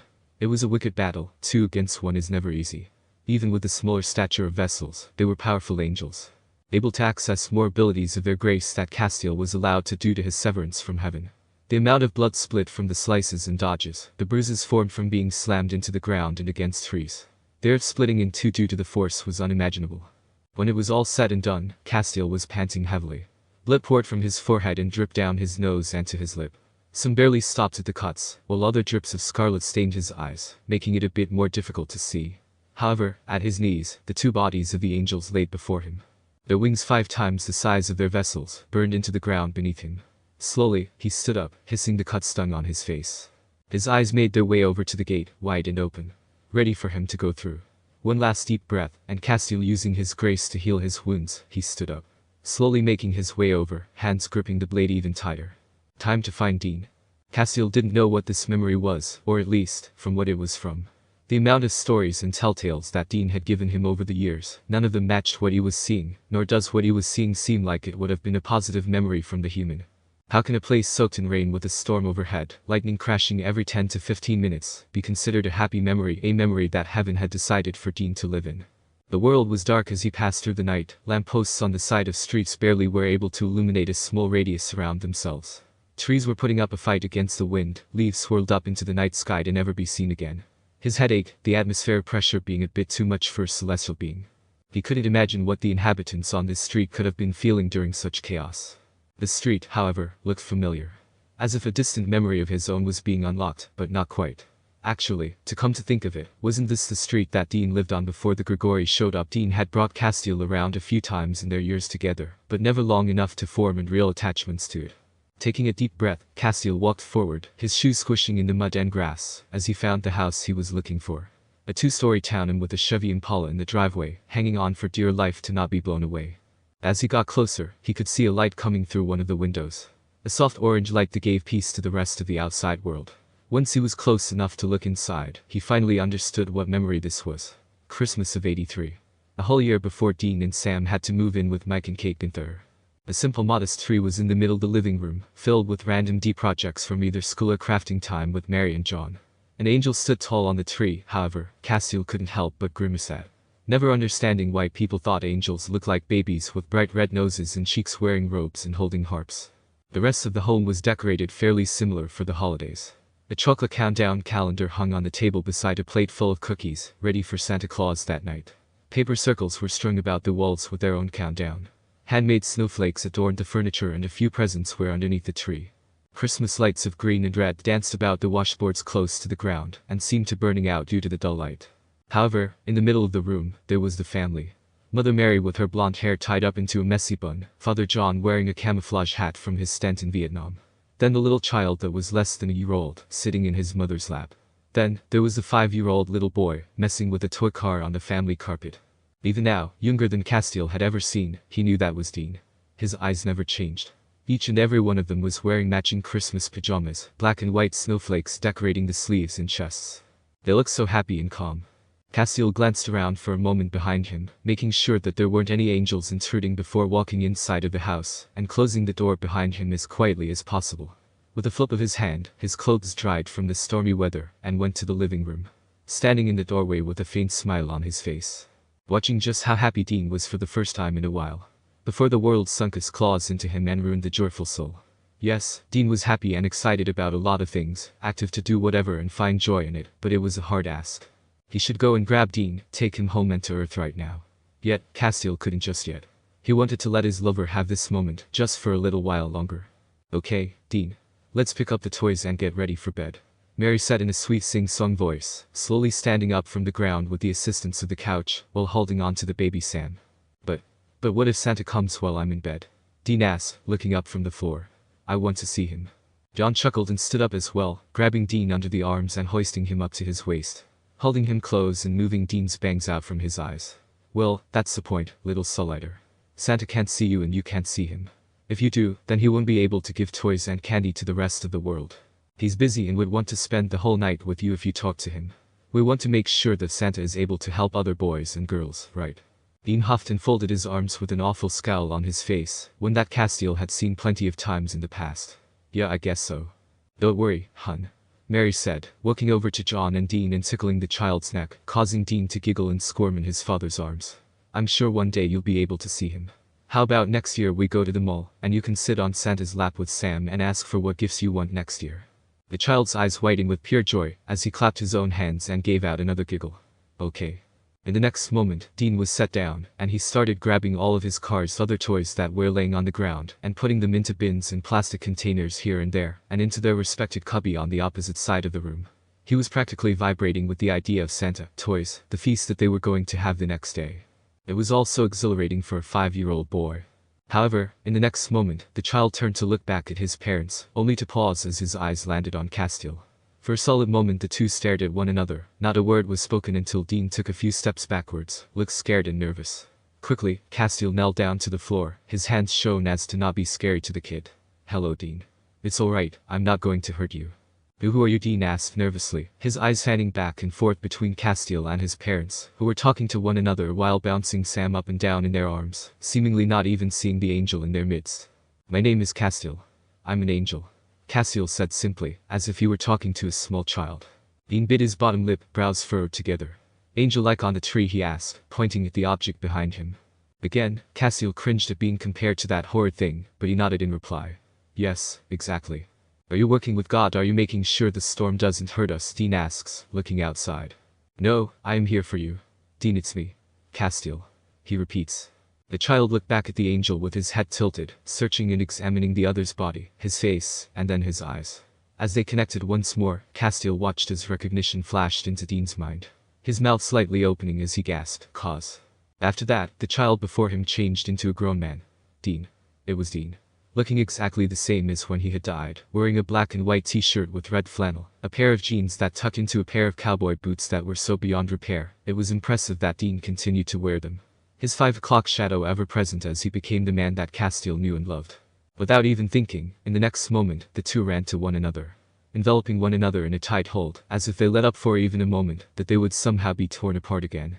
Castiel had a hand on the back of Dean's head, keeping the other as close as possible. The two of them were shaking, and if they weren't holding one another, they could have easily collapsed. This was Dean. He finally had him back. They pulled away only slightly, giving Dean enough room to cup Castiel's chin and kiss him with so much passion and joy that tears started falling from his eyes. It was as if the world stopped, and it was just the two of them in this moment for all time and all of eternity. From this moment on, Castiel swore he would never let Dean leave his side ever again. However, the kiss might have lasted hours, but Dean pulled back eventually. Eyes still searching Castiel's body and his eyes as if he were a mirage, threatening to fall away. Cause how are you here? You're not part of this memory. Dean, you're in heaven, Castiel said simply, taking hold of Dean's hands that were still cupping his face. We need to get you out of here, right now. Before anyone knows that I'm here. How are you here? How did you escape the empty? Even if you were able to, you're not able to pass through the gate without your grace, Dean asked. I got my grace back, thanks to you. Castiel smiled. However, the first part of that sentence made him pause. He's been so worried and stressed out trying to find Dean since he came back from the dead, that he never really asked himself how he got back in the first place. There was no explanation on how he could have gotten back. So little was known about the empty. It was an item of angels and celestial beings that was never told to them. One of those few things that made Dean a dangerous human to Michael and all others who controlled heaven. Perhaps that should have been a question he was asking all along. However, those questions can be asked later. For now, they needed to leave. Your brother has been helping me to find you as well as the Harvells. However, I have kept my cover long enough that they don't know that I have risen. So, we need to leave before anything else happens. Yet, I need you to understand something, even though you won't remember. When you are freed, you will arrive where you were buried. It will be difficult for you to escape your tomb, however, Sam will be there to help you out. Don't panic, alright? He nodded. Yeah, of course. Wait, you met Sam? What the fuck has he been up to that you were able to see him? Is he okay? Oh my god, angels never got to him. Did they fuck? I didn't even think about that when I was. Calm down, it's okay. You need to worry about yourself right now, Castiel said gently, grabbing hold of both of Dean's shoulders. He is fine, nothing has happened to him. But something bad will happen to us if we stay here any longer. The human nodded and he let out a couple of shaky breaths to get himself back into gear. After a moment of getting himself in check, he looked back up, and Castiel saw the ruthless and unbreaking hunter in front of him. Dean smirked slightly before glancing back at the memory behind him. There was a sad glance for a moment before he walked past the figments of his parents, and grabbed a gun that was hidden underneath one of the couches, before turning back around, grabbing Castiel's hand. "Let's get the hell out of here, Angel." Castiel nodded and the two of them ran out into the night, Castiel leading the way to escape Dean's heaven. The storm was pelting down on them, clothes being soaked within minutes of leaving the house. It took maybe 5 minutes to look like they had just come out of the shower with their clothes on. They ran, God did they ran. They were so close to have their hell over with. To get back to the normal routine, back to life, back to what made them work. To scour the nights, to love in hidden places, to be together once again. However, fate had different plans. They were a few feet away from the exit. One that only Castiel could see, when suddenly lightning struck right in front of them, causing the two lovers to stumble backwards, holding onto each other for support before looking back up, their fears becoming true. Standing there was Michael, the Archangel. His dark blue eyes staring down at them as if they were gum on the bottom of his shoe. The suit he wore was similar to the one that he had when ripping the wings off of Castiel's back. A pinstripe with dark black and grey. The cap worn atop of his hat that reminded Castiel of the Brits. Hands folded delicately in front of him, as the wind whooshed by. He didn't even flinch, nor did his clothes mix with the wind. He wore a devious smirk as he opened his mouth to speak, only for Dean to take charge. Didn't even waste a moment from seeing the Angel, for Dean fired his gun at the Angel, emptying his entire barrel within moments. Each bullet landed but did nothing to affect him. All Michael did was laugh and roll his neck, popping it with each turn. With a flick of his wrist, the gun was dislodged from Dean's hand, but that didn't stop the human. He immediately grabbed the Angel blade from Castiel's trench coat, a place where Castiel hadn't even told him it was hidden, but the habit of its location was real. Dean went to go forward, but Castiel held him back. "Castiel." "Dean." Michael yelled over the wind. "Glad to see you two again." "Let us go through, Michael." Castiel yelled back, "We don't want any trouble." "I think your human here had other ideas," the Archangel said simply, glancing over at Dean, who was seething with hatred.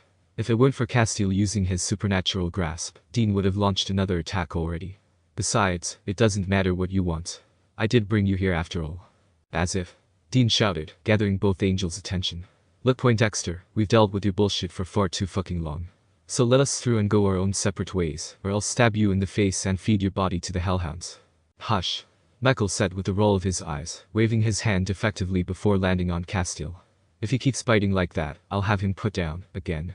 "What do you want?" Castiel glared. "I know you're just finding out that Dean has been dead, but you do not need to make theatrics about it." "Who said I was just finding out he was dead?" Michael asked with a tilt of his head. Castiel froze and so did Dean. They looked at one another, and their hands tightened further as they swallowed thickly. But why didn't you? Why would I waste manpower grabbing, torturing Dean, and finding out everything that he knows about us, when his bond to you made him stronger?" Michael took a few steps forward, hands swirling one another. "You see, Castiel, it never mattered what I did to him without you here. Even then, I did say, heaven needs every last bond it could take, including one as rebellious as yours. That's why I brought you back." "You brought Castiel back, because of your stupid god-awful ploy to strengthen heaven?" Dean asked, on the brink of laughter. "Don't get me wrong, I know you've had your moments, being all scary and powerful and whatnot. But that seems like a waste." He then looked over to Castiel. "Not that I'm not happy you're back, Angel. I took no offense," Castiel said simply, but looked back to Michael. "Why would you bring me back over that? You still don't understand how powerful a bond is, do you?" Michael asked, now only about 5 feet away from them. "This song and dance we have had before, but let me shine lighter on it. Your grace is in this human." He glared over at Dean, who his eyebrows raised, confused. That's how he knew where I had it hidden with Gabriel. He could fight back, how he was able to learn more and more about angels without having the abilities of one. This bond you have has transpired into his soul, making him the most power of all humans, both mentally and spiritually. To remove it, to fix it, I needed the two of you together again on my ground. My turf. There was another crash of lightning, and 5 angels appeared behind Michael. One's much stronger than those at the gate, even higher of power than Castiel or most other angels he's met. These ones he's only ever heard spoken about, but their wings that were taller than most skyscrapers and had thorns and scars in the feathers, gave away their true power. "So," Michael said with a sickening smile, "I think we should take this somewhere more private to deal with this issue. Wouldn't you agree? Traps are a natural part of life. Someone could gaslight you and have you stuck in your own words, even though you know what you stated was accurate. Being forced into a situation that either a loved one or a coworker put you in, even though you warned them about it. Then there were the obvious traps that come along in this line of work. Finding a clue and chasing after it. Making a plan that could go horribly wrong if everyone wasn't careful. Or, in this case, using Dean as bait to get Castiel into heaven and ripping the two apart. Castiel thought he had been so careful since being brought back to life, only to find out the one person who he wanted to make sure didn't know was the very individual that brought his spirit back into his vessel. The chains that were digging into Castiel's wrists were ruining his skin, causing blisters and chafing, redness, and blood to stain the edges of his sleeves. It didn't matter how hard he fought, the binds that kept him forced against the wall were too strong. Branded with sigils to lock all celestial beings in place. All except for archangels. If these sigils could keep one of those down, then Castiel would have marked every piece of equipment that he and Dean owned to put Michael back into his rightful place. When Michael cornered both he and Dean in Dean's version of heaven, it took only minutes for the two to be subdued and apprehended by the brainless drones that served the acting god who sat on a throne full of lies and deceit. If Castiel ever met God in person, he would punch him in the face for leaving his eldest son in charge. If only their father knew the pain and agony that he was putting his creations through. Eventually, when Castiel came to, fighting whatever was holding him back without truly understanding where he was, he realized the restraints keeping him in place, as well as the god-awful room that they were in. It was a place that he thought was a myth spread amongst the channels of angel radio. A rumor. Something that neither an angel nor demon could ever reasonably think could exist. Yet here he was. In one of the most dreadful places a person could find themselves. Caelum Infernum was the nickname that other angels had given it. A room made out of celestial gold, a compound that was discovered during the Great War that could weaken angels and other celestial beings. A rare material that is found in a singular mountain on the entire earth, hidden within the bowels of caves that twisted and turned in a maze-like system. Just being inside, Castiel could feel as if he were human again, a feeling that he truly didn't realize he could miss. Each wall had chains and rope, securement devices of every kind. Silver tables laid amok carrying devices that Castiel had only ever seen in flashbacks. The metal crown, meant to tap into the programming of angels. A drill meant to alter brain chemistry and desire.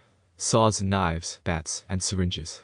Offer dust, salt, ash, holy oil and water, and other medieval torture devices that were discontinued due to the pure vulgarity, such as thumbscrews and wooden horses. Such a place as this should never exist, especially in heaven.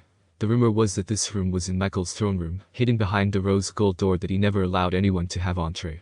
However, with the amount of screams and the times he would come out with a pleased smile on his face, there was nothing to disprove of it. 1,000 years ago, if he were to walk in on this room and see what was going on, Castiel would have flown to the nearest angel and yelled that the rumors were true. Granted, no one would believe him, or think that Michael of all people could possibly have a room such as this. Yet very few people knew who the archangel was. Uriel, Naomi, Hannah, the 5 guards that jumped them, those were the only ones who knew. At least, the ones that were supposed to know. Now he was terrified, angry, and doing everything that he could to get free. Because seeing Dean, the love of his life, the human that made him the man and angel that he is today, strung up by his wrists to the ceiling, the tips of his toes barely being able to touch the ground, dried blood on his neck and clothing from fighting against the angels, knowing he'd lose. It was driving Castiel frantic. At least they were both awake, meaning they had a chance to get out of this before Michael came back. Dean, stop. You're going to hurt yourself. Castiel said forcefully, watching as Dean was attempting to yank his arms down from the chain, in hopes of breaking it. Everything here is meant to keep glowing bastards and fucking black-eyed freaks contained. Nothing for a human. Dean shouts as he gives another harsh tug, for it to not do any good. However, he did give a mute yelp of pain as something popped. If we're getting out of this, I have to do something. We will figure this out, but it won't do any good if you're injured. The angel said calmly, but he couldn't help the bit of joy in his heart, seeing how hard Dean was fighting. Being with the other's spirit again was the best gift he could have asked for, even with the given circumstances. The human sighs and sort of just hangs there, looking intently over at Castiel with a frown and soft eyes. I'm sorry about all of this. If I had just found a way to. No? He says immediately, you are not going to blame yourself for this one. You aren't going to blame the fact that you couldn't save me from the empty, went on a vengeful streak to murder Corey Antimer who killed me and your parents, on this situation. Do you understand? Dean couldn't help but roll his eyes at the comment. Castiel has always made it a habit to try and break Dean's self-critiquing behavior. The angel sure as hell wasn't going to stop now. How are we going to get out of this? It's not exactly your first time in heaven, so you have got to know something. Is there a way to break the door these chains get out before Michael comes storming in? Not that I am aware of. These walls make me just like a regular human again. My strength is reduced so I am unable to break out. He tries the chains once again, swirling them back and forth, trying to find if there was any weak spot to exploit. Yet, Michael was a professional. There was little to zero chance there would be any way to break free, alone. What about him? Dean says with a brow raise. What do you mean? If the gold depours you to a human, well I am still just a spirit. Does it depour him to a regular angel instead of the acting god or archangel? That was a fair question, a question that Castiel didn't know. Due to the rarity of this material, it would be hard to even test out that theory. Yet, it made sense. What are the odds that he could manage that he would need to get his hands on an angelic blade? Which was impossible now. Those angels that locked them in here, Michael's goons, stole and removed all of their weapons. Stripped them dry to a point that Castiel actually felt naked not having protection. He couldn't manage what Dean felt like, since weapons were like an additional limb to him. Before a possible answer could be given, the heavy draw of the door opening overtook their senses. Quickly glancing to the corner of the room, there was a large wood and blue door that opened. Standing slightly ajar, there stood the man that the two of them fears the most. Michael. His normal suited getup was missing. Instead, he wore a leather butcher's smock on top of long sleeves and jeans. Atop his head was the signature grey Brit hat atop of dirty blonde to brown hair. A gentle smile on his face, with eyes filled with wrath and hatred. Yet, a bit of pleasure behind his grace. The door slowly closed behind him as he rolled up his sleeves to the middle of his elbows, humming slightly as he looked at the two who were giving him a deadly glare. Thank you for being so cooperative to move this conversation from prying eyes. I appreciate your understanding. Now, let us get to work. With that, Michael advanced forward to one of the metal tables, his hand hovering over the different instruments at his disposal. Should he go blunt and forceful by picking up the hammer, or will he be sharp and straight to the point? No matter the choice, Castiel knew that nothing good would come from this. His only reprieve and hope to come from this is when he breaks he and Dean out of here. Dean won't remember a second of this torture. You already got what you want, Michael. Castiel suddenly yelled, much louder than intended, yanking on his chains once more, the material clinking against the gold wall. There is no need to torture us over this misunderstanding. Just let Dean and I go, and we'll never bother you or Heaven again. You still don't get it, do you? Michael asked, picking up what appeared to be a silver blade that curled at the end. Grace makes heaven more powerful, yada, yada, yada. Dean spoke, alerting Michael's attention in the worst possible way. The human spirit had his head resting against one of the arms being chained to the ceiling, that draped over a hook to keep him in place, and be unable to move too much. We've heard this song and dance before, John Smith. Break the bond to me, and heaven is a fraction stronger against what hell earth kinda makes me feeling like you're overcompensating for something. He smirks. Dean has been tortured enough times to know that mouthing off is not the best way to help your situation. However, Castiel knows that Dean just can't help himself half the time.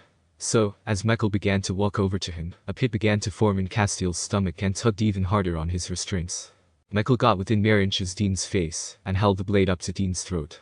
Dean didn't even flinch, just kept his calm and collected gaze on the Archangel, the smirk never leaving. However, Michael's own soft and caringly forced smile persisted. They could have known that one of the most powerful beings in the universe met his match in a 26-year-old man with family issues and the self-esteem of an abused little girl. You're lucky that your owner is here, because if he wasn't, I would have slaughtered you by now. I'm nobody's pet. He bites. I've never extracted grace from a human before, so this'll be an adventure for the three of us. Michael's grin was replaced with a smirk as he slit Dean's throat. No? Castiel screamed, eyes wide as he yanked as hard as he possibly could against the chains, nearly breaking his wrists in the process. If it weren't for Dean being a spirit, he would have died. Which is what made Michael grow a repulsive smile as a faint blue light came from the bloody slit. Yet, it didn't move, just simply stayed there as if it were a newly found choker. There's it, the grace that has been bugging me for so long. He throws a glance to Castiel. This is what I mean, Castiel. The bond for this human has stolen your own grace. The other tie is now with him. If you two were separated right now, this grace would simply fly back to you and be free-spirited, able to connect to anything you wanted. However, with you two together, it simply stays, pulsating within this pet of yours. Don't you fucking touch him again. The angel huffs, his eyes examining Dean in a hurry to make sure he was okay. The poor human was shaking slightly but appeared to be fine. Yet, the grace shining out of his neck was something that Castiel never expected. My bond will only ever be to Dean. It doesn't matter how you remove it or if you force it down my throat to swear allegiance to heaven. It will only ever find him. So, it does appear that I may have misspoken. Allegiance isn't to heaven, but to me. That's why your grace is so special, Castiel. The more I have, the better I'm marrying. However, this relationship of yours prevents that. Doesn't matter what your bond is now, because I will take it by force. Michael hummed. What the hell does that? Dean started to say, before shouting loudly, his legs kicking out in an attempt to hit Michael for what he did as he struggled. As Dean tried to speak, Michael grabbed Dean by the back of his head, yanked his hair back, and wrapped his mouth around the wound, sucking his blood as well as the grace that had been exposed. Castiel could do nothing but yank and pull harder on his chains, screaming for the Archangel to stop. He only did after a harsh kick in the groin from Dean, and he backed away, wiping a blue and red mixture off of his lips with a scowl on his face. Angels are easy to extract from, don't even need to be near them. I assumed it would be more difficult for humans, not like this though. Thankfully, I have some unsavory friends who know a better solution. Michael said simply, taking a few steps away from Dean and back over to the table, looking for something that Castiel couldn't imagine what. Dean coughs hoarsely, a look of disgust and violation plagued his features as he stared at Castiel in disbelief on what had just happened. Put them lips on me again and I'll bite them off with my teeth. Trust me, I don't do sloppy seconds. Michael retorted before grabbing to what appeared to be a syringe from off of the table. Castiel's eyes widened immediately, because he had seen that rusted tool before. A long time ago when he encountered some demons who were extracting angels' grace during the time of Jesus Christ. They didn't know how to become more powerful, so they created this tool to do so. They would then inject it into themselves or other humans to make them more powerful than angels with the power of their soul to charge them. However, he'd seen how the extraction occurs. He could not allow Dean to go through that. Michael. Wait. Castiel cried out, causing both Michael and Dean to look over at him. Please don't do this. I'll give you what you want, just please don't use that on him. Cause don't. Dean shouted, but it was too late. The Archangel slowly lowered the syringe back onto the metal table and rose a brow, grabbing hold of an angel blade that was hidden amongst the other tools. I haven't even gotten to the fun part, and you already want to submit. Yes, just let me go. I will remove my bond from Dean, and I will realign my allegiance to you. To heaven. Just don't use that device on him. Please. How do I know this isn't some trick? Michael asked, a brow raised as Dean's blood dripped from his bottom lip. You're a smart man. You're above all other angels, you're above me. You have no competition within me. I know the outside is lined with angels ready to do your bidding, and to rush in at a second's notice. Let me do this. Please. Michael seemed hesitant, but he knew Castiel wasn't wrong. The angels that brought Castiel and Dean inside of here were standing right outside the door, blocking the exit and stopping anyone from coming in. Besides, Michael's ego was too big to think that if Castiel did have something planned, he wouldn't be able to accomplish it. So, with a grin of victory, he walks over to Castiel and uncuffs him from the binds. Castiel lets out a shaky breath and gently rubs over his scarred wrists before slowly standing up. Michael glares and gestures to the other with the knife to walk to Dean. Castiel nodded and slowly began to walk over. Watching as Dean's eyes became white and swelled thickly. His emerald eyes searched Castiel's face, his eyes, his mind, trying to search and figure out what the fuck the other was doing. But Castiel could always turn it off. Turn off his emotions while in an angelic state, even with those powers becoming submissive in a situation such as this. The entire time, Michael kept the knife driven into Castiel's back, bits of blood pulled into the back of his coat as he did so. Cause, what the hell are you doing? Dean asked, his voice forcing to be strong, to not waver and show that Michael was winning. I'm saving you.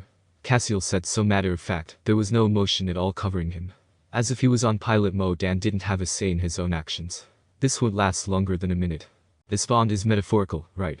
He shouts, yanking on his chains and trying to move back, but with his feet barely being able to touch the floor, there was next to nothing for what he could do. You can't do this to us, you can't do this to us, Cause. Stay the fuck away from me. But then, Castiel was face to face with the love of his life. His face calm and submitted, unable to deviate from his current course. Looking back into Dean's terrified one, even with the fake male bravado, Castiel could see directly through it. However, Castiel simply reached his hands up and cupped his hands around Dean's neck, his eyes slightly glowing blue, the only bit of angelic powers he had in this contained space. Trust me. Those words seemed to be enough for Dean to calm down slightly, but still looked incredibly insecure of this motivation. As he settled, Castiel gave a mute smile before kissing Dean intently, his eyes screwed shut as he kept Dean close. It took the smallest of moments for Dean to respond back and kiss back. It began as a chaste kiss, until Castiel's deepened it with feverish intent. As he did, the light in his eyes began to enhance in intensity and color, as he sucked the grace from inside of Dean, almost training the human in a way. Castiel could feel Dean going lax in his hands, as if the very thing keeping him alive was being taken away. However, suddenly, a loud siren started blasting loudly, and a red light filled the room. They were scurrying outside of the room as the 5 angels for some reason departed. As Castiel pulled away from the kiss, gave a wink to Dean, and taking advantage of Michael's sudden state of confusion from the lights, and grabbed the first thing from the table beside him, spun around and began to attack Michael with it. Michael was barely nicked across the cheek before dodging out of the way, grabbing hold of Castiel's shirt, and tossing him across the room. The poor angel landed atop one of the metal tables, tools of different kinds stabbing into his back. As he sat back up, it took him a few moments to get out of the way as Michael began to assault him. He got out of the way in time as the blade would have stabbed him in the heart if he hadn't.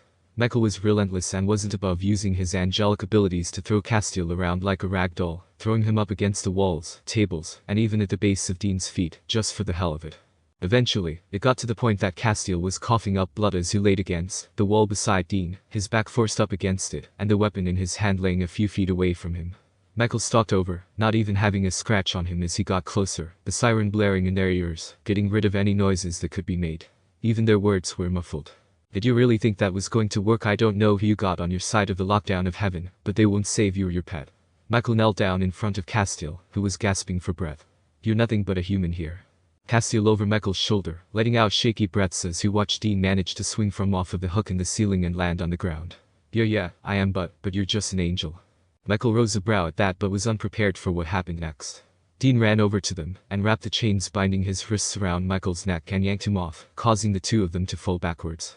Castiel stood up immediately and ran over to the metal tables, and grabbed the syringe that Michael had earlier. All the while Michael and Dean wrestled on the floor, Dean fighting to keep the chain around Michael's neck, thanking God that the chains were meant for angels due to the sigils, while Michael thrashed around like a madman.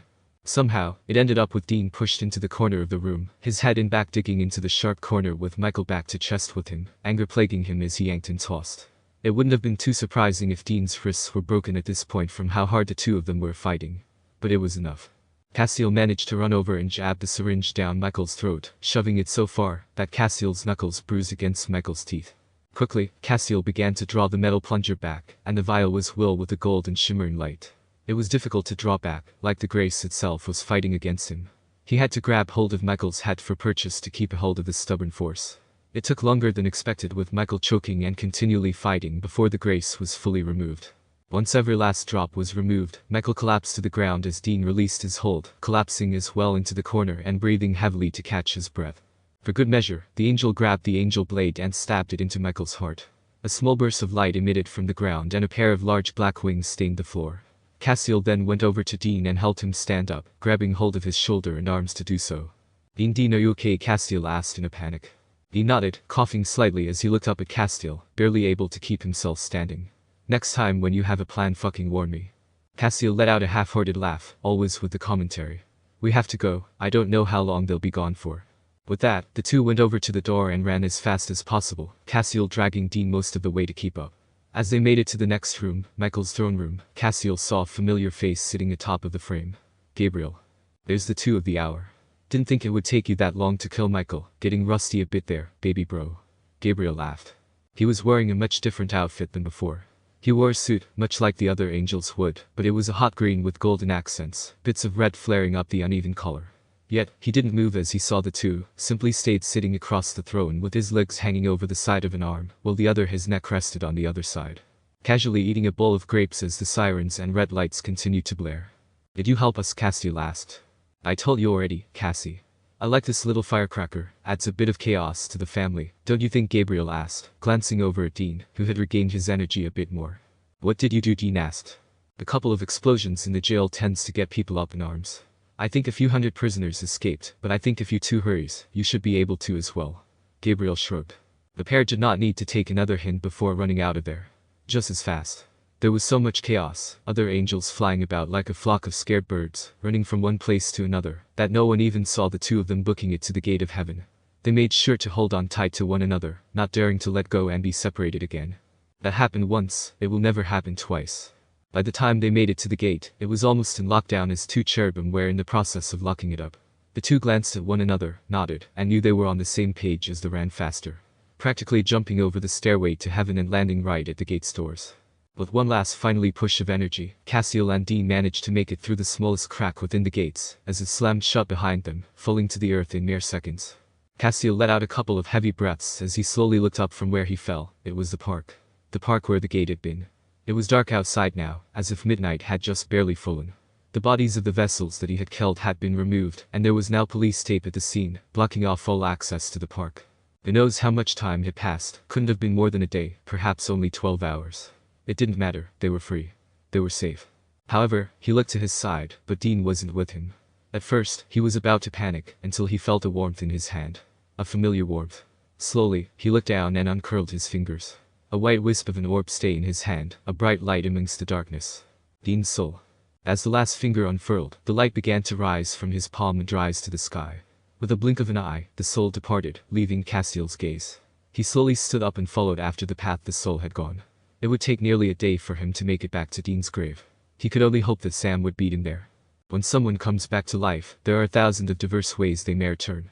Either are zombies who thirst for blood and chaos, awake and bright bushy-tailed while ready to take on the world, or they come back as confused and unsure of what's going on. If the latter happens, the odds of their return become very unpredictable. Some are angry and lash out, others are scared and weep. However, when you live a life of being a hunter and always on the defense, ready to stab and kill anyone at moment's notice, when you come back and don't understand what's happening, the defensive side of that equation is the first thing to start. Castiel was rushing as fast as he could to get to the gravesite. Being stuck in a car that can only go over 100 miles per hour, not caring about cops who tried to pull him over for speeding, the trek to get back became unbearable. He needed to get to Dean, needed to see him, needed to make sure that he was alright. This aching in his grace was choking. It felt like every minute he spent apart from the love of his life, the one who made him full, the one who opened his eyes to the world for the very first time, it felt like he was dying all over again. By the time he even made it to the state, it was dark outside. It took him a full day to travel as fast as he could. Times like this, he really missed his wings. As he pulled up to the graveyard, a place looking desolate with so many empty spots, he noticed one car that caught his attention. It was Sam's family car. Did Sam go back to visit his wife and daughter in that short 2-day stint? Well, Castiel was away, that's fine. Castiel wasn't going to judge him for it. It had been a long time since he saw them, but Castiel didn't know if that was the best option. In either case, which didn't matter right now. Once the car was put in park, Castiel hopped out, slammed the door, and raced into the graveyard as fast as possible. Throwing open the gate, of which the lock had been cut, and rushing up the hill. His feet beating against the pavement, making a seamless switch to the grass that plagued the place. It took him a few moments before finally being able to reach the grave, but what he saw shocked him. Yes, he was expecting some digging to which Dean would have easily have been pulled out of, but this was not digging. This was someone crawling out of the grave. The dirt and grass were coming outward, looking as if someone made the ascent all by themselves. As Castiel got closer, he leaned over the hole that had been created, and spotted a coffin that Dean had been buried in. Splints and chunks of wood were sticking out, dirt flooding the now empty coffin. His eyes widened. Did Dean crawl out of the grave? Where was Sam? Sam was supposed to be here when Dean's soul returned to his body. Where was Sam? Where was Dean? Why wasn't Sam here? All of those questions were soon answered as the phone in his pocket started ringing. Immediately, Castiel picks it up, answers the call, and placed the phone against his ear, after seeing who was calling. Sam, where the hell are you? I'm at the gravesite and you are nowhere to be found. His normal monotone voice was laced with wrath, because if someone grabbed Dean before Sam was there, he will tear up both heaven, earth, and hell, to make sure he was safe. Sam's voice, however, was filled with frustration as well as worry mixed with confusion. Just the tone made Castiel confused, but he listened intently on the other side. I'm at a gas station about a quarter mile from the grave, okay. Sorry I wasn't there, but something is wrong with Dean. What do you mean? Castiel turned on his heels and started running down the grave and back to his car. I got to the grave a bit later than what I was planning. There was traffic, Jess didn't want me to leave, but I came anyways, and he was already out of the grave. I got there right as he was out of the grave, but once he saw me, he just snapped. That's why I told you to be there. You made him crawl out of a grave after being buried fucking alive, Sam. How do you think he was going to react? He hopped back into the car and peeled out of the lot, keeping his eyes wide open, looking for the gas station that Sam was at. I'm sorry, okay. But there wasn't anything more that I could do. He started throwing punches, claiming I was an angel or a demon or something. Then he started running and into the gas station. Every time I get close, he starts freaking out. I don't know what to do. Sam yelled back into the phone. As he spoke, Castiel listened closely and could hear minor and muffled yelling coming from the other side. It had to be Dean, and that was enough motivation for Castiel to keep going. However, his eyes kept tracking the roads, but didn't see anything that could be considered a gas station. There was only one that he saw lit up, but there clearly wasn't a dispute going on, nor did he see Sam. Where the hell were they? It took a bit of time, but eventually he spotted what looked like a homegrown yet run-down gas station. There weren't any lights on, but he sure as hell saw Sam. It was impossible to miss someone that tall, dressed in plaid with jeans. Castiel hung up on the phone call and got out of the car. The moment Sam saw him, the human looked relieved. He was covered in cuts and small bruises, some on his eye, and most cuts on his arms or neck. The angel wasn't too sure if it was Dean who caused those, or if it was someone else. However, he wouldn't have been surprised by the blood coming from his nose. Dean always aimed for the most vulnerable spots to attack. Never above playing dirty to get his way. Sam gestured into the store, letting out a shaky breath as he did so. He's in there, it doesn't matter what I do, he just won't calm down or listen. He looks into the gas station, through the glass and swallows thickly as his heart slowly began to race. Dean was there, his Dean. Yet, he looked terrified, confused, and uncertain on what to do. Salt covered the entryways, the doors and the windows. Bottles of water has been emptied on the ground or one himself. He must have been so thirsty after all of this time underground. He wore a suit, most likely the one he had been buried in. The suit jacket was long gone, and the white shirt was covered in dirt and mud, torn up from his crawl back to reality. Dean's hair was all over the place, some matted to his head from dumping water on top of himself. Yet, the thing that stood out most was his eyes. His emerald green eyes stared out as if he was seeing a ghost for the very first time. They vibrated and shook as he glanced in 20 different directions, unsure of what to do. In his hands he held broken glass, a large shard that he could easily stab someone with. The shattered edges caused his hands to bleed, staining the glass to become a dark scarlet. In the other, he held a wooden bat that must have been left over before this gas station had become abandoned. "I don't know what else to do," Sam said with a shrug. Even when he tried to take a step closer to the door, Dean suddenly shouted something that neither could quite make out. "I tried everything. Told him he was safe, that he was back, everything. Most souls that are risen aren't able to comprehend right away what's going on. Let me try," Castiel said simply. Castiel walked over to the door and opened it. A small ring was let out as it closed behind him. It took him maybe less than a second to be fully in the building, before noticing that Dean had left his view. He rose a brow at this and tightened his shoulders, physically preparing for a fight. Attack first and ask questions later. Dean was gearing up for an altercation. He would never hurt Dean, but he needed to make sure Dean didn't hurt himself either. Slowly, he moved around one of the aisle dividers that carried old cans of food. "Dean. It's Castiel. I am armed with no weapon.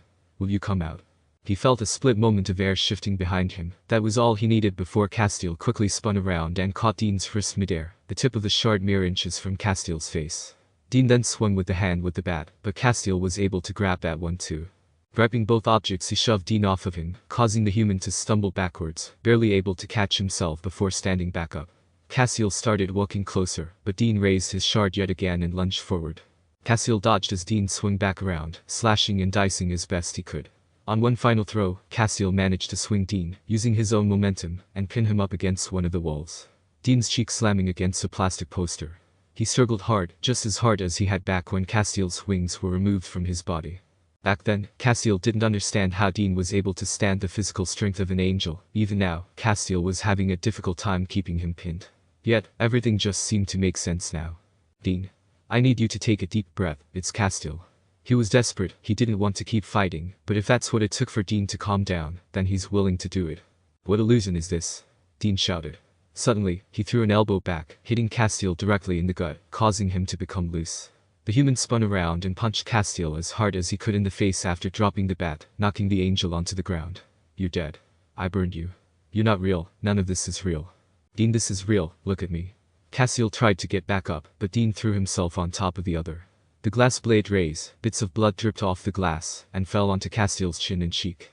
As it swung down, Castiel grabbed Dean's wrist with both of his hands, forcing it as far away as possible. Yet, Dean was giving his all. His grip tightened and more blood began to spill from his cut. He even used both of his hands on the glass at this point to try and stab the love of his life. Granted, Castiel wouldn't die from this, due to his grace being restored. But he knew that Dean wouldn't be able to live with himself, knowing that he tried to and almost did, kill the angel. "Dean. Look at me right now." Castiel's voice was dark and filled with so much command. It was a voice he would use to order his garrison back when he was in charge. This was no exception. The voice resonated with Dean and finally got him to look at Castiel officially for the first time. Their eyes interlocking for a long time, just staring back at one another, as if it had been years since they had last met. Which wasn't far off.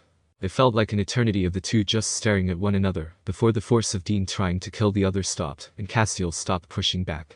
Their hands just sort of lingering before Dean finally spoke. "Cause?" he asked, skeptically. "It's me," Castiel said gently. The glass shard dropped to the floor, and Castiel slowly sat up while Dean stayed in his state of shock. Once the moment passed, Dean embraced Castiel as tightly as he could, both of his hands holding onto the back of the other's head, his mind actually trying to decide if this was real. As if just touch wasn't enough to confirm that everything was okay, that Castiel was there with him in this very moment. Castiel hugged him back, just holding him there as close as possible.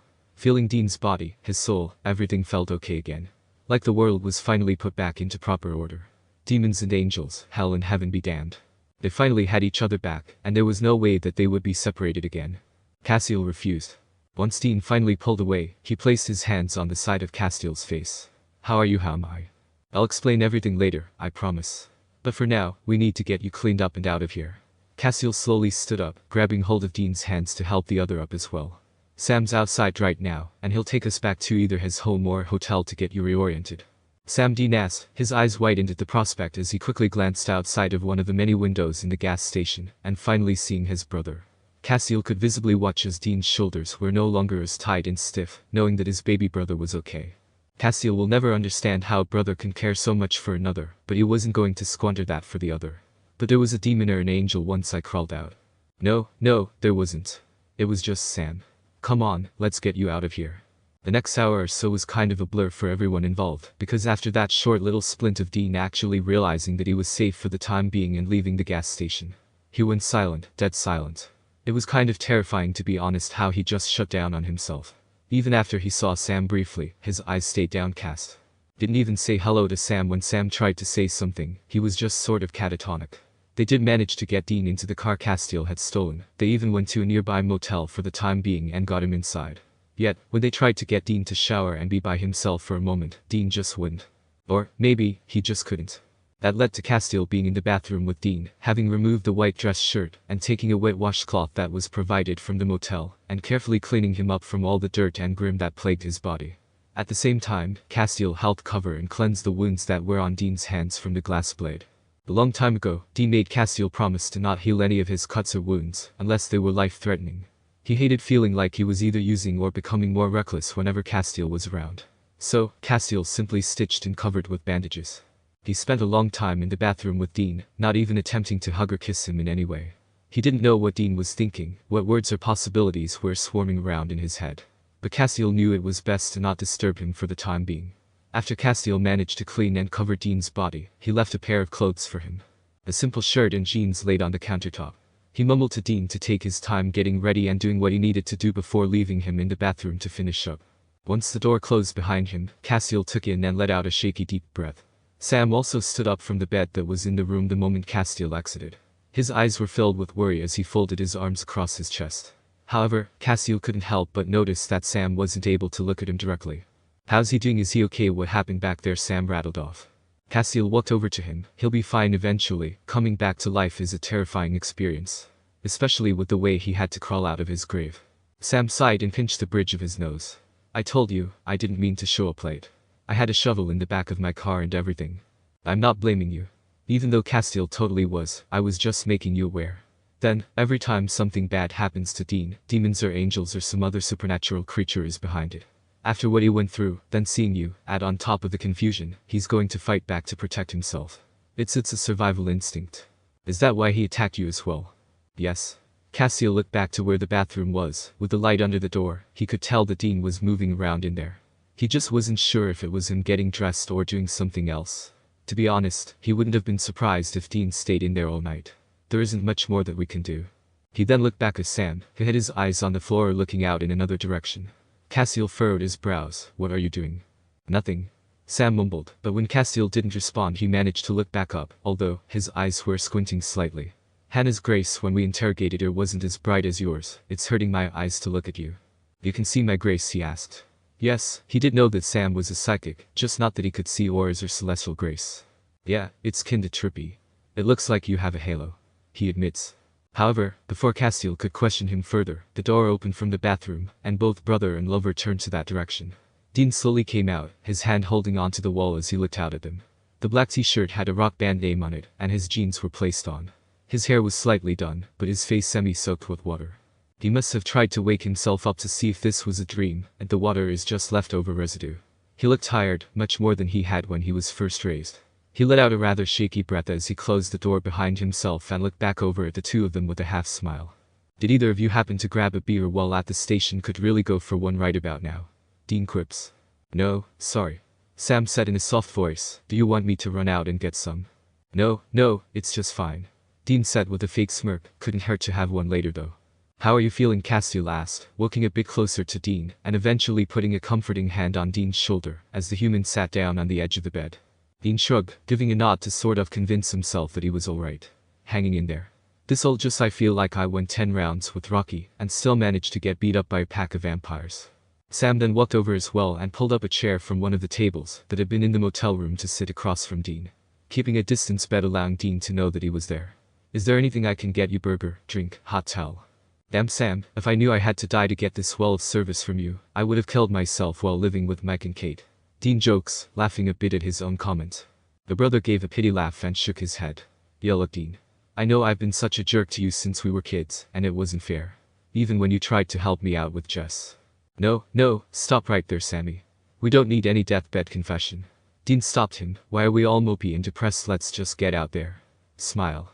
Laugh. We don't need all of this Debbie Downer shit. Dean. Castiel said simply, gathering Dean's attention. We need to take a step back before doing any of that. Angels are still going to be after us, and we need to get a plan in order before we even attempt to try or do anything. I don't know when they'll come or how they may find us, but we need to get everything on the table before we do so. Dean looks down, but his hand goes up and gently holds Castiel's. Squeezing it slightly. I still can't believe you're alive, Angel. He said softly before his eyes brightened and he glanced up. Wait, hold up the Harvells. Do they know I'm back? God, they must have been so freaking out. They know. At least, they know we were in the last steps. Sam assured. The eldest let out a heavy breath, a hand carding through his hair. That's a relief. I can't even begin to imagine how they must have acted knowing I died, and then seeing Castiel back. Dean then looked back up at Castiel. How are you back? I mean, don't get me wrong, I love that you are, but I wasn't able to find the gate. Or even a way to bypass heaven. Sure, I think I found where your grace was, but other than that. Hey. Castiel knelt down beside him with a small smile. I'll explain everything later, but for now, let's focus on you. You know just how much I hate doing that exact thing. Dean grumbled. Sam, would you mind giving us a minute alone? Castiel asked, looking over at the younger brother with a soft look. There are things that I can only explain to Dean right now, and he needs to know them sooner rather than later. Sam tilted his head, slightly offended that he was being asked to leave. Yet, he didn't put up much fight when both Dean and Castiel gave a strong look that he needed to go. So, he got up, opened and shut the door before leaving to who knows where. Once he did, Dean and Castiel immediately pulled each other close and kissed with as much passion as possible. Held each other even closer than they had back at the gas station, both shaking and almost on the verge of tears as they were finally reunited again. If it weren't for Sam being right on the other side of the door, they would have made love to each other right then and there, to prove just how badly their love needed to be expressed to the other. However, for the time being, they pulled away slightly but stayed close. Yet, Castiel didn't lie, he needed to speak. Michael is dead. Dean gently pulled back a bit more, eyes furrowed together. What? Michael is dead. It won't be long before the hosts of heaven descends on us and try to murder me or you. Most likely both. We'll be hunted, tortured, and killed. A part of me doubts that if they find us, they will allow us to live. Castiel said gently, holding both of Dean's hands as he sat down beside him on the bed. I don't know if we'll ever be safe. Since when were we ever safe? Dean asks, tilting his head to the side. I'm sure we've been through enough shit to know that. Castiel chuckles fondly, but his head shook from side to side. It will be worse. We killed Michael, their leader, their god. I don't know how much time we'll have to even stay in one place. If you ever wanted a normal life, away from all of this, now would be the time to do so. No, I'm not going to leave you alone to deal with all of this by yourself. This hunting style, this is my life, I'm not going to abandon you and throw you to the werewolves and let them eat your heart out. You just rekindled your relationship with your brother. I don't want to take that away from you. To hell with that. Dean scoffs. Yes, my relationship with Sam is back, but it won't go anywhere. No, Lars. We can run, we can hide, we can sleep in flaming bushes in the middle of a damn park. I don't care. My life is better with you in it, even if there's a knife being plunged into my back from it. I love you, nothing that can happen past or present that I would put in front of you. The angel glances up, and can feel his heart breaking slightly. I love you too, Dean. If this is what you want, then we'll go forward. We can hunt the monster of the week, change our names every time we get to stay together. Visit Sam and his wife and daughter any chance we would like. But when they do catch us, and if we die, we'll do that together. I'd rather die than live another year without you by my side. Then let's do it, Dean says with a smirk. Might as well burn the rubber while the car is still revving. A big thank you for watching the video till end. Guys, if you enjoyed the video, make sure to hit that like button, share it with your friends, and don't forget to subscribe for more awesome content. Otherwise, next time you might get too caught up in watching the video and forget to do all this.